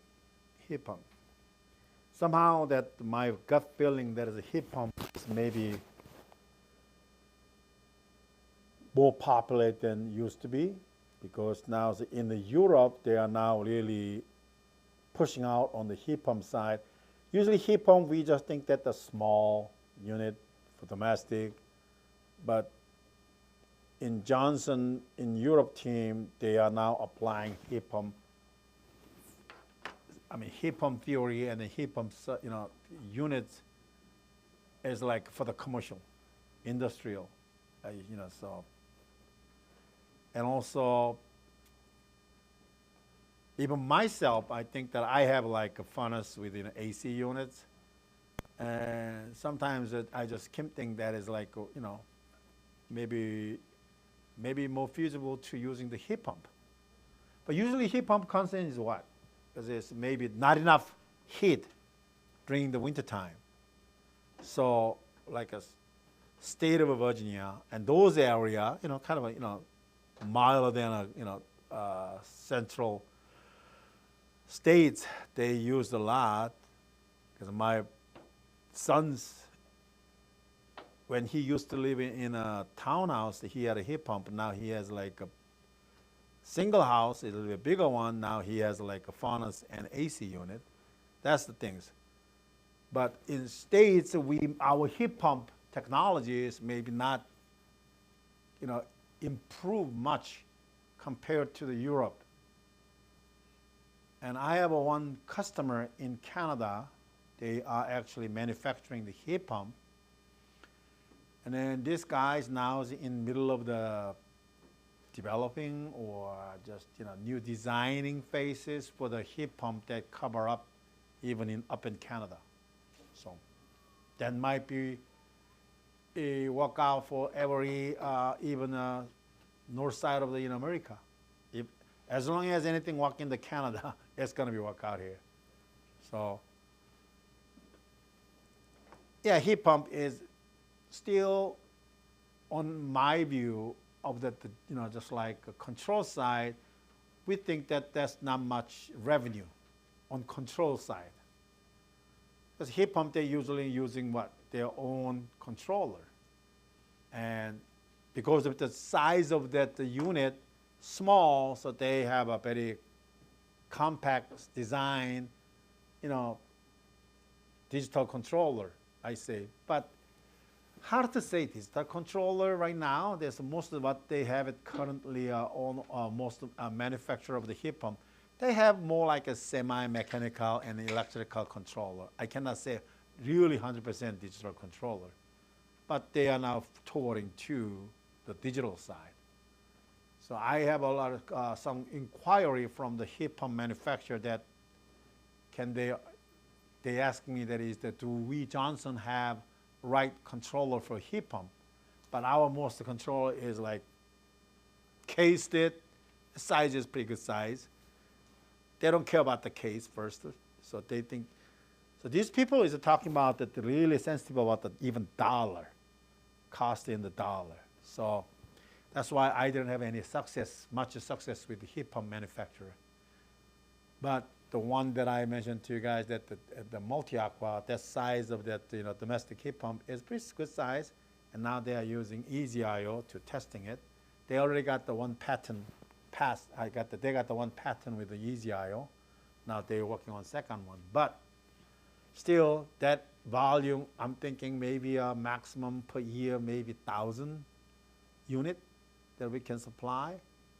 And I don't see anything more than 1,000 because that heat pump size is pretty big, and that's for the high top level of property. And how many high top property has in U.S. can support that over like a $50,000 worth of that heat pump? So, but anyway. So heat pumps, when you go to the CCT selection, and then they will ask you what type of a supply fan. Is it a single speed, or 3-speed, or a variable speed? Most heat pump has a 3-speed, right? Low, medium, high. And then, but I liked when I to the test training purpose or demo purpose, I always liked using variable speed. So I just choose a variable, but you can select 3-speed, so see that what's differences. And 3-speed is always come out with low, medium, high, so that's what they're for. And then exhaust fan, we don't care much exhaust fan. Coil, since that the heat pump is controlling by the compressor, so they always have to monitor condensing alarm. So condensation, it usually sweat up fast, so they can build up the condensation on the bottom of the unit. So they're usually using what? Small plate with a small, low-cost float. They don't want to using that nice sensor or anything. They're just using a small float style. So low cost, maybe less than $5 one. And isolation valve, whether they have a isolation valve or not, but that's option. So I usually don't much care about it. Right now, I'm using 2 compressors with a reversing valve. And then I didn't choose a supplemental heating, and then I didn't choose anything else. Only a zone sensor required, because now I put the set point adjust for the common. Common set point meaning, as I mentioned to you, is just seeing that the actual degree set point, warm, cool, and it's only going to show you that what's the difference is the delta T between actual set point. So you're going to only see whether plus minus a sign of that, the limitation of the delta T. And then let's leave it, the rest of them is the same. No feedback, nothing, we don't care, and then no unit enable switch, nothing. And then they're always asking, heat pump is, you want to cycle fan during the period occupied it, then meaning is like if you select it, fan, it will be kind of a cycling on and off. So that's the typical heat pump. And so I just, well, let's select it. And then cycling fan based on the stage output. and then turn the fan up when loss of airflow, so on. And then they will ask you also enthalpy. So, I select the temperature and enthalpy economizer. And then reverse valve output. So that compress as a reverse valve. So when it's active, when cooling, they have two options. It is active when it's cooling, is active when it's heating. So that's all depend on that, how they pipe it in and so on, and circulation side. And then I'll just select the unit enable software point and the power, power failure logic.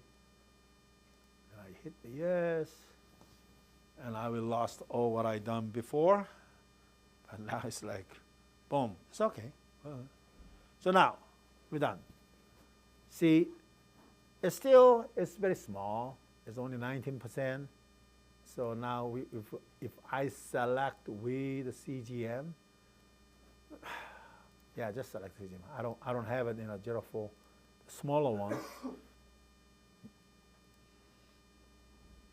So anyway, so we've done this one. So now there's a two compressor and there's a two reversing valve. So that's the compressor is a staging it. Whether compressor will be no matter what is running, whether it's requiring heating or requiring cooling. Only difference is going to cooling mode and heating mode is by the reverse valve, reverse acting valve, reverse solenoid valve. So those things. So if you see it now, here is what I create this animal pop up. MSC. Yeah, my favorite. And yeah, well, we got to deal with it, right? So this is because I've chosen it because this is, somehow we have to use it, unless that you created your own. So until you create your own, you got to stuck with it. There's no other option, right? So.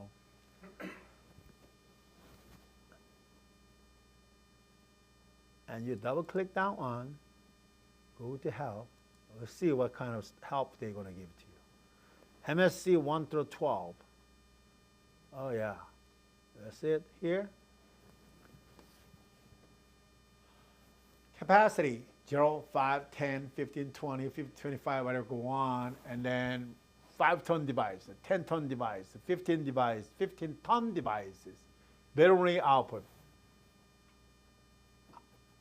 Honestly, I don't even catch what they try to explain that one. So, but rooftop unit, always defined by tonnage, right? So the heat pump's probably 1 ton to 3 tons. Yeah.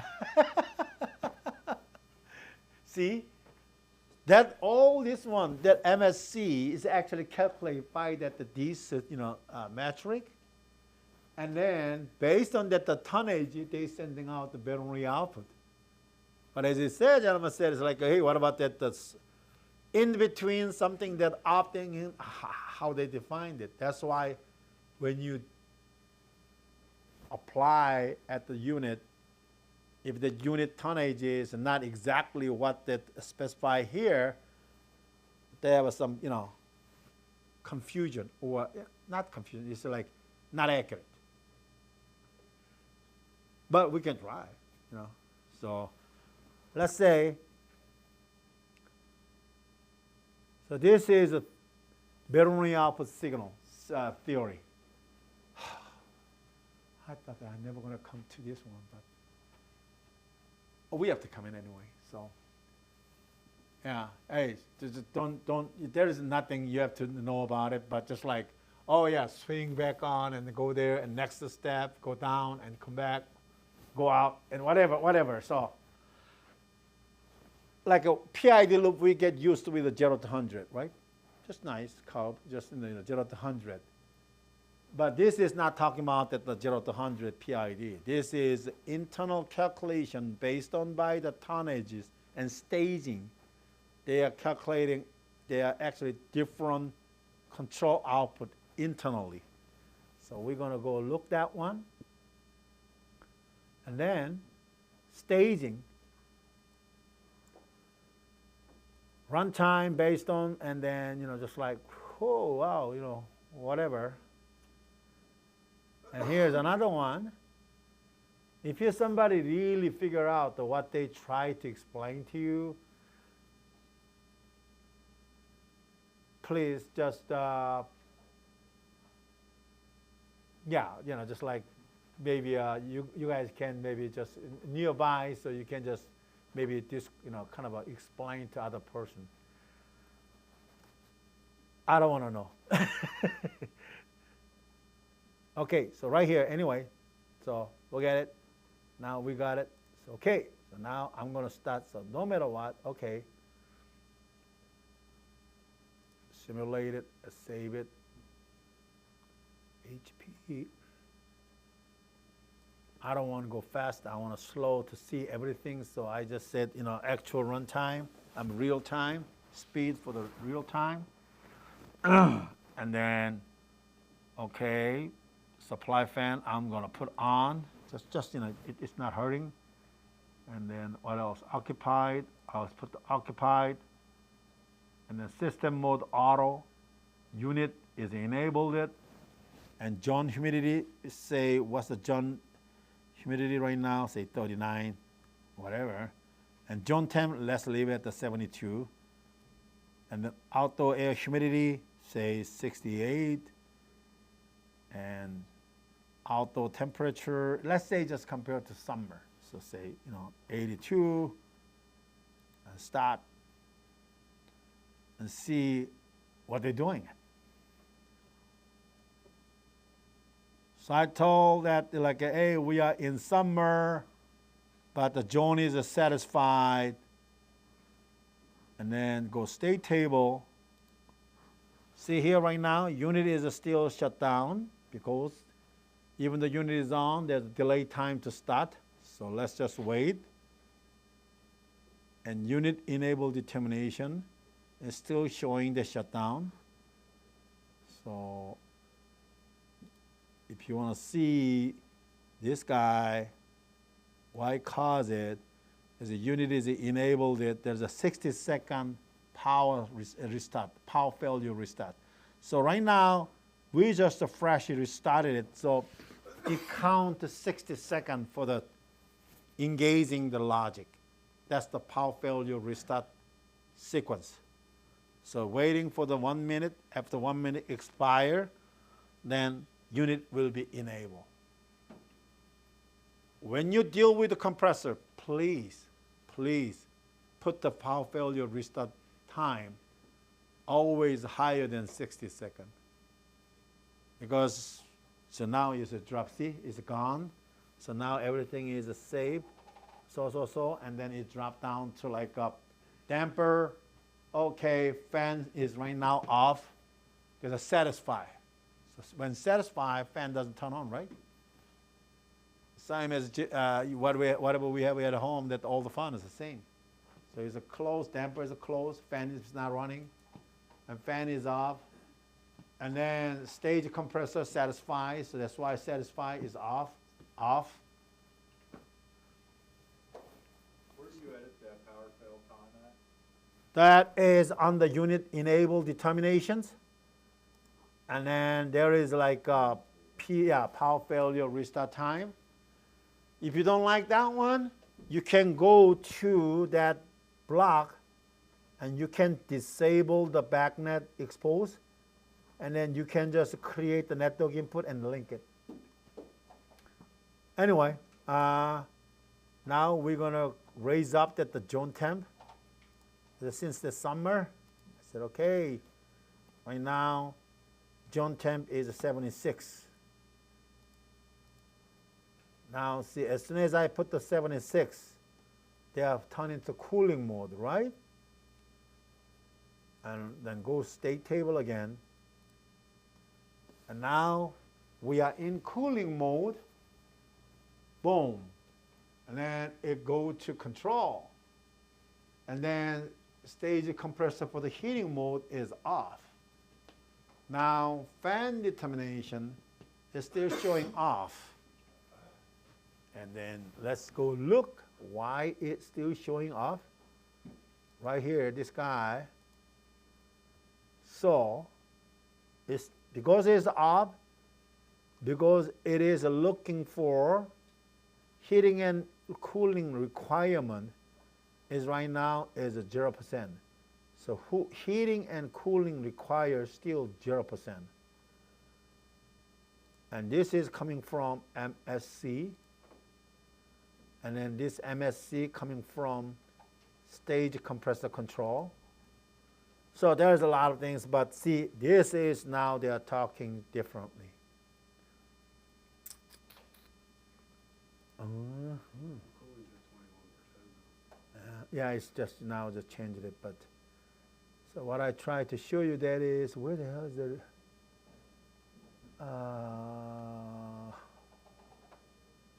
where is one that I try to show you? Oh, my hand is. Oh, yeah. Okay, so now it's coming in 20%. So now like a pit loop said, oh yeah, I want to go to 20% because the temperature is high. But even the 20%, none of the compressor kicked on. You only have 2 compressors, it's probably got to be greater than 50 or something. No, it's actually, you know what? Is right now, this output that this caused by this 21%, this is just in a pit loop, but actually there is another output to control the compressor is Bernoulli output. And okay, where is it? They hide it. There's too small screen, so.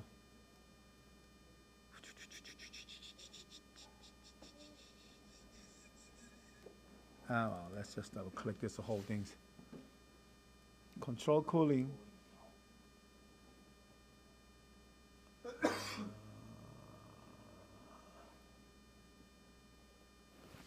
What is it?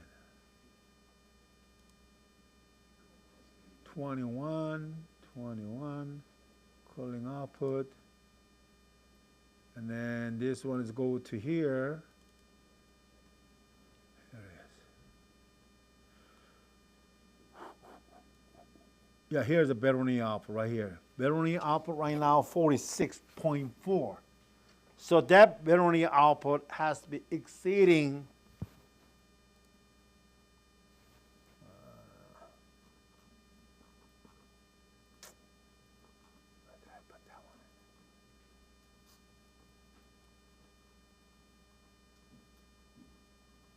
where did I put that not there.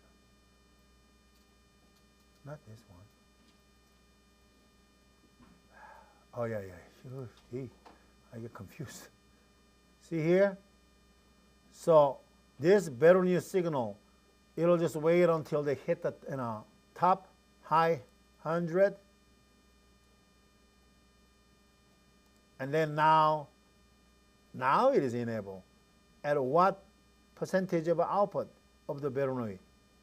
You have to see this one again, MSC, and I have to expose that one. The Bernoulli output is right now here, 49. So it is, you cannot predict when it's going to be enabled. So only matter is like, just like, oh, you keep looking at it. I bet it'll turn the other one on about 75%. We'll see. I'll just leave alone. And then I forgot to expose that, but we'll see. And as soon as the next one's kicked on, still 49. Expose that vernier? Yeah, I can, I can expose it. But I forgot to expose it, so. See it now, there's like a percentage request is 25.8, and then went up to Bernoulli is a 51. And then active stage count is still 1. And the pulse device is only 1, just 1 unit on. So, yeah, you can actually, we have to stop it, and then you can expose that port to Beroni and select, and you will know. And usually, since after using a lot of MSC, I usually put the Beroni output at the network output. I create it, so instead of looking down, I just always looking down, and then just compare it. And then one is anyway kicked on. But just to look at it, because there's nothing you can do about it. Right, yeah, that's it. So that's what I'm saying. Like, You could what are you put gonna it do? on a graphic, Yeah. though, on it, right, put a blank on it, yeah. But it's like reality all is like, that's why I keep telling you that it's like, don't you want to make your own custom program to staging devices? I mean, why not? It'll be more easier. Because it's, Especially if you had like 2 different size compressors or something. yes, Yeah. yes. I wonder if that's why they do it like that, the way. Well, I actually, was wondering, because as you brought up that chart, the way they blocked it, yeah, I was wondering if the reason why they built it like that was because it'll accommodate a little more leeway for different tonnage compressors for stages. mm, I was just wondering. I didn't look at it that long. I'm just saying. well, here is like, dead zone divided by 2, and then binary output is going out. And what it tell you? I mean, it doesn't get to me at all. See, right now is only one device is on, meaning is like this say that's okay from 0 to 50. So when hit the 50, they are supposed to say 5 ton is on. When 10 ton is like when hit the 10 ton, they require 100. And so, but this one, did we specify any tonnages? Do they asking any tonnages? They don't. Well, there's device capacity. Yeah, they're capacity only. Well, so that's, Oh, you're able to adjust. oh yeah. Let's just configure it. Ah, come on, don't do again. Yeah, now it's working. Oh, something wrong with it. See here? You can edit. You can change the device capacity. You can change the value here. And that your argument is that you think that's where you do tonnage. Right, but still, I mean, it's just like, so right now we click it, and then device tonnage, whatever, here. So device tonnages, attribute. Okay, so hold on, let's see. I want to go to see that the attribute here, MSC, and then capacity list, contain list of possible capacity based on device capacity input. And boom, device capacity. Yes, right here, device capacity, right? Unit 1 is 1, unit 2 is 1. And then if I come to here, device capacity, represent the relative capacity for each device. This value is used in establishing the order by which the device is active. What the hell is that meaning? Anybody know? Excuse me. I don't. This is like one for all devices. Meaning is like anyone can be a first lead. Yeah, that's true. Yeah. Is there any harm in turning pulsable off? Yeah. So this pulsable, you can set the fault.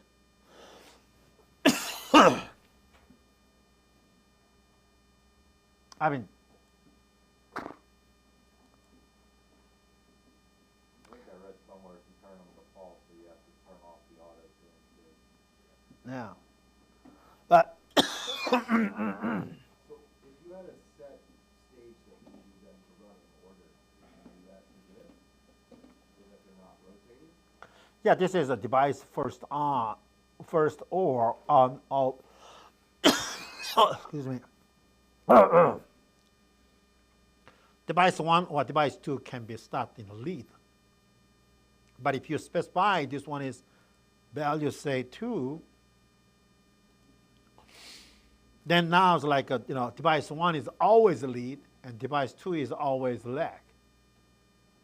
Of course, that you can command it to rotate it, but it's not going to do what? Rotate based on the runtime. Depending on that, 8 compressors, so the way the condensate Oh, compressors were on before, came on, and then when the 5th compressor came on, another 2 came on. So you had to make sure that you staged them correctly, or else you wouldn't get the proper injection of heat through the condenser. mm-hmm. But my meaning is like we saw that the pit loop is requested, cooling demand, but the Bernoulli output is acting different output, and then it just compressor was kicked on. First one when hit the 50% of the Bernoulli output, and then second compressor didn't kick on because it'll be maybe kicked on after hit the 100. So I'm not saying that I hate this one, but I'm saying that I can guess it. But what I'm saying is like, that's a guessing. You cannot really predict that when is compressor is on. I Don't- said, if you look back at that chart, the way they had, it said 1 was on at I only guessed 75 because of the way that second, because it said 1 plus the second, go scroll down, that. So the dead zone, see how it's stage plus 1 and it's half of, you see what I'm saying? It's Yeah, half of yeah. The other. Yeah, So yeah, yeah. half of what's left is. Yeah. So first stage is the Bernoulli output go out to say 100, and then the current stage, whatever they combine, so active 1.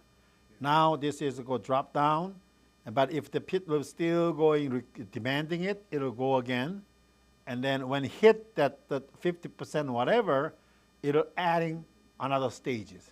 So right now we start at the 0 stages, so they are wait until here to adding 1.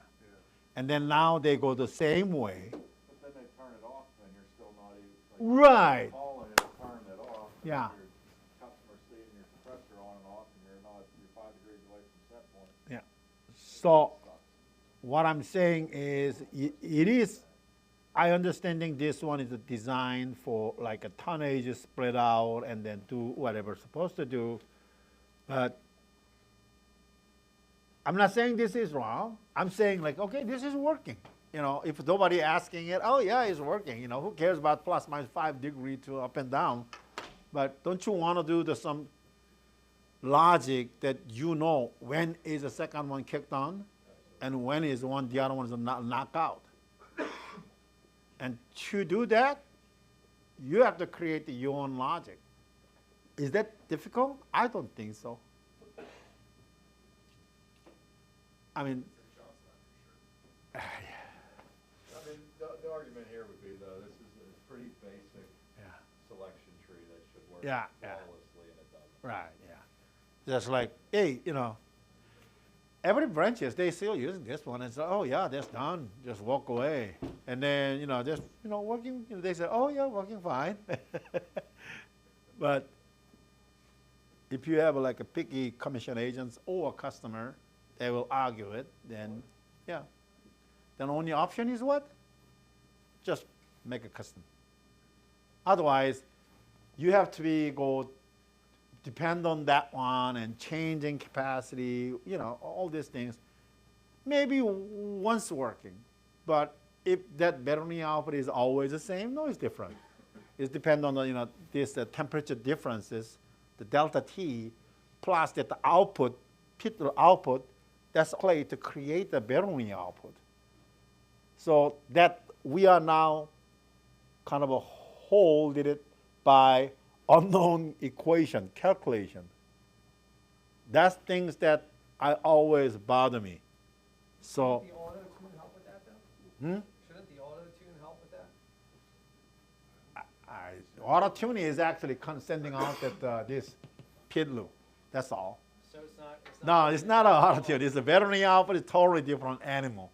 So that's why I'm just kind of still.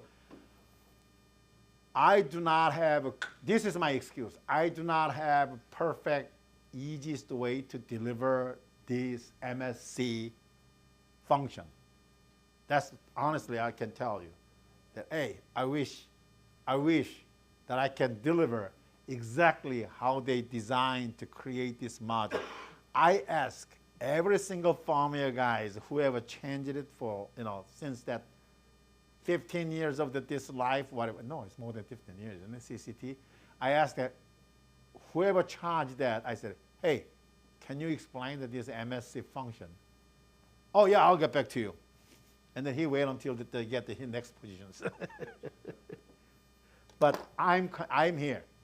I will provide you that new solution, the new staging compressor that has been validated with a Dell. Dell is their mighty, so they validated. Amazon validated with another logic, another software, EasyIO software. I'm going to translate that to the CCT. It'll take, because I got the workload, so hopefully I can done by middle of the November. When I done, I'll show you. Up to 4 stage, please. No more. If you hire, you figure out yourself. I thought you used it for 1 stage. Because I only can go for the 4 stages.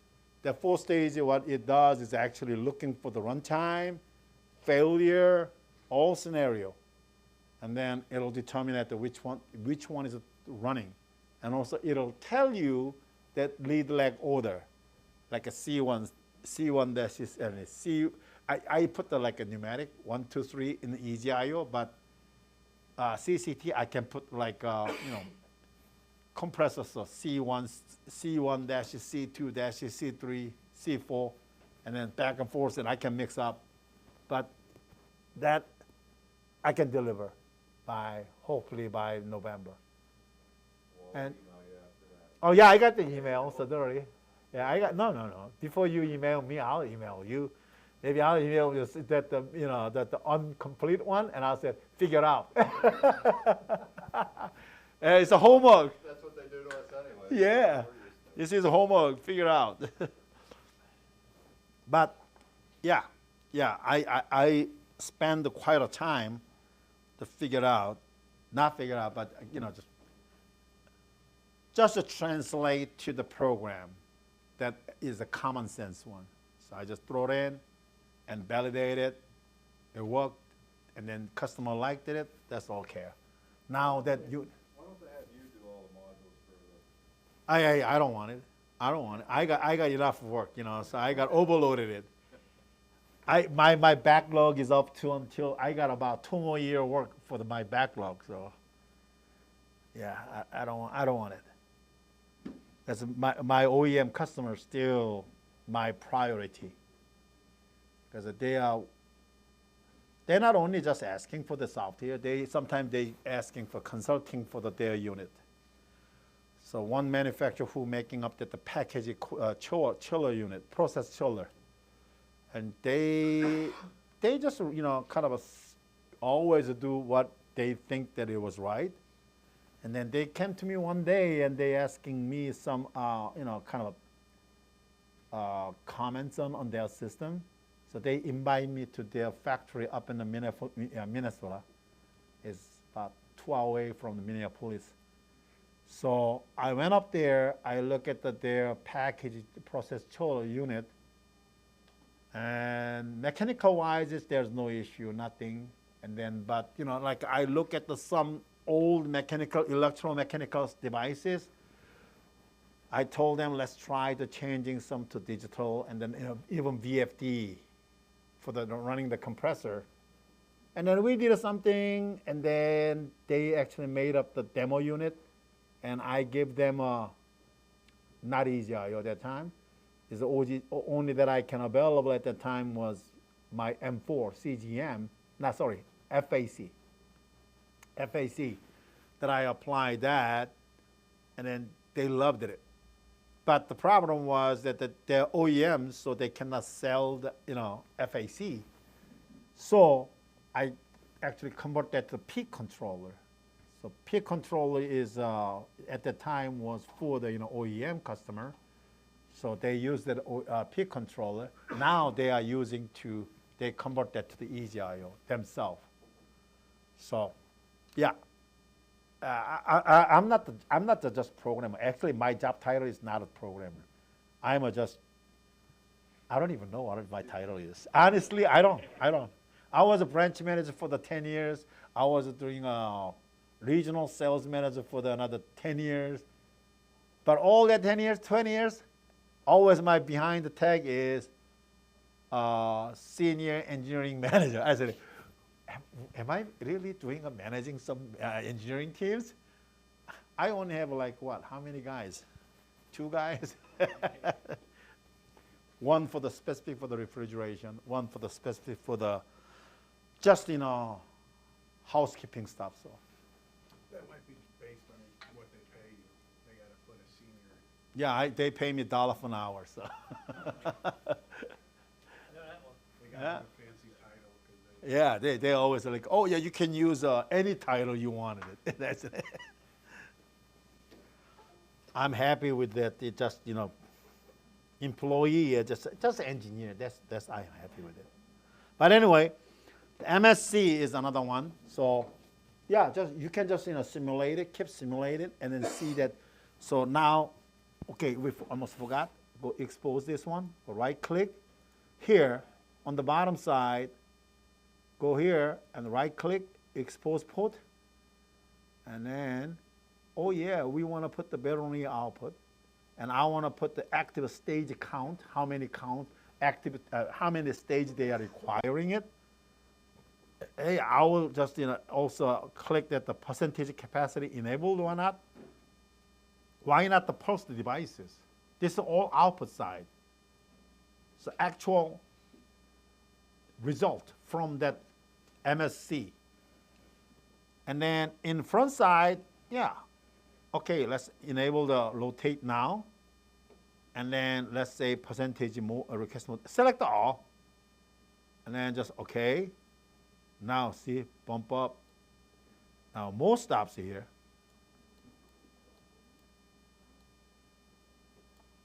So now, okay, we have a more object that we can monitor. Then you can simulate it. Okay, so leave everything same. Now I said John Temp, hey, we already know.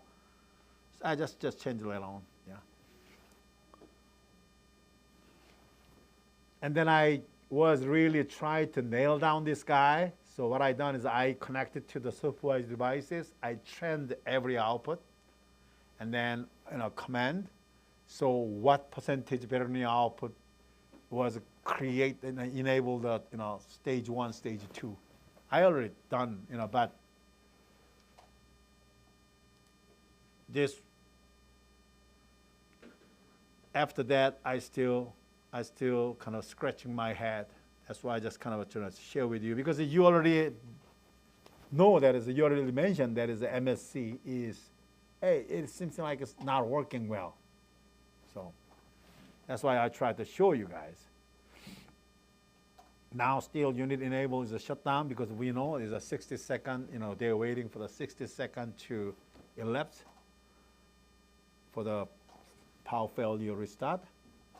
The power failure restart meaning is that every time you start, refreshing, restart it from that, power failure, disconnect it and put it in, they'll always do that.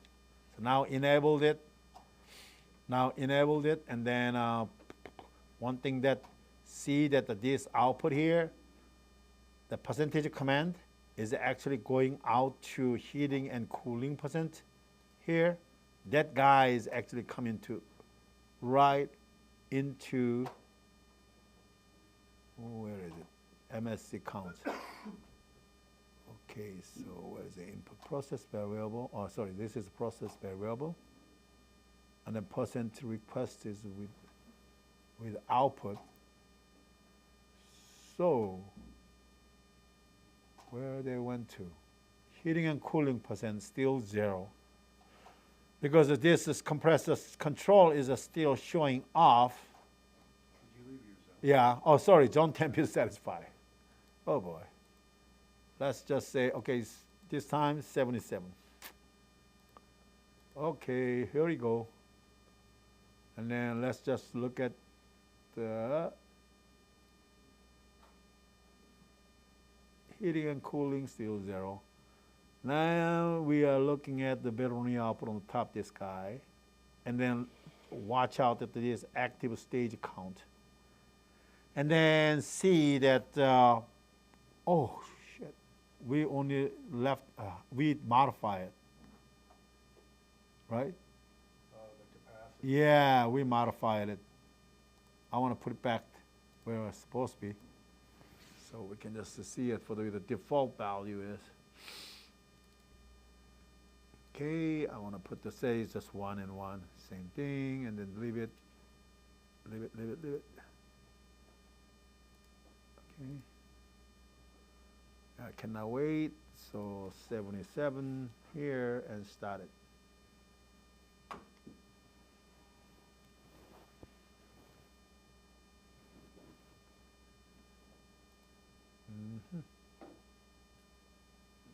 Just wait until again, power failure restarts, cycle time is expired. So this is the only way that you can test it. Just the testing that, bring up and down the temperature and make sure that they are doing, what is 2 stages on, and then bring down the temperature, make sure that, second stage is going down, and do what I was supposed to do. And here is stage overloaded. Yeah, heat pump overloaded. A runtime. They didn't check that. I didn't link the runtime. That's why maybe they don't care much runtime. Oh man, I put the ring on my door, and then even small spider pass by is gonna ring.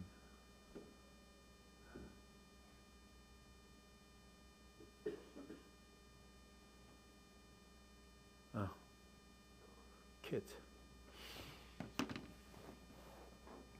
Okay, so now it is under control, and should be heating, cooling valve. Output should be start going out because it is under It's just control.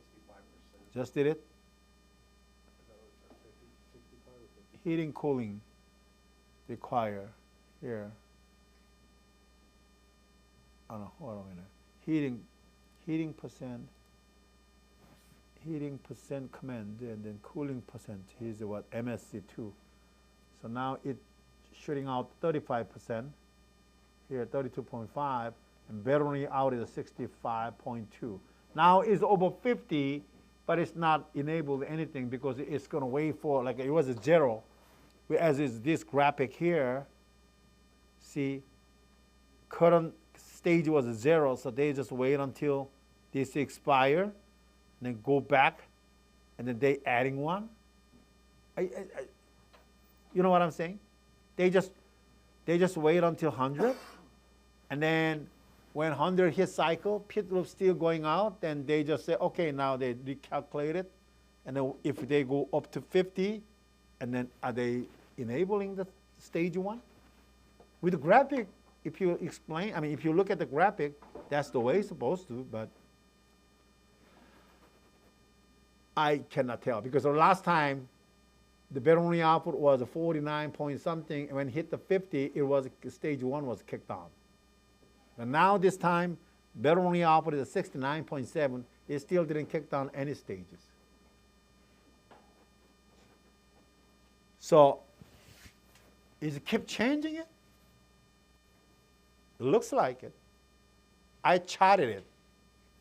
I trended it. Every time I do the changing temperature, the battery output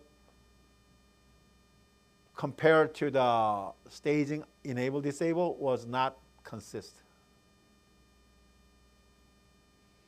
They might have, because it is compressors, they might have Yeah. turned on. Now 74, now they just might kicked have on. like min on, min off times. Yeah, they do have a. Since when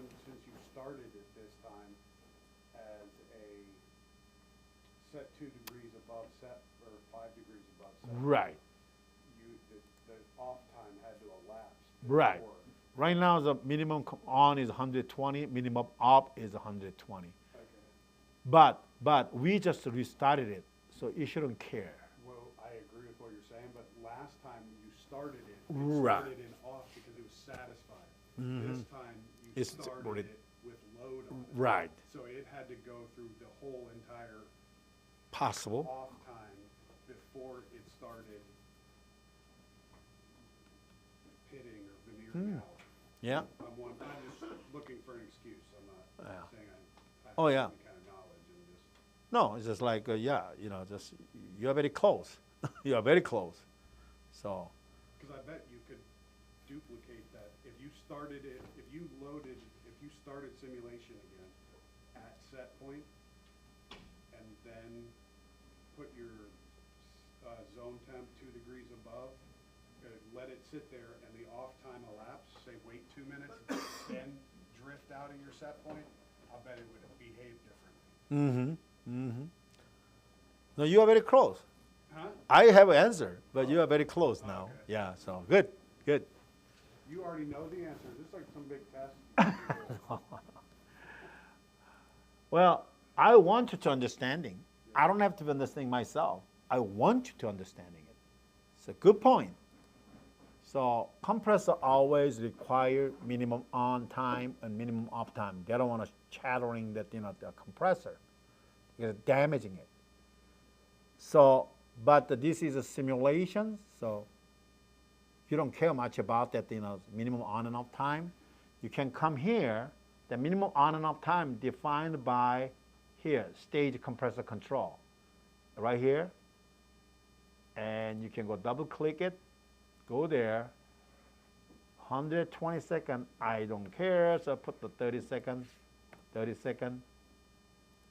it down there. Now, minimum on and off, it will be 30 seconds. So we don't have to wait long. So now, compressor 1 anyway kicked on, bearing output is now climb up to 82.9, and then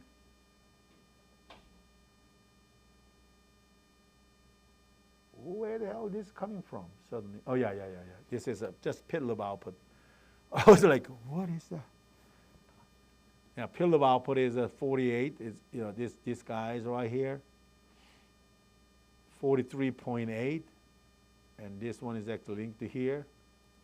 And then that 43.8 is actually coming to this input.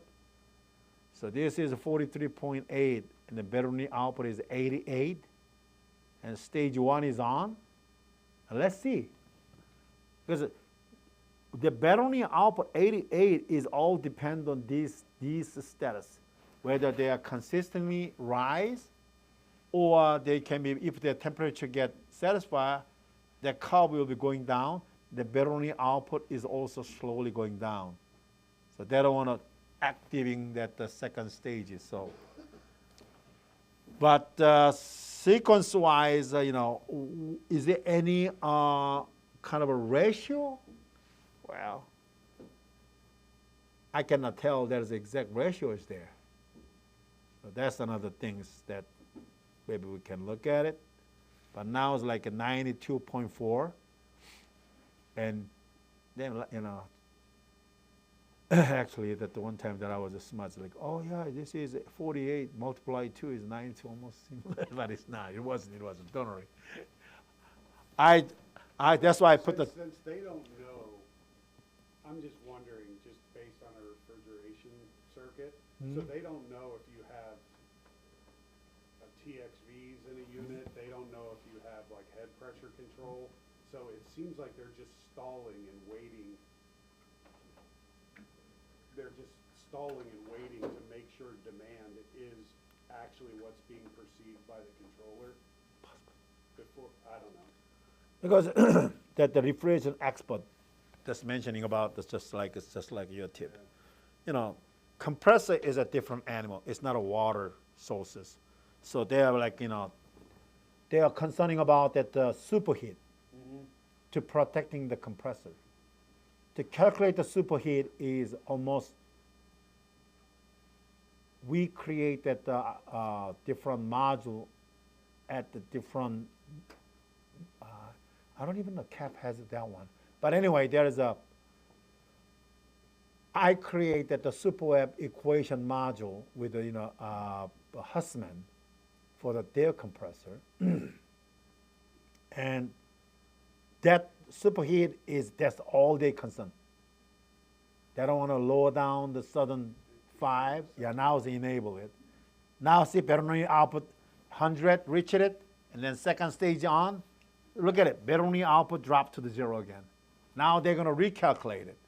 So what it does is this Bernoulli output, as soon as enable for the second stages, they just drop it out, go to the 0, and then they recalculating it. And then all that calculation is based on this input. Whether this input is a steady to rise up, then they bring up. If they start going down, they're going down. Yeah, so that percent got to 100, that input in yellow, Yeah. and then it brought on the second stage. No. It was a steady. The meter did that, you're right. Yeah, it was a steady for like a 40, 30 something, and then 50. That's when it brought on the second stage at 50. Yes, at here 50, but Bernoulli output was 100, so almost double up. But it is always like that. When I charted it, it wasn't. Okay. Maybe a timing it, I don't know. But if you have like any engine, anything that you can chart out, you can chart out. Oh, also that you can charting out in here too. For advanced side, go to trend, you can create the trend. Yeah, you can create the trend. So you can also create that this Bernoulli output plus that the PID output. You can adding the 2 point, and then see how the curve go. Are they maybe go just ratio wise double up, or not? I don't know.